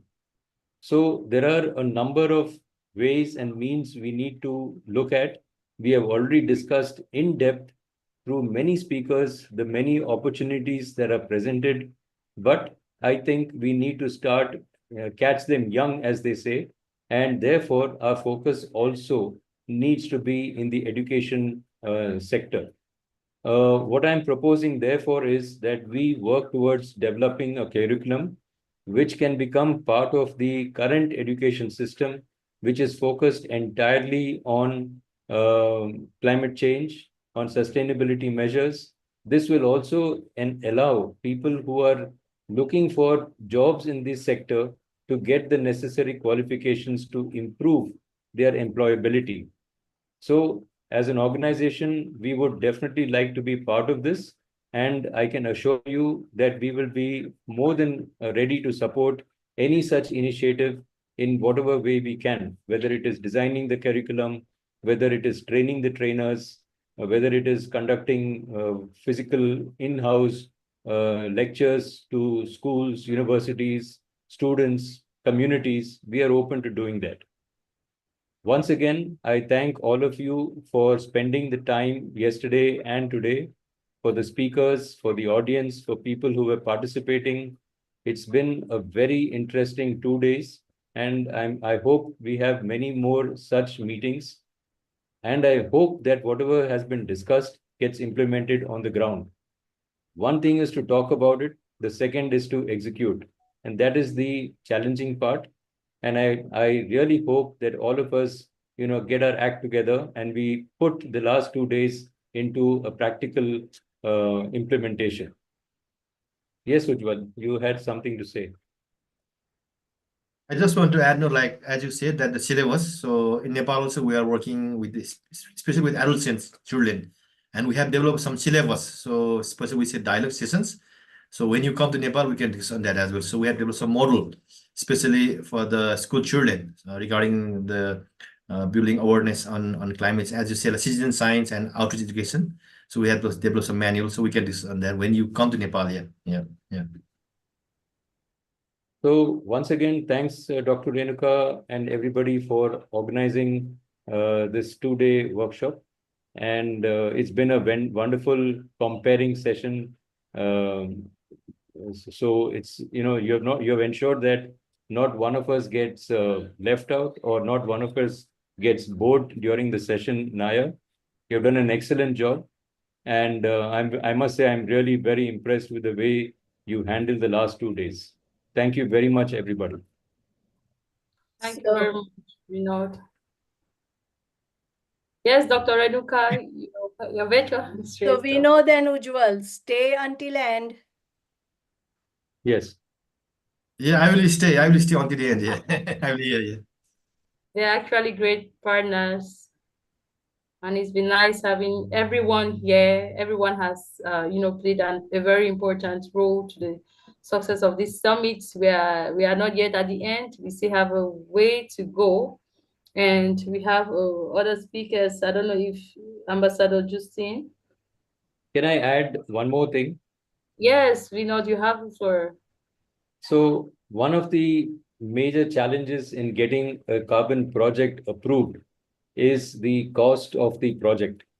The project as such is very lengthy. First, you collect the data, then you make it into what is called a PDD or a project descriptive document, which is a 60 to 80 page document based on the data provided. Then this document is sent to a registry, which could be Vera, Gold Standard, ONCRA, UCR. So many registries are there globally. The registry then sends it to a third-party auditor. Now, the third-party auditor will first verify the document for accuracy, and then they do a physical visit. These visits are extremely expensive. They can cost anywhere like $20,000 for one visit, and it's done on a yearly basis. So that is where people get reluctant to go into the carbon credit projects because of the cost involved. Now, we have been talking about circular economy. I've heard that mentioned many times. What we are trying to do is to use AI and blockchain into the system so that the need for a third-party auditor is eliminated. That brings down the initial investment in getting your projects approved. Once this is done, maybe in the next 6 to 8 months, what we want to propose is that if I take Cameroon, for example, as a country, any carbon credit that is developed within the country of Cameroon can be sold only within Cameroon itself, or it can be sold within the African Union. We are proposing something similar to Nepal when we meet this time. The reason being, in the last COP29, which was conducted in Azerbaijan, there was a lot of debate and discussion as to why should the carbon credits generated in Africa by afforestation projects benefit European companies, which are major polluters. And that's very logical. So what we are trying to do is anything developed within Africa should benefit Africa. It should not benefit anybody else, because the effort that goes into an afforestation project or goes into a plastic recycling project or any kind of project where you can generate carbon credits or plastic credits or water credits is humongous. And as one of the people ahead before, when I was speaking, mentioned what is the revenue share that goes down to the community, it's a valid point. Everybody needs to get their reward and recognition. And that is where a circular economy of the kind that we are working on or we are discussing now will play a very major role in the coming months.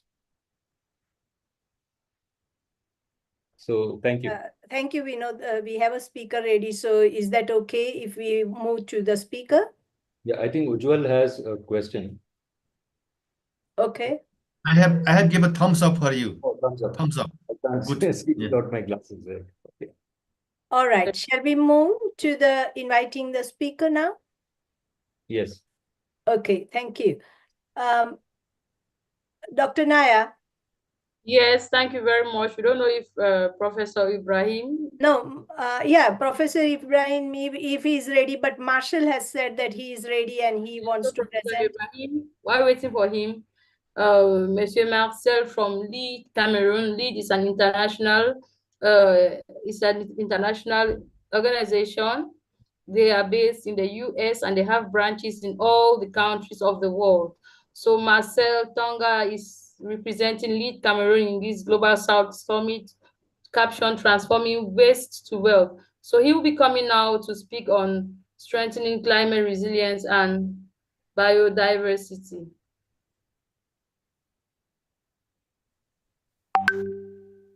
We'll be speaking now once more.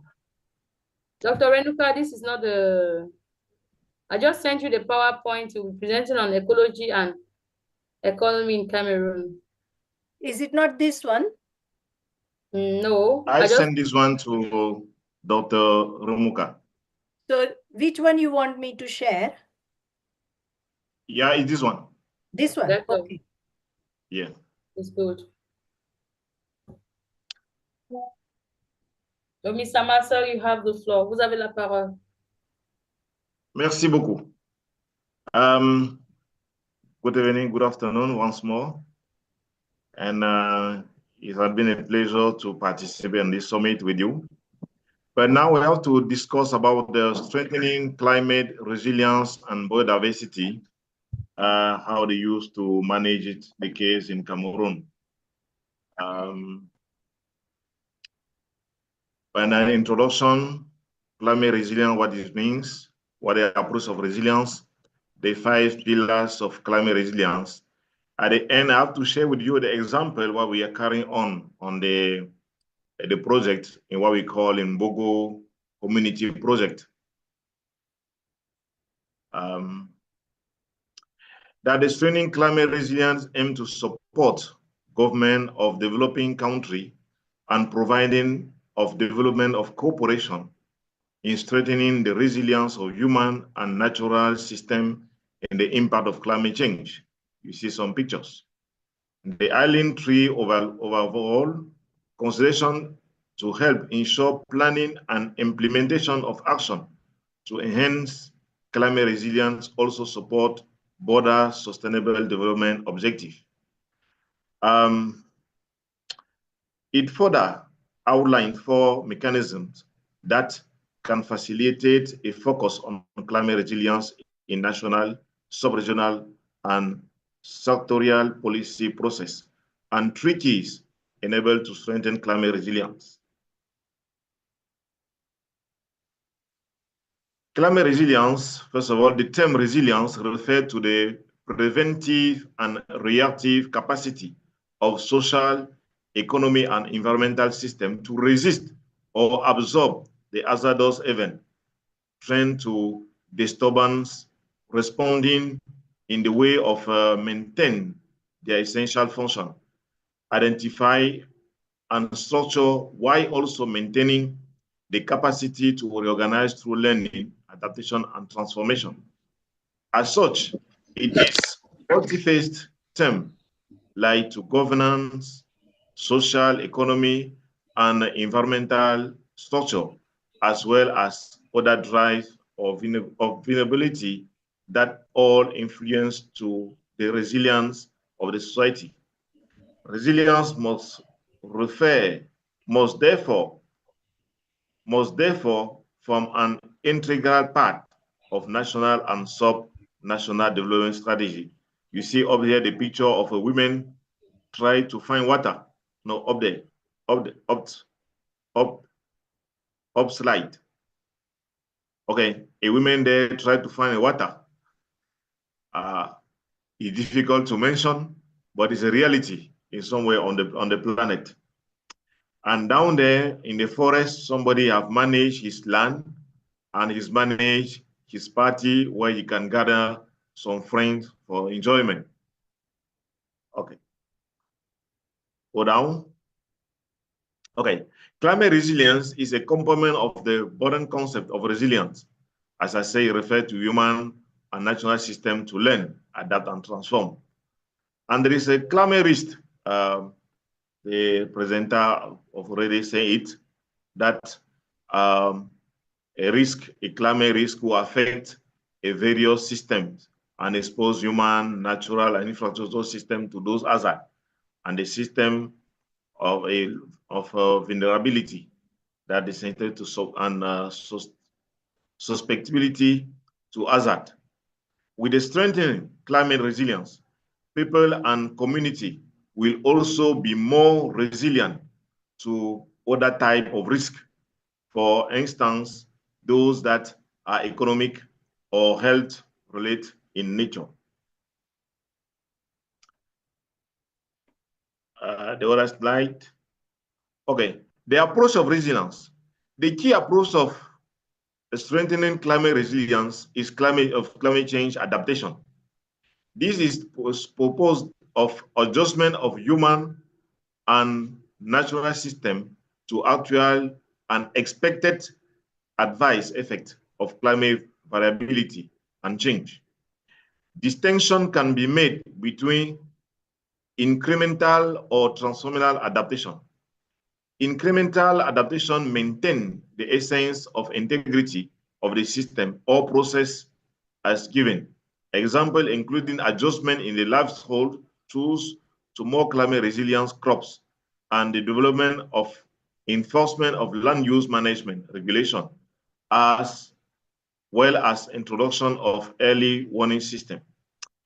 While transformation adaptation change refer to the fundamental attribute of social ecological system in anticipation of climate change and its impact, when incremental adaptation is not sufficient for managing climate risk.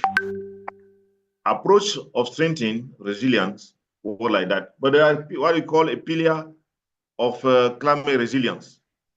The first one is the threshold capacity, the coping capacity, the recovering capacity, adaptive capacity, and transformative capacity.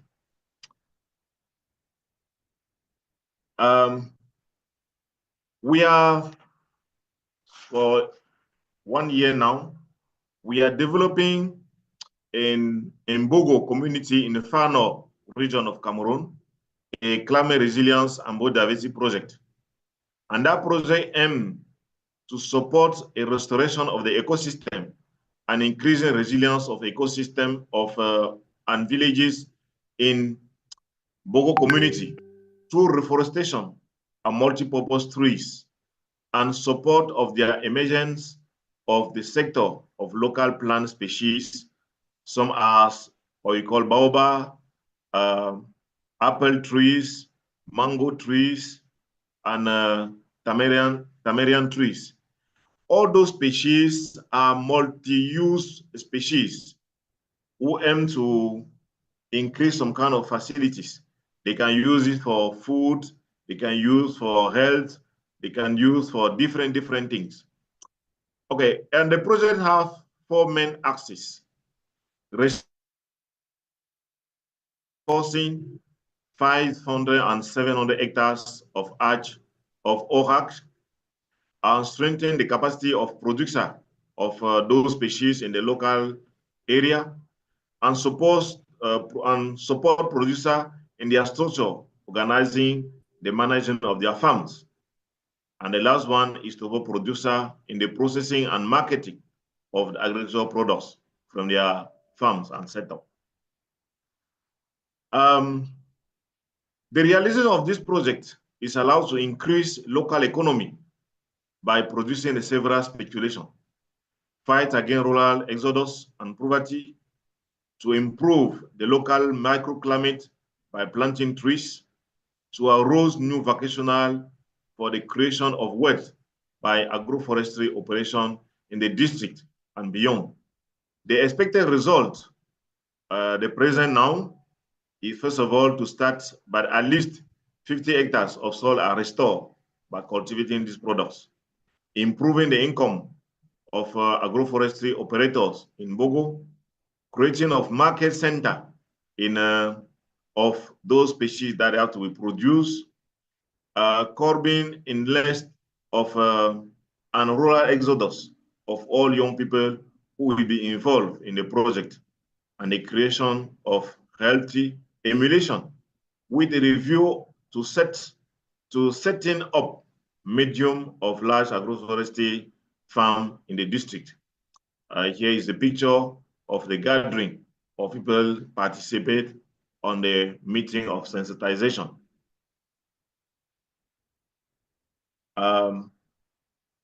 Thank you for that one. Is what I can present about climate resilience. Thank you.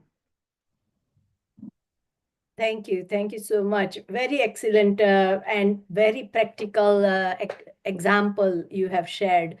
And I think you have achieved a lot through this project.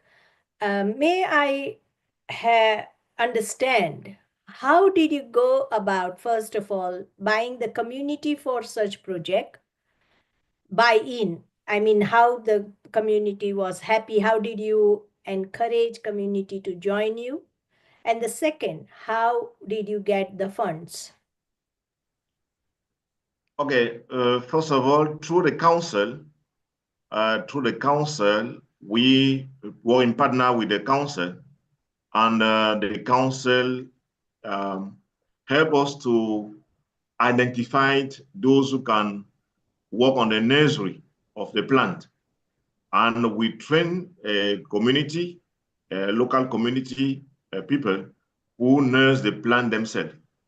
And secondly, we sensitize, let's say, a local population to plant those trees in their own area.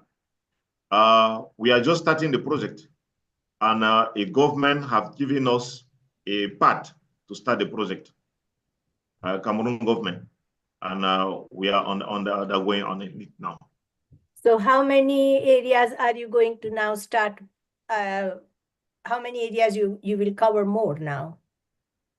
We have to cover 50 hectares from now, and the expectation is to go to about 500 or 700. Okay, thank you. Congratulations. Ujjwal has a question. Yeah, I have a question and some comments as well. So, Marshall, actually, it was a very good presentation. So I like the concept of 5 pillar for climate resilience. So it's really good. So I think that can be a good learning for us, and you can share with us as well. And actually, I'm talking about that the reforestation program that you are doing. So why did you choose only like the fruit plant only? So like a mango, cashew, it's more like fruit plants. So why do you choose only fruits? It's not only fruit. Okay. We choose plant with the local population. Okay. We choose plant with the beneficiary. Okay. And they have what we call in French we call a plant with multiple aspects. Mango, they use mango for medicine. Yeah. They use mango for as food. You know, for those who have in that area a blood pressure problems, they use mango leaf, they use mango root to have the medicine and treat themselves. Okay, yeah, those plants, those 5 varieties was chosen by the local population that they have inherited from their ancestral since they was born. They use those plants for multi things. They have fruit as they consume fruit. Some even use those fruit for medicine and so on. Yeah, actually, and we also promote and they want to promote it and create a market based on those species. And ecology, the climate of the area are favorable for the growing of this kind of species.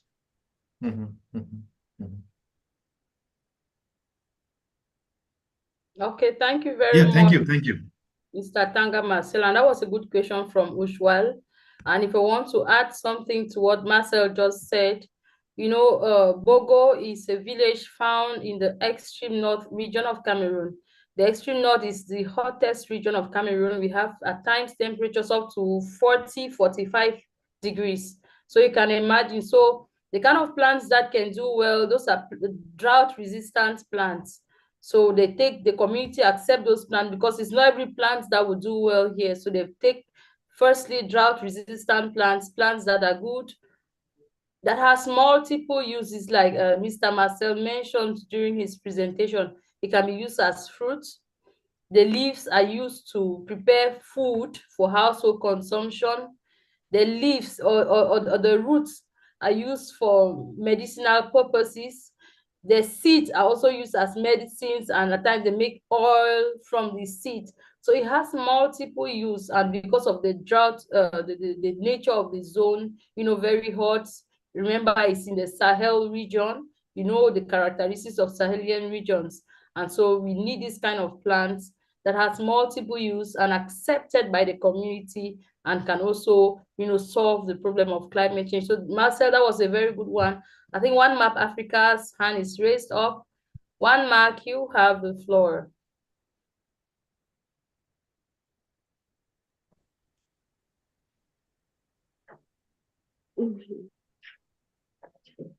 Thank you, Quinn, for the great work. And I also want to congratulate us today for the marvelous work and the contribution. I think it's been great. It's been a great summit here. I just wanted to also contribute to what our brother just did in Cameroon. I think it's a great work. And we started something like that back last year in One Map Africa. Since our presence is in about 40 countries across Africa, we wanted to find a way to be able to assess with these climate challenges. So there was actually a research, and we actually deal with communities directly. It's a community-based project that we intend actually going into. So we wanted the community to actually donate a land, allocate a land for such projects. And when we tabled the matter, we had to go back, search for trees, carbonated trees that can actually absorb carbon. And we also have to look at the benefit of the trees for the community. Every tree has a benefit. Trees are for medication, even if they're not for fruits. I know that most trees, we could use them for medicinal purposes and all that. That we also needed a tree that can contribute to the community in terms of income and the rest. So we adapted the fruits aspect of the trees, and the community accepted that. And they were willing to actually donate or give up the land for those aspects. So my point is to encourage all of us, when we're going into such a project, we must also look for a way to be able to convince the community, because people want to see what they can benefit and the income that comes with whatever effort they make. So we must adapt such method to in helping with this fight.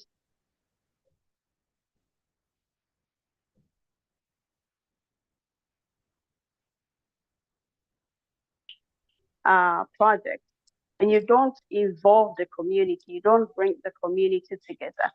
You might have to employ people, pay them heavily before they come into it. But if the community accepts it, if they really want to go into it, you explain to them what this is actually doing to our planet and the effect of it, especially with the farmers, what they're going through in terms whenever it's supposed to rain, it doesn't rain. When it's supposed to, the sun has to come up, it doesn't actually, because the climate change keeps actually giving a lot of issues to farmers and all of us. Once people get the education, once people are aware of what this is happening and why this is happening, And our brother also said we should inculcate these characters into our kids so that they do not make the mistakes that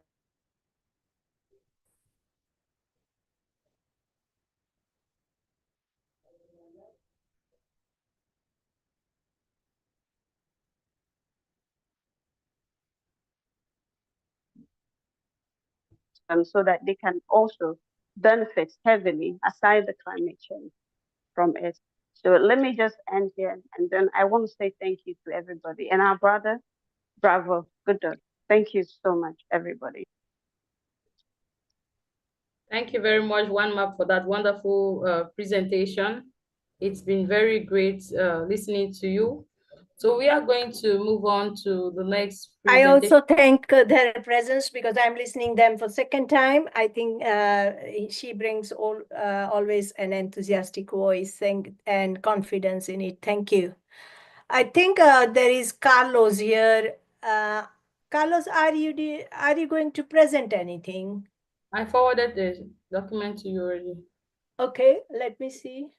So I think Besma from Algeria is ready to present. Okay. Yeah. All right. Hello. So we are going to hand over the floor to Besma Gorab. Besma is a PhD candidate on architectural, urban, and landscape heritage. So Yes. Besma, you have the floor. Thank you so much. 1 minute, please, to share my presentation. All right.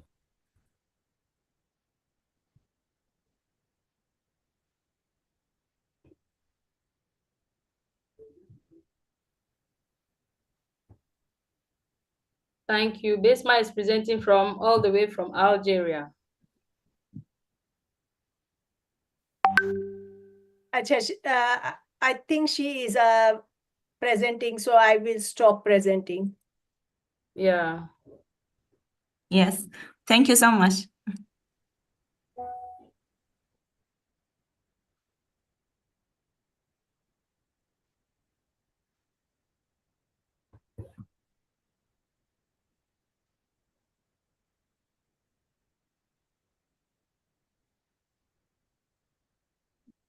So,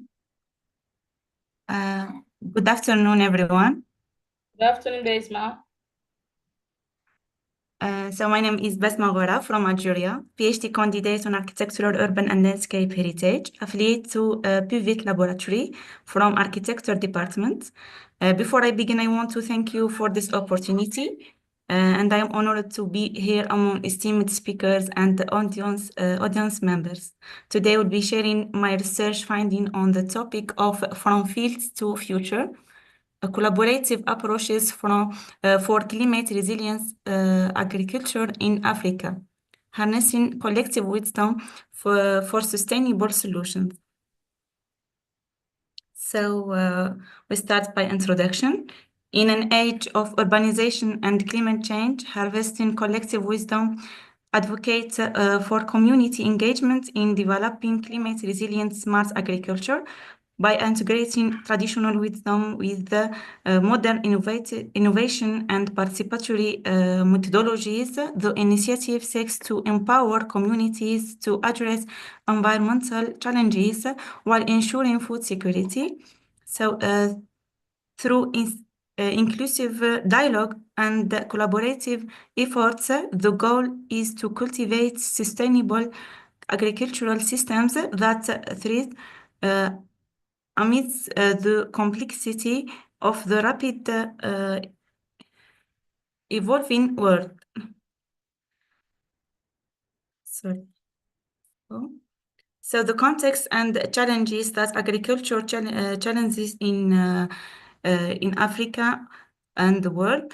Urban expansion, rapid urbanization contracts agricultural space, impacting farming activities. So loss of resource, converting farmland to urban areas, deprive rural communities for essential resources, affecting their sustainability, climate change intensify through floods and erratic weather, directly harming agricultural output and food availability, water scarcity, so alerted the climate pattern worsen water scarcity challenges farmers reliant on irrigation for crops, rural vulnerability, this trends rural livelihood, rigging immediate adaptive action to ensure resilience and food security amidst urbanization and climate shifts. So farmers play a crucial role in the global strategy to address the climate crisis. As steward of the land, they are both witness and actors in the impacts of climate changes on their land and livelihood. Their expertise and experience are invaluable for developing tailored and resilient solutions that promote climate-smart agriculture. They are guardians of the environment. Farmers sustainably manage land and biodiversity, preserving natural resources vital for ecosystem health. Food security champions. As primary food producers, farmers ensure stable food supplies, crucial for community well-being. Adaptive innovators. Farmers innovate to tackle climate change impacts, employing resilient techniques to safeguard agriculture, community ensure. Beyond farming, they foster social cohesion and economic stability in rural areas, enriching local communities and cultural stewards. Farmers offload cultural heritage, embodying traditional knowledge essential for sustainable development. So this slide elucidates participatory methodologies like community forum, discussion groups, and awareness workshop supported by tangible instances showcasing their efficacy in fostering sustainable and resilient agricultural practices. So our mission revolves around harnessing the collective wisdom of communities, equipping them with participatory methodologies to cultivate climate-smart and resilient agriculture by engaging stakeholders at all levels, from local farmers to policymakers. We seek to co-create solutions that integrate traditional knowledge with innovative technologies, promoting sustainable agricultural practices that mitigate climate risks. So through inclusive dialogue and knowledge sharing platforms, we aim to foster a culture of collaboration and empowerment where communities actively contribute to discussion-making process and the implementation of climate-smart agricultural initiatives. By leveraging participatory approaches, we can unlock the full potential of collective intelligence, catalyzing transformative changes and enhancing adaptive capacity within communities. So for the case studies, successful case studies in climate resilience agriculture, the first one is the Green Belt Initiative in Kenya. The approach is community-led reforestation and sustainable farming. Outcome, over 50,000 hectares of degraded land restored, co-yielded increased by 30%, benefiting 200,000 household and created green jobs, empowering women and youth. The second one is solar-powered irrigation in Senegal. Solar-powered irrigation system for smallholder farmers. Water usage reduced by 40%. Crop yield increased by 50%, and year-round farming improved, boosting household incomes by 25%. The third one is farmer-managed natural regeneration. So the approach is regeneration trees from existing root systems. Outcome is over 5 million hectares of land restored, improved food security for 90% of participants. So the best practices, lessons learned, is community engagement, involve local stakeholders in planning and implementation, integrated knowledge system combine traditional and modern agricultural technique, and resource efficiency, promote water saving and soil conservation practices, capacity building, train farmers in climate resilience methods, policy support, advocate for policies and support sustainable agriculture. And lessons learned, inclusive approaches yielded long-term sustainability. Local knowledge is a critical asset in designing effective solutions. For the conclusion, before the call to action, so join the movement, collaborate with us to empower communities and promote climate-smart agriculture, invest in sustainability, support initiatives that integrate traditional wisdom and modern innovation, and advocate for change, push for policies and prioritize rural resilience and food security. Together we can cultivate a future where agriculture thrives despite climate changes. So in conclusion, cultivating resilience through collective action, climate resilience agriculture is not just a goal, but a necessity in Africa's future.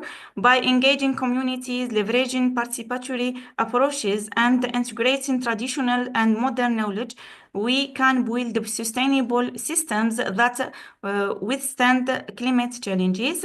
Let us unite to harvest collective wisdom and create a resilient, food secure future for all. So for these 4 references, and thank you so much.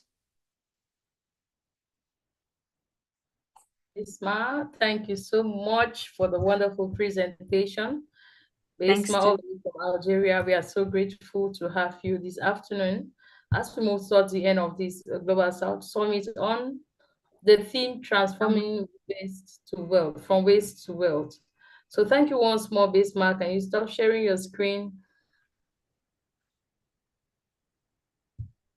It was really a nice presentation. We don't know, there are many people that should have questions to ask to Bismarck for her presentation. She's concluding she's moving towards the end of her PhD research. She's based in Algeria, carrying out the research from fields to futures, collaborative approaches for climate resilient agriculture in Africa. And the findings she has just presented goes strongly in line with what our presenters have been saying, that for us to be able to develop Africa and the world at large, it is a collaborative approach. It is a collaborative effort. You alone cannot develop the continent. We need to come together. We have started in this summit. We are sure that there will be a collaborative approach. We are going to collaborate one with another to be able to come out with best measures, best practices for the development of the continent. And before we move on to the next speaker, or before I hand over to Dr. Renuka, who will probably have something to say, I want to come in with some few quotes on sustainability. And it's just a reminder that we all have a role to play in sustainability. Sustainability is not a goal to be reached, but it is a way of thinking. It is a way of being, a principle we must be guided by. So we should understand it's not a goal, but it is a way of thinking, a way of being, and a principle we must be guided by. So this quote emphasizes sustainability as an ongoing mindset and practices. It doesn't end, it is ongoing. And we cannot solve our problems with the same thinking we used when we created them. The way you create the problem, you cannot solve the problem that same way. We need to be, creative. Albert Einstein, that's a wonderful quote from Albert Einstein. And this quote highlights the need for innovative and sustainable solutions. Another quote is that the earth does not belong to us, but we belong to the earth. And so we must see how we can change the environment, how we can come out with sustainable practices that generations that will come after us will find the legacy, sustainable legacy that we leave behind. Another aspect of this quote is that sustainability is about ecology, economy, and equity, like we said in the morning. And this quote illustrates the broad scope of sustainability. It encompasses environmental, economic, and social dimensions. So as we continue, you have this quote in mind: we cannot solve our problems the same thinking we used when we created them. How is your mindset? So it begins with a change of mindset. We need to reframe our mindset. If your mindset was the one that you thought before that you can solve environmental problems personally, then you need to change your mindset, because it is a collaborative effort. So once more, ladies and gentlemen, dear participants, all protocols respected. Thank you so much. Thank you so much. Dr. Renuka. Yes, Rohit wants to speak. Rohit Kumar, yeah. Yeah. First of all, I would like to express my sincere thanks to the Dr. Renuka and other really youth presenter. I'm very happy with the Beshma presentation. I did several concepts on this matter: traditional knowledge and the modern technology tools and participatory method is very useful for these days, because we generally new science and technology forget the traditional knowledge and skill.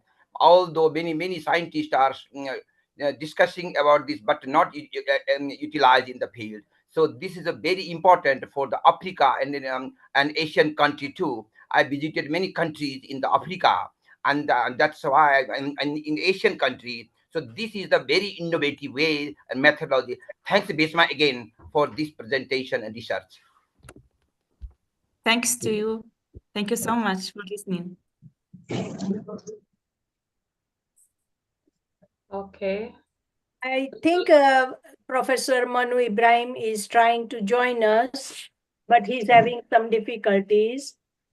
So we are not able to still see him here. So I hope that he solves the problem like it is solved on his side soon. Okay, while we are waiting for him, I will. Is there any speaker left now to speak?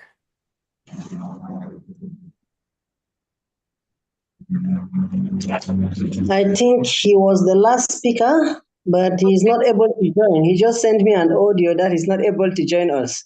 Okay. We can ask him to send the recording later, and we can upload on our web pages. So exactly, that's what I have proposed to you.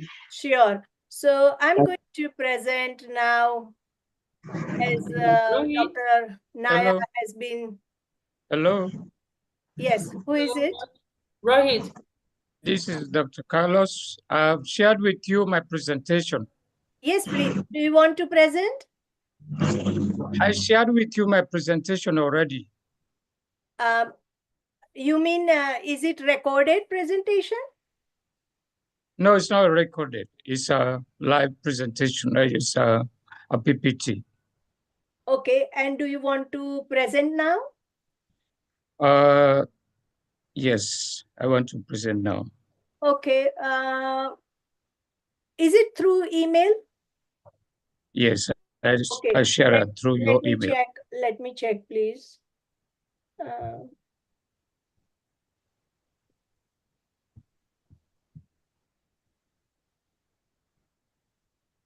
Can you see my presentation? Okay, you can see your screen. You can share. You are sharing, but I think we will see soon. It has started screen sharing, but it is not. Yes, we can see now. Yeah. All right. Okay. Please go ahead with your presentation. Thank you so much. Okay. Hello. Yes. I'm pleased to connect with this particular international network behalf of Sierra Leone. My name is Dr. Carlos Richard Sanko. I have my own organizations that I'm running. You can see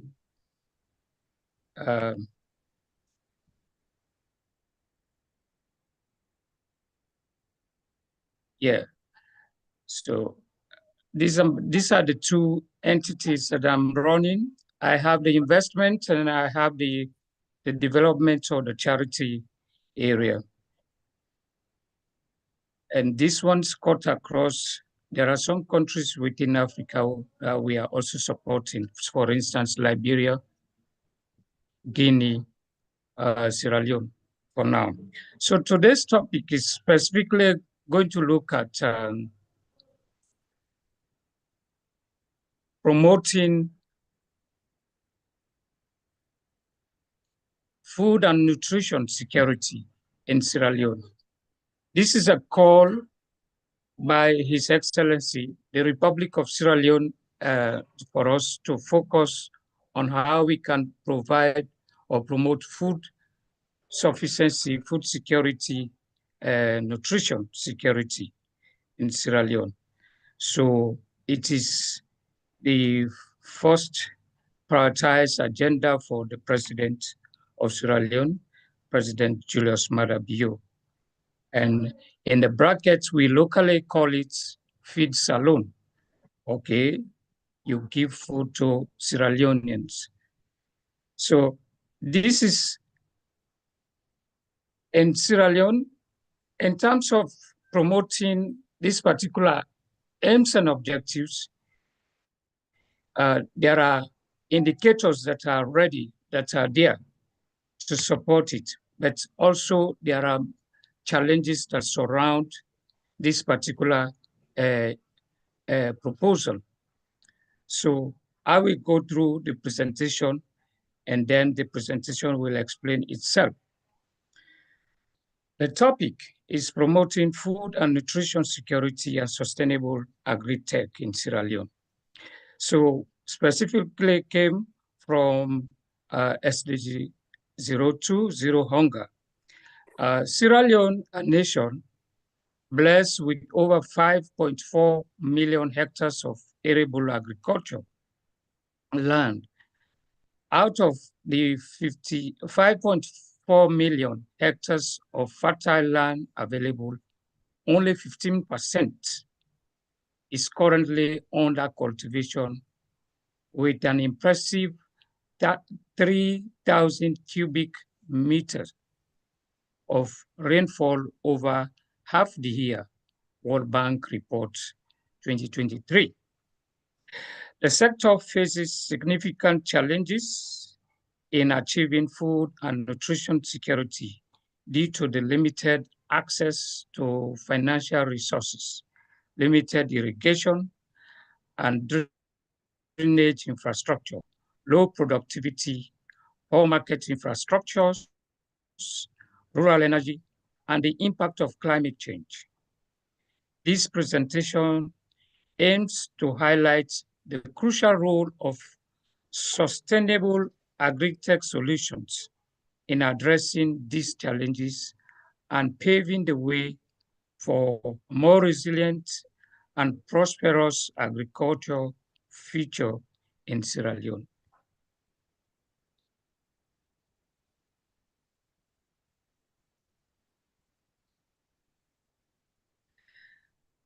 This presentation aims, I have read it already, so I can flip over. So our current challenges we have in Sierra Leone in relation to short proposal we have. We have, number one, access to finance and quality input. So limited access to finance, quality seeds, fertilizers, pesticides, low soil pH, and modern farming techniques often result in low yields, hindering food production and economic growth. Number two is climate change. Droughts. We're experiencing droughts, erratic rainfall patterns, and floods disrupt farming cycles, leading to crop failure and income instability for farmers. Number three, limited access to resources and technology. Constraints of access to finance resources for the incorporation of irrigation infrastructure, agricultural mechanization, and processing and post-harvest facilities pose significant barriers to agricultural development. 4, lack of rural energy and market infrastructure. Limited rural energy supply from the national park.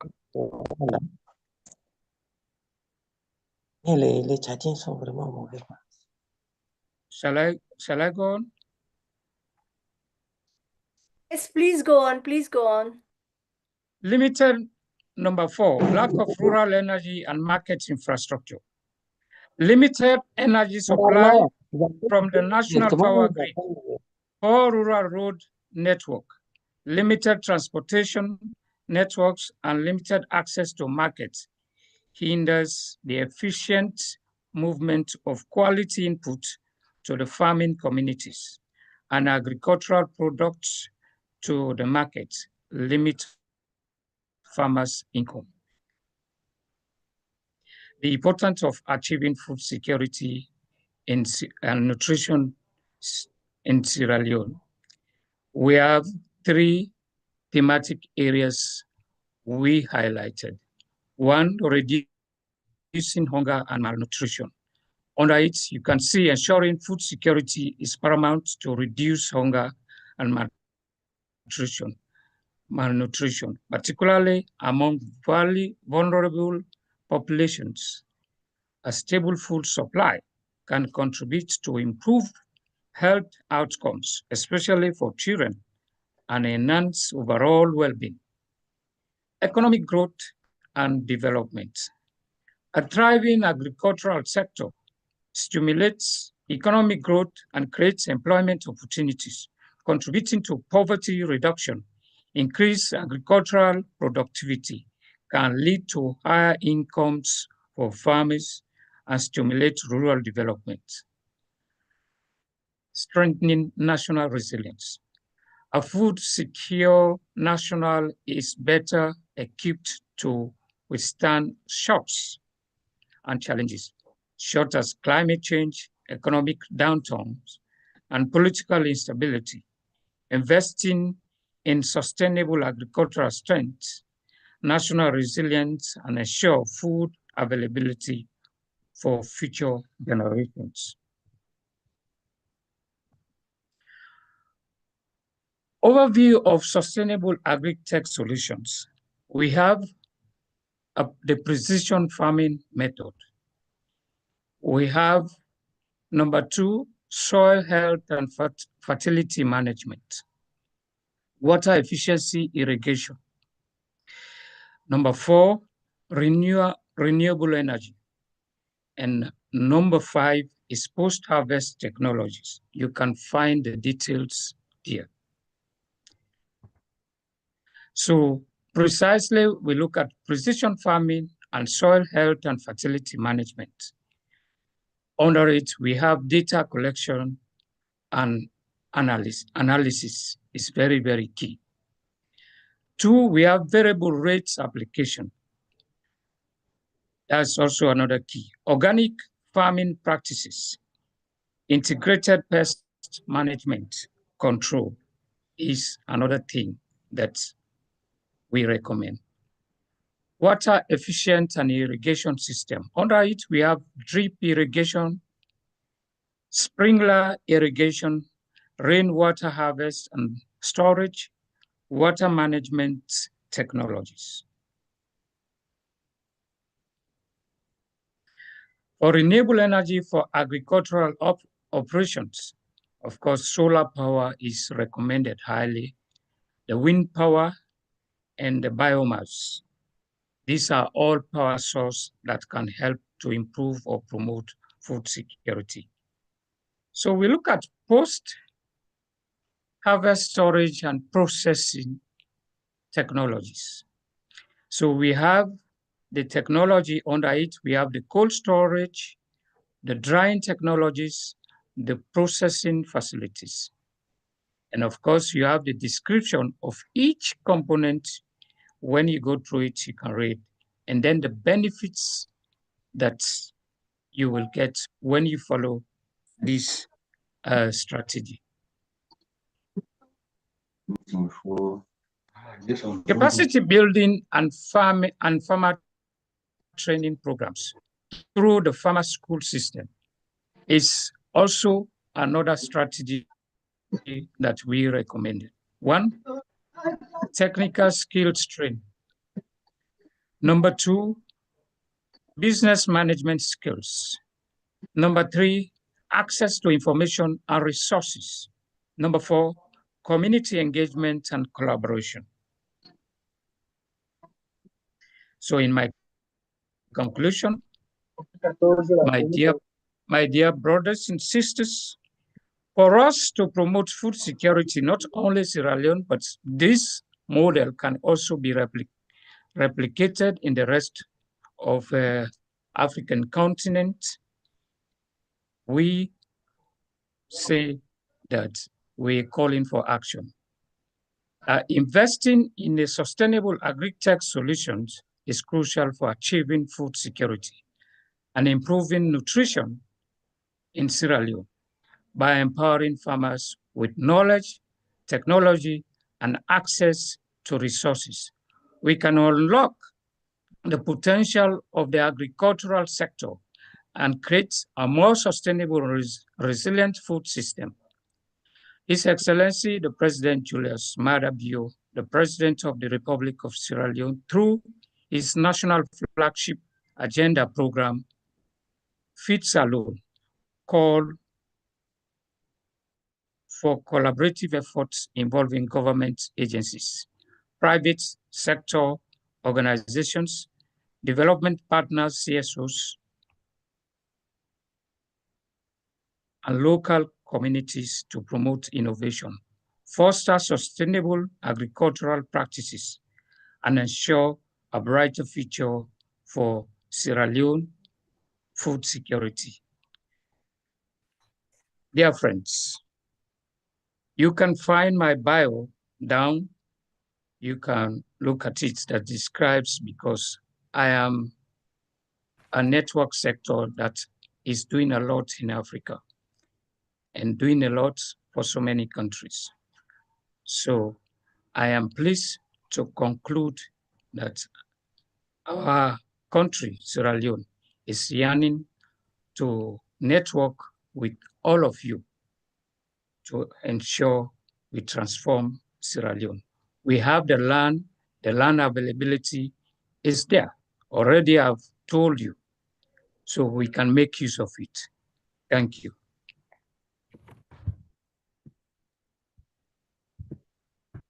Thank you very much for the wonderful presentation, Dr. Carlos Richard, all the way from Sierra Leone. We are so grateful, and it was a pleasure and privilege to listen to this last and final presentation of the day of the summit. You've actually crowned it all, talking about food security in Sierra Leone. And I think the aspect or the issue of food security is a great deal that if all countries of the world, we can collaborate, we are going to solve a great problem, because all the problem of climate change that we are talking about affects in a very great way food security. And so if we can come together and collaborate, we are going to solve the problem of food security in our nations, in our regions, around us, in our communities. So before we go to some closing remarks from some partners we have here in our midst, I just want to acknowledge all those who presented. From yesterday, we started with a presentation from Sir Vinod from India, talking about carbon credits and carbon credits for sustainable practices. We moved on to presentation from Mr. Ebune Modika, who spoke on plastic waste management in the southwest region of Cameroon.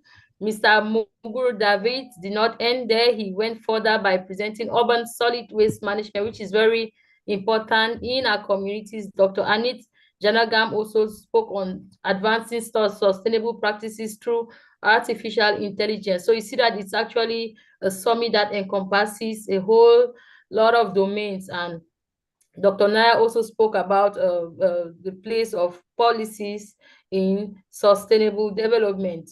I think Prince Ajinga has something. Is it a question, or Prince Ajinga has something to say? Thank you so much. Not a question, just to plead with you that you create space for our Christian. He has been struggling since yesterday to join and give his presentation. Before you close, please. Okay, I want to. Sure, please go ahead. I want to Christian, isn't it? Yes. Yes, yes. Please invite them. So I want to Christian, we now invite you to give your presentation. We are normally supposed to end at 4, so I want to Christian, we are still within our time frame. So over to you, Mr. I want to Christian. Okay, greetings and good afternoon, everybody. Just like we have just heard, I've been trying to join in since yesterday, and I just spoke with the technician, and it looks like there was a technical issue with my laptop. So I really regret, in short, missing out all the rich information that has been disseminated since yesterday. And I really wish I found out earlier that I should have notified you people. But I'm hoping that, of course, in the subsequent conferences and summits, of course, it'll be a lot better. I have just sent in the laptop for repairs. So right now I'm working with my phone from my phone. And so please, ladies and gentlemen, for the very first time and the very last, I plead that you please permit me do this presentation by audio. I think as soon as that laptop is repaired, I'll send in my presentation. I don't know if that's okay. Moderator, is that okay for you and every other person? It is okay. Please go ahead. If you want to send your slides to me, then I can open it for you, but that is not compulsory. You can go orally as well. Don't worry. Okay, thank you so much, Doctor. Thank you, Dr. Renuka. You have tried a lot also for me to come in. It was a technical fault for my end. I deeply apologize for that, please. Okay, I'll go straight into my presentation. But before I do, I'll just let you know who I am. I am Awantu Christian Funui, the Executive Coordinator for the Youth Network for Climate Action in Cameroon. It's a network of over 25 organizations who are into the protection of the environment as a whole, and climate action, who advocate for climate action. As I speak with you, I'm currently at the office space. We're about to have a meeting, a General Assembly meeting, and they are so happy that I'm participating in this particular summit. And so I'm going to be presenting to you this topic on which has to do with leveraging on the creativity of the youths to catapult the transition to the clean energy, to transition to the clean energy quest. And why did I come up with that topic? Ladies and gentlemen, I can tell you very easily that, especially those of you from Cameroon, you can agree with me that we are in a highly bureaucratic system of governance that does not really give room for young people to express, their ideas. And so I came up with this topic because it is something that I'm trying to advocate now for, because we have so many youths who have been able to create something that can foster climate action. So many of them, but yet year in, year out, the NDCs, the nationally determined contributions of the government, of course, the figures see that there is some progress, but we working in the field know that there is very little progress that is taking place. And so I said, let me share this idea with you. It could probably be one of the reasons why the nationally determined contributions of Cameroon and probably most other countries all over the world are really not met yet in year, and yet they go for the various COPs, and they go there without much to say or much to present. as far as progress towards meeting their nationally determined contributions are concerned. And so let me talk about the youth factor, which has to do with empowering the next generation. You know, young people are adept to technology and digital tools, making them ideal for implementing new clean energy solutions. And at the same time, there are creative thinkers, you know, that because the youth are often at the forefront of innovative ideas, bringing fresh perspectives to energy challenges. And at the same time, they are also passionate advocates. You know, we usually call them the Gen Z, and sometimes the millennials. They are passionate about environmental protection and sustainability, and they happen to understand the concepts, those concepts, much better than our fathers who are on their way out. They are quitting the stage, and some of these concepts seem to sound like myths to them. And so, bridging my next topic is bridging the skills gap, upskilling youth for clean energy. That the first one we can harness is technical training.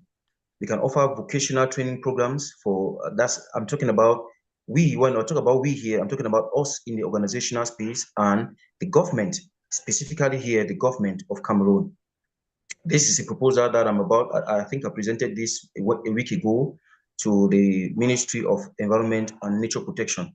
So I think that the very first thing that we have to do is technical training. We have to offer vocational training programs for renewable energy technologies, such as solar and wind power, and hydropower too, which are some of the resources that Cameroon is highly, ladies and gentlemen, highly endowed in, and yet those resources are highly untapped and unharnessed. We can also work on digital literacy, which has to do with developing digital literacy programs to help youth to navigate energy-related data and platforms. And then we can move over now to the main one, which is entrepreneurial skills. We can encourage youth entrepreneurship in clean energy through mentorship and business development support.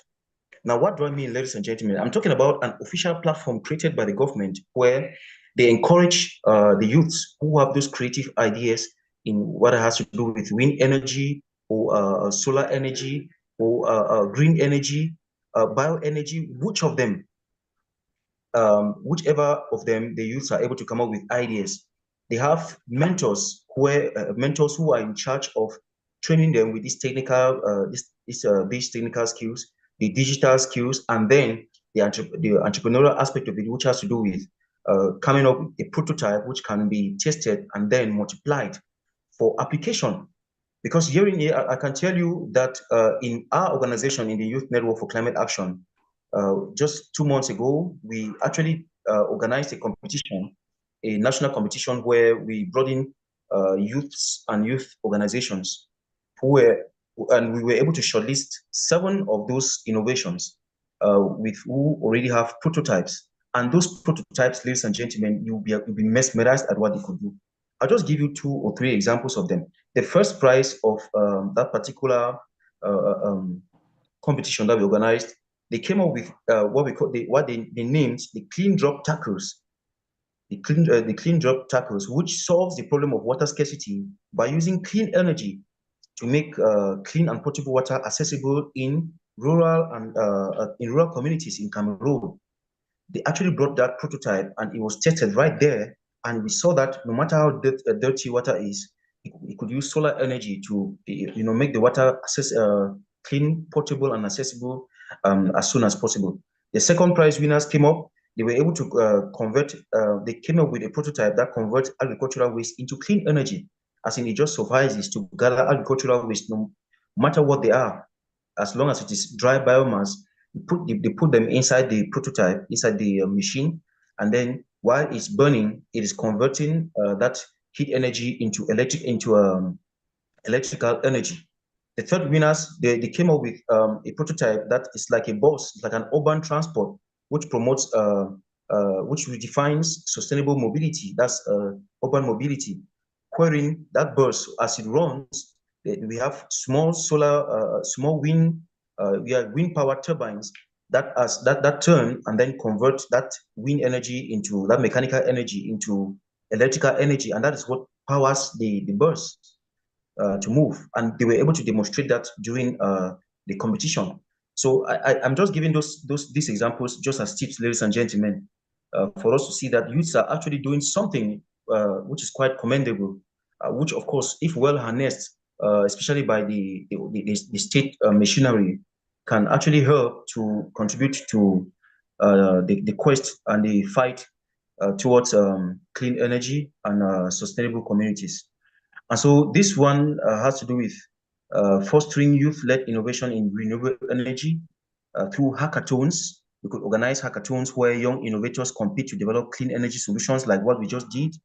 We could organize, we could come up with incubators or incubating centers. These are some of the proposals that I made, where we establish incubators to support youth-led clean energy startups and provide funding opportunities as soon as prototypes have been tested and proven to be able to contribute towards the fight for clean energy. We could also organize competitions, hold competitions to recognize regionally and nationally, where we could recognize and reward innovative clean energy solutions from young people. And then from there, they could be taken to those incubating centers where their prototypes can be fine-tuned for subsequent funding. And then that takes me now to the heading I also dubbed inclusive policies, amplifying diverse youth voices. And so there I talked about equity and access, where we could ensure equitable access to clean energy, education, and opportunities for all the youths, first of all. And then we could talk about representation, where that's the government increases the representation of diverse youths in energy decision-making bodies and probably even meetings. And then I also talked about empowerment, how the youths can be empowered, especially the marginalized youths or marginalized communities, to lead the clean energy transition. Because I can tell you, ladies and gentlemen, very proudly, that the first, two of the first three winners came from very rural communities, very local communities, from very local schools where nobody could imagine that something good would come up from there. And so they shocked everybody with what we were able to come up from. A prototype with, very locally made material, but that was able to function so well in solving the clean energy crisis. Okay, that takes me to this one of the last topics, which is collaborative ecosystems, where we have government youth partnerships. We could also go ahead to create advisory councils, where we establish youth advisory councils that provide feedback on clean energy policy. They provide that feedback on clean energy policy to the government based on the very close relationship that exists between the youths and the government, of course, through the incubating centers, like I just mentioned, and also the competitions and hackathons that I just mentioned, and of course those other national fora that we are expecting the government to champion in order to promote the quest and the struggle towards clean energy and urban clean urban cities. Okay, that takes me now to the very last topic, which has to do with harnessing the digital savvy of Gen Z. Of course, the generation we call the Gen Z for sustainability. How can we harness the digital savvy of the Gen Z for sustainability? The first, of course, I could think of, which all of us can easily say, is the social media. The government could leverage on social media, and of course, maybe even through organizations, the government could be working directly, or maybe they could decide to work in partnership with organizations that are in the climate space. They could, harness social media, where they could leverage on the social media to engage youth people, young people, in clean energy campaigns. The government, in doing that, they could identify the youths who are passionate about clean energy, and they could bring them to those platforms like, hackathon sessions or conferences and seminars that the government usually organizes, where they could, dish out more information about the other opportunities that are available for them in terms of innovation in clean energy. So I also thought of influencer marketing, where the government could partner with youth influencers to promote clean energy initiatives, because influencers have, of course, they are called, they really have the power on social media because they have huge followings. So the government could partner with them to promote some of those those clean energy initiatives. Of course, we also think of digital platforms where we could develop user-friendly digital platforms to connect youth with clean energy resources and opportunities. So, ladies and gentlemen, I think that I have a lot to share with you as far as clean energy is concerned and what we are doing here in Cameroon. We just organized a webinar on Sunday. Some of us here present were there, and you could hear what some of our youths who are in the movement, the Youth Network for Climate Action, are doing back here in Cameroon. I can tell you, I think I can just conclude for the sake of time that there is too much that the youths in Cameroon can offer. And I believe it is the same for most of our countries, for those of us who are here present. I think all we need to do is show to the government that this is the potential. I think during the last conference, the last Clean Energy Conference, we called it the Wise Energy Transition Fellowship. We had a good number of youths who were here present and who were able to share with the whole world, the ministers there who were there represented. So what the young people, we had youths there of 15 years and below. I think the third prize winners we had students who were just 15 and 16 years old, and they were the ones who came up with the urban transport innovation, and they were able to mesmerize the government representatives who were there. So I think that if the government is able to see through the platforms that the NGOs, of course, like those of us here present, are able to offer, where we are like the nexus, we are like the bridge, between the young innovators and the government.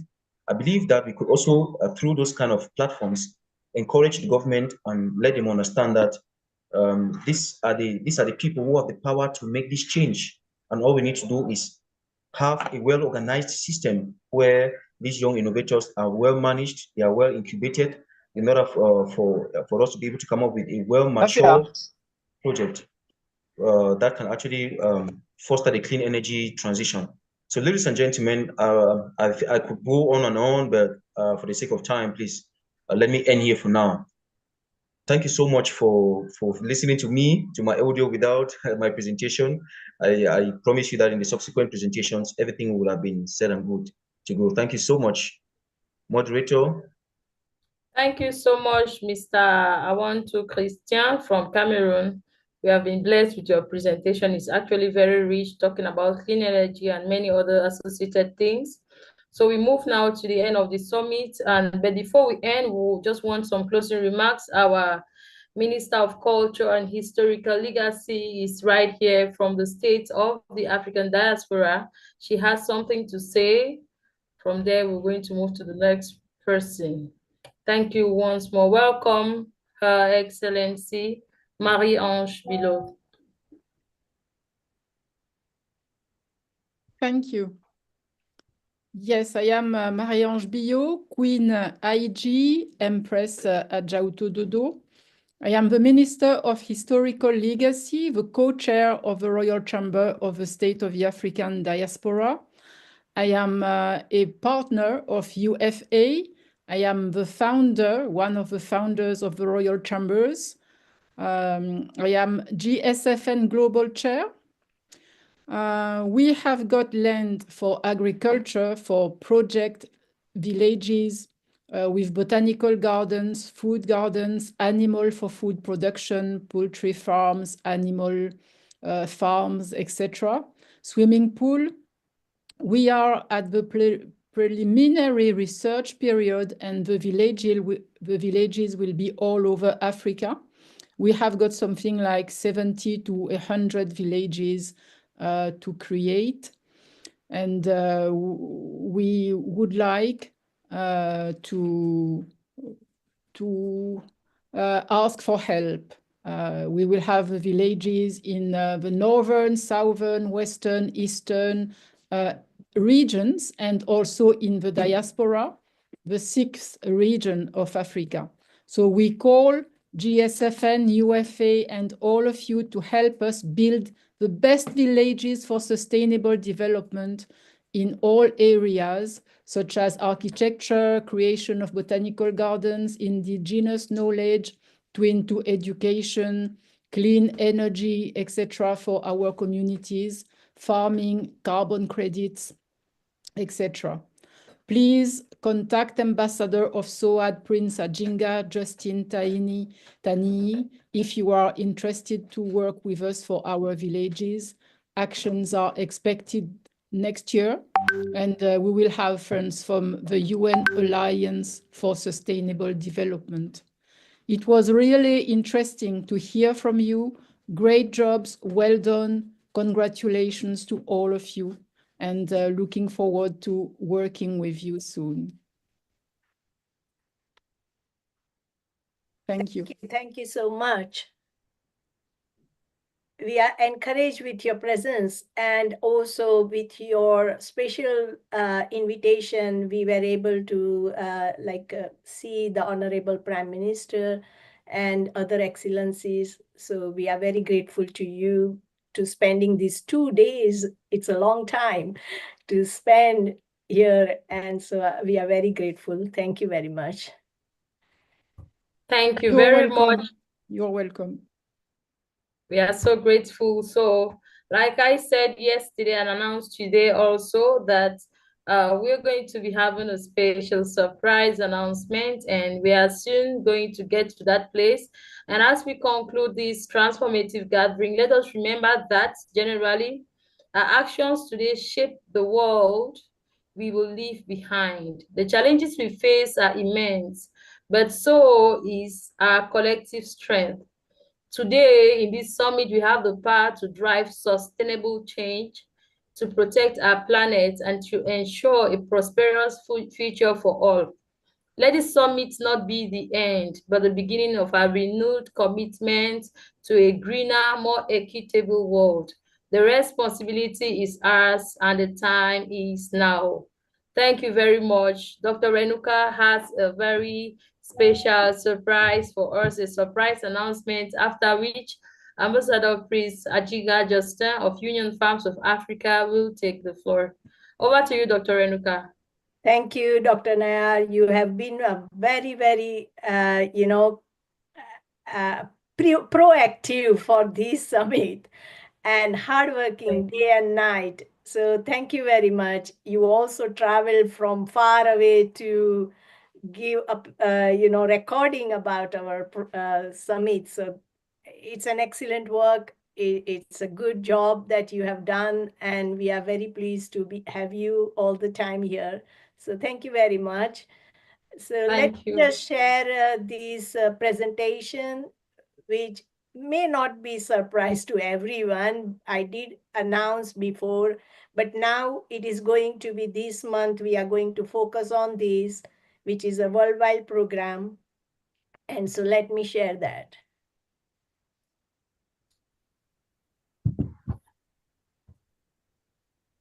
So I have just named GSFN Green Awards, but whoever wants to add their name, it is open to add the name. You can personalize this for your own benefits. But however, and again, Green Awards is a program which I will keep on explaining through this presentation. It is not the award that you get just by application, like you put an application and you get an award. You have to do some action for that. And why it is necessary? Because it combines global and national policies. Like we have seen, there are plenty of global and national policies. They have been strategized through NDCs. That is National Determined Contributions. And Paris Agreement is definitely a priority in NDCs, that we need to lower down the carbon emissions. And we have been speaking about carbon credits and all that, and we have a long discussion. I mean, we have discussed various areas of carbon credit and other things, that how we can reach that target of carbon credit or lower carbon or net zero. Actually, there is a huge work to be done on the ground level. And therefore, I think this program will bring something like that. And it also combines all the aspects that has been discussed so far in this summit. So there are national actions all about this, so I won't go through them. And of course, we want to achieve sustainable development goals along with what we want to achieve as a net zero. And these are also critical because whatever the development we want to do, we don't want to do as a traditional way. We want to do it in sustainable way.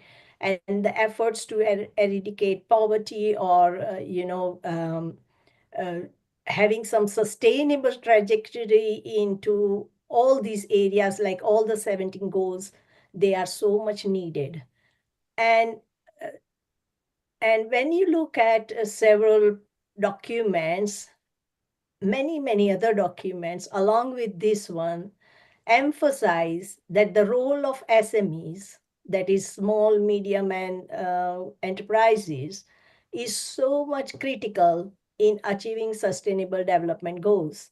And we have 90% or more enterprises which fall in this. So it is very important to target them. So empowering local community through environmental initiatives in collaboration of sustainable future will align to achieve NDCs and SDGs.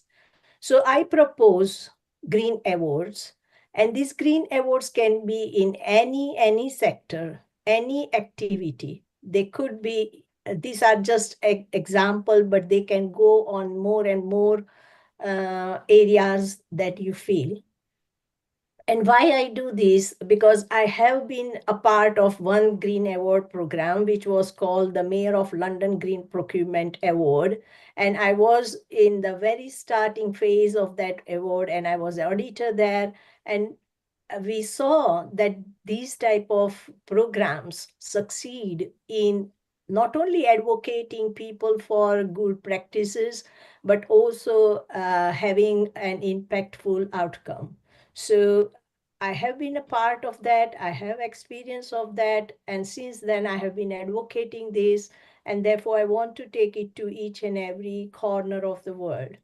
What it will do, that it will help any sort of business to increase their excellence in operational efficiency, human resources, innovation, sustainable practices, compliance, and digital transformation. And it can be like, this is what, you need to seize the opportunity to enhance your brand, increase your community impact, and you can become a champion of sustainability. As I see here, many of them mention that I'm a chair of GSFN.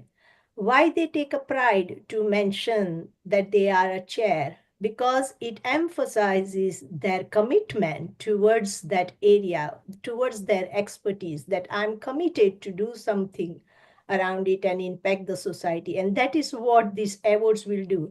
As soon as you sign up, you will be the owner of that activity, and to responsibility will come over that, and you will be able to do an impactful actions that will take you to the impactful outcome.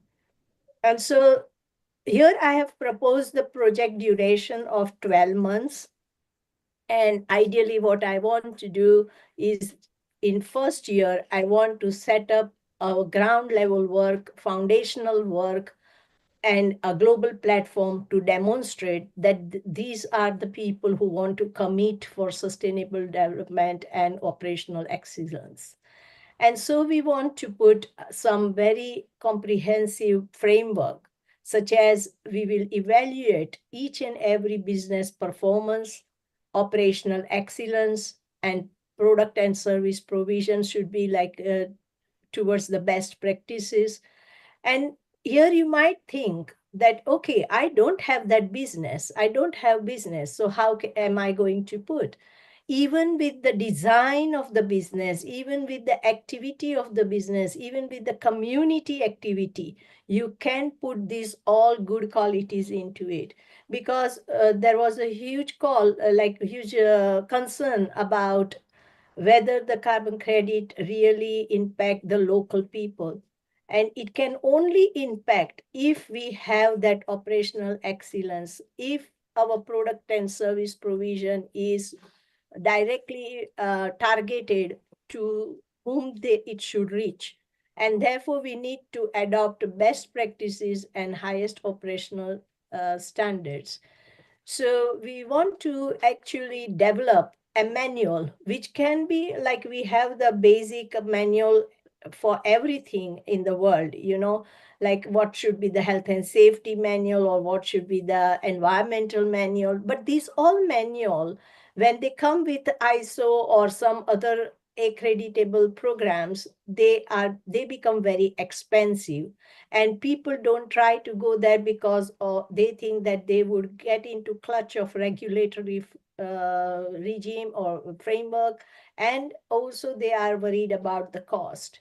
And that is what I want to take away from here. I want them to gradually be consistent in owning their own goodness, owning the change of transformative journey, and learn from that. And not only learn for today, learn for future, that how they can be competent, how they can be resilient to see the forward scenarios created through their own activity, and how they can manage them for better for themselves and for the society, each way, like for the nature, for themselves, for the society.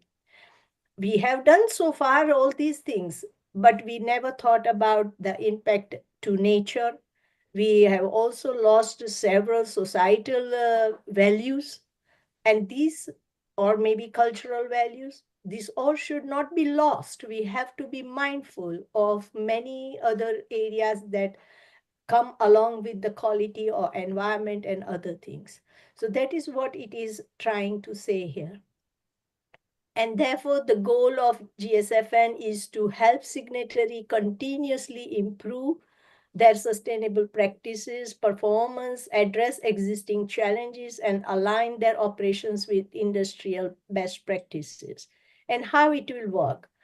GSFN would be a technical partner to several other international partners around the world, and these partners will also lead on, connect with country level partners, and then it will again connect to the sub-country level partners, and then going to the sub-country level partners, and so on.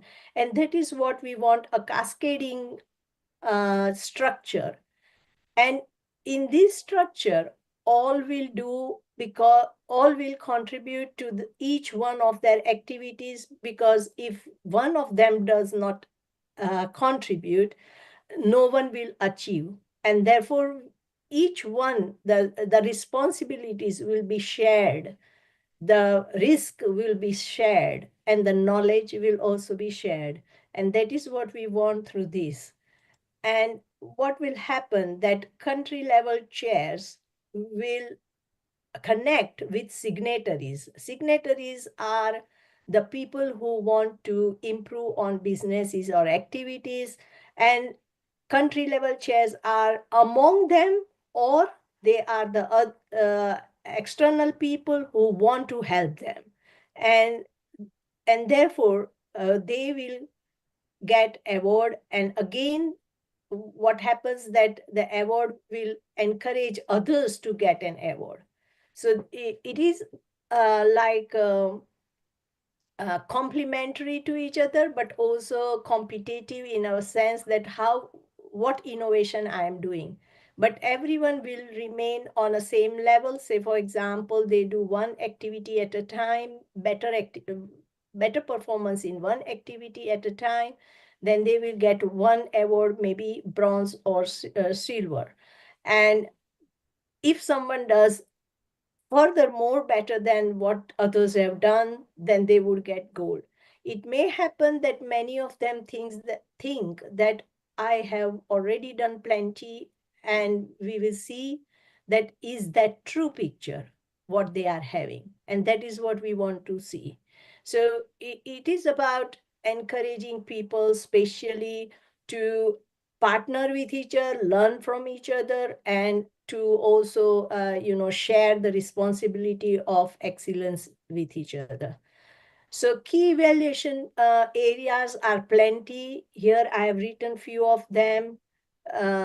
It could be ranging from health and safety, environmental sustainability, facility management, material management, manufacturing excellence, regulatory compliance, organizational culture, innovation, resource management, customer service, community engagement, sustainable development, impact, local impact, global impact, and it could be still ethics, governance structure, social responsibility, digital transformation, accessibility, inclusivity, and environmental management, carbon management, and so on. It can go on. This list can go on.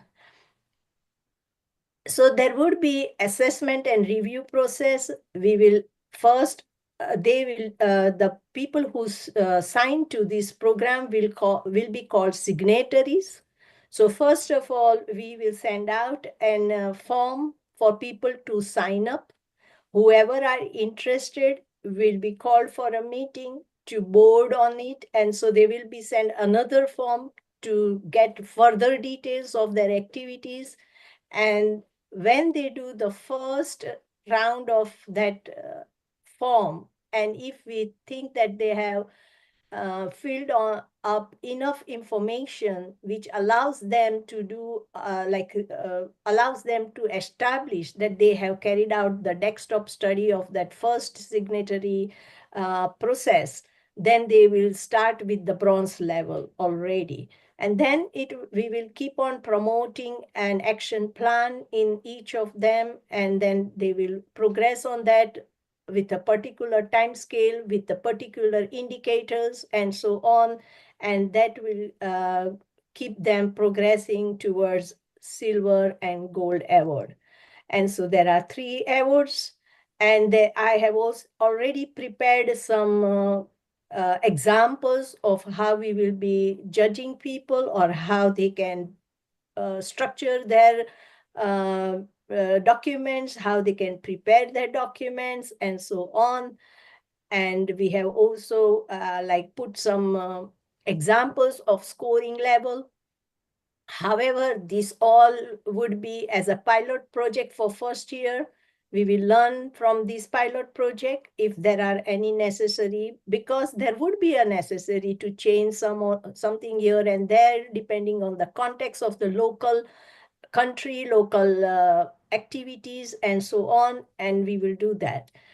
And there will be an award decision matrix and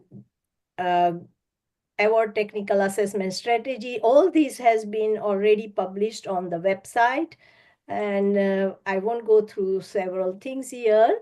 However, I want to say what will happen that when the signatories sign up, we want 2 structures to form. Like there are 2 alternatives that we can move forward. One is this can be embedded through the university. That is, one student, whoever wants to be a part of this, has to choose one business, has to find out one business of his interest.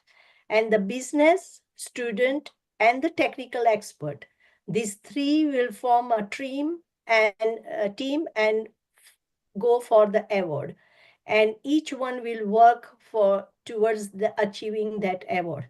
And the micro, I have just given you a few examples that these signatories, like because the student is offering a free or maybe a free service, we can take some micro enterprise monthly or yearly price, depending on the country and depending on the sector, depending on the activity they do. For examples, we have already onboarded like 15 schools in Kenya. They have started with us for free because we are looking, they are in terrible condition and they want to enhance their sanitation. So that is the first project we have embedded. We have also got 10 schools from Bangladesh, and they are prepared to give us £10 per year. And that would follow up. So these are the way we will depend on what they can afford, because this is total program which wants to bring equity, which is underpinning the equity principle. That, and in India we have also signed up 2 big companies, and they are going to pay £1,000 per year. So that is what we want to do here. And so many universities, maybe they can do for free because they are already associated with industry partners, and they can immediately get hold of a group of industries and group of students and start this program within the fees of the student already which they have received, or maybe the membership they have received from the industry. So we will work accordingly depending on the context of what we are having. Each case will be dealt individually, and that is what we are trying to do here. And so these all countries have already signed up, and we have got school, buildings, enterprise, many different areas who have shown interest. Still some discussion is going on, and these are few things that are immediately needed by people, and we will be working on these things. And that's all from me. So you are invited to join this and make this successful. It is a win-win project for everyone.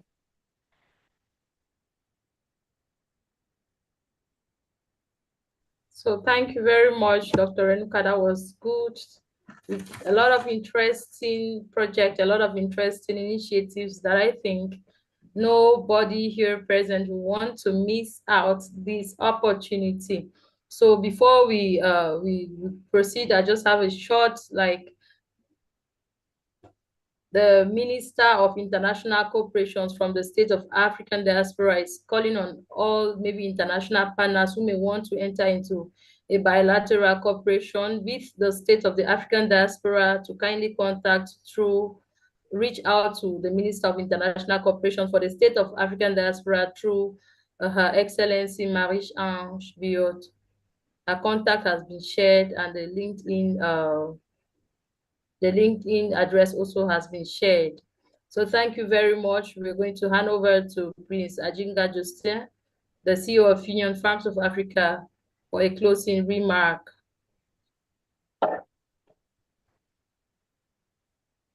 Thank you so much. Thank you so much. It has been a moment I've never wanted to come, because it has been an inspiring time for me with you people, and I'm thinking that a lot has been said, and it's up to you and me to go out there and make the difference. I want to really appreciate His Excellency, our Prime Minister, Dr. Louis Justin, for his continuous support to us to have come to this point in time. It was not very easy, like I said in the beginning. I really thank the whole team of the State of the African Diaspora, especially our Minister of Cultural Heritage and the co-founder of the Royal Chambers. She has been very strong since we started this preparation. I think she has been there every moment, late nights. I'm really appreciating you for that understanding. To my team, especially Dr. Yusufa, I want to say thank you so much for the numerous sacrifices. Dr. Naya, you know, would have had a good event without you being there, like the only lone lady. So thank you, like I said. So I continue to appreciate even all those who have taken time to join us. It has not been very easy, so we have not previewed issuing certificates for this event. But out of the joy that is coming from my heart, we have consulted and we feel that there will be a certificate of participant for all the participants who have sacrificed to stay with us. And like we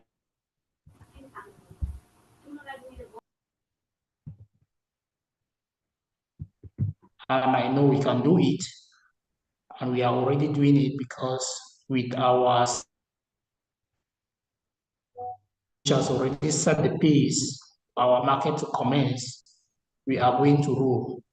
So for those who are still thinking that it's a dream, it's time you change your mindset and you join. Remember, everything happened in a particular time. Like Dr. Runuka once said, maybe in 3, 4, 5 years, nobody will talk about carbon credit again. Or even if they will be talking about carbon credit, maybe it will be a regulatory, a mandatory market.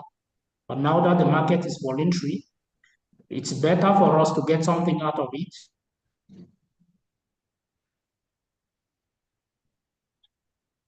That as Africans, we have depended a lot on the government, but we must understand that the government cannot do everything for us. It is our own single responsibility to set the pace, even if we were not those to benefit, maybe the generation to come. Because one of the challenges I've had talking to people is, Prince, you are doing this. What if it takes 50 years? What if it takes 10 years? What if you die? So those are some of the things that we must get them off our mind, because somebody must set the pace, somebody must be the Messiah, somebody must be the Jesus Christ for others to enjoy. So we are the chosen ones. We have to set the ball rolling. Our doors are open. And I just hope Mr. Christian is here, who really, really want to connect with you, with your youth network, to see exactly what needs to be done so that we can start implementing some of those prototypes that you have developed. If you were there yesterday, you would have listened to a lot of partners who have similar interests like what you are doing. So we need to connect, and we see the way forward with regards to that. And for Lead Africa, I will not go without saying that thank you very much. They have been so engaged from the first day we met them till today. We have been on the journey together. And for our host, Compressor in Marwa, we are equally extending our appreciation. You have been so wonderful with us, and let's keep connecting as we are calling that tomorrow we are going to start issuing out certificates. I'm sure we have everybody's email address. Those who have not had their email address, I think they can drop it in the chat box. We'll be putting them gradually, and we'll be announcing the way forward. And I'm thinking that all of you who are in this platform, we are going to serve as the foundation for this carbon initiative. Thank you very much. Go well and enjoy your lives. And as you plan to turn your waste to wealth, remember that it's not only for you. As Dr. Naya rightly said, the world we live on does not belong to us. Remember, we are just doing it because we know people will come after us. Thank you. Thank you very much, Prince Ajinga Justin Tanyi, for such a wonderful closing remark. Thank you to all our participants. And also, I forgot to announce, we have been having throughout this summit, the Minister of International Cooperation of the State of the African Diaspora. She has been present here with us, and she just wants to say a word maybe for 1 minute or so. Her Excellency, you're welcome on board. Greetings, everybody. I would like to observe all protocols, and thank you for the opportunity, Dr. Naya. I'm definitely not going to overwhelm you with time, but more than anything, I just want to salute all the organizers of this meeting. I hope I'm forgiven that I'm not putting in the video, at least. You are forgiven. Thank you so much. I just wanted to just leave in this platform, my take home for what has been talked about. There are three elements, and that has actually, came very strong to me during the presentation, and unfortunately I couldn't attend yesterday. These three elements are talking about, one, the piece of land.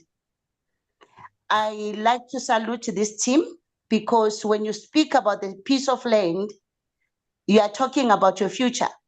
We need to be grounded. As a state of African diaspora, we are the digital state. We have everything, we have all the tools, but we also need the ground. So this platform is actually giving us that opportunity, just like my queen said. By the way, I greet you, my queen, and Dr. Takure, and our ambassador, Prince Justin. I really do appreciate you. And the other one is the issue of mineral resources. Mineral resources, all of these elements, they are talking to the bill that I'll be talking about. And I'd like to invite this platform also to support, exactly, because the vision is really going towards the same purpose. And when I'm talking about the mineral resources, without those mineral resources, we're talking about the climate change, we're talking about the renewable platforms and stuff like that. So all these things, they talk to the same bill. So if you allow us as SOAT and empower us, we can be able to help in making sure that there is a conclusive and successful emancipation of the Pan-Africanists and the African communities and the world at large. So it is why I'm actually thanking you. And I thought, just in conclusion, the third one is financial wealth, of course, which can come in forms of carbon credits. So it is why I'm actually applauding you and also appealing to you that let us work together. My purpose here is one thing and one thing only, to make sure that the collaborations, the bilateral agreements are met. That is where I'm just putting myself on the ground just to say I'm here to help. Thank you. Bye. Thank you very much. So much. I don't know if you remember, we have been connected through LinkedIn from long. And yes. It's pleased to have you here. But before all go, let us take a group photograph, because we forgot today to take photograph. So kindly turn on your video for a group photograph, ladies and gentlemen. I can stop recording. Who did that? I don't know, but I can stop recording.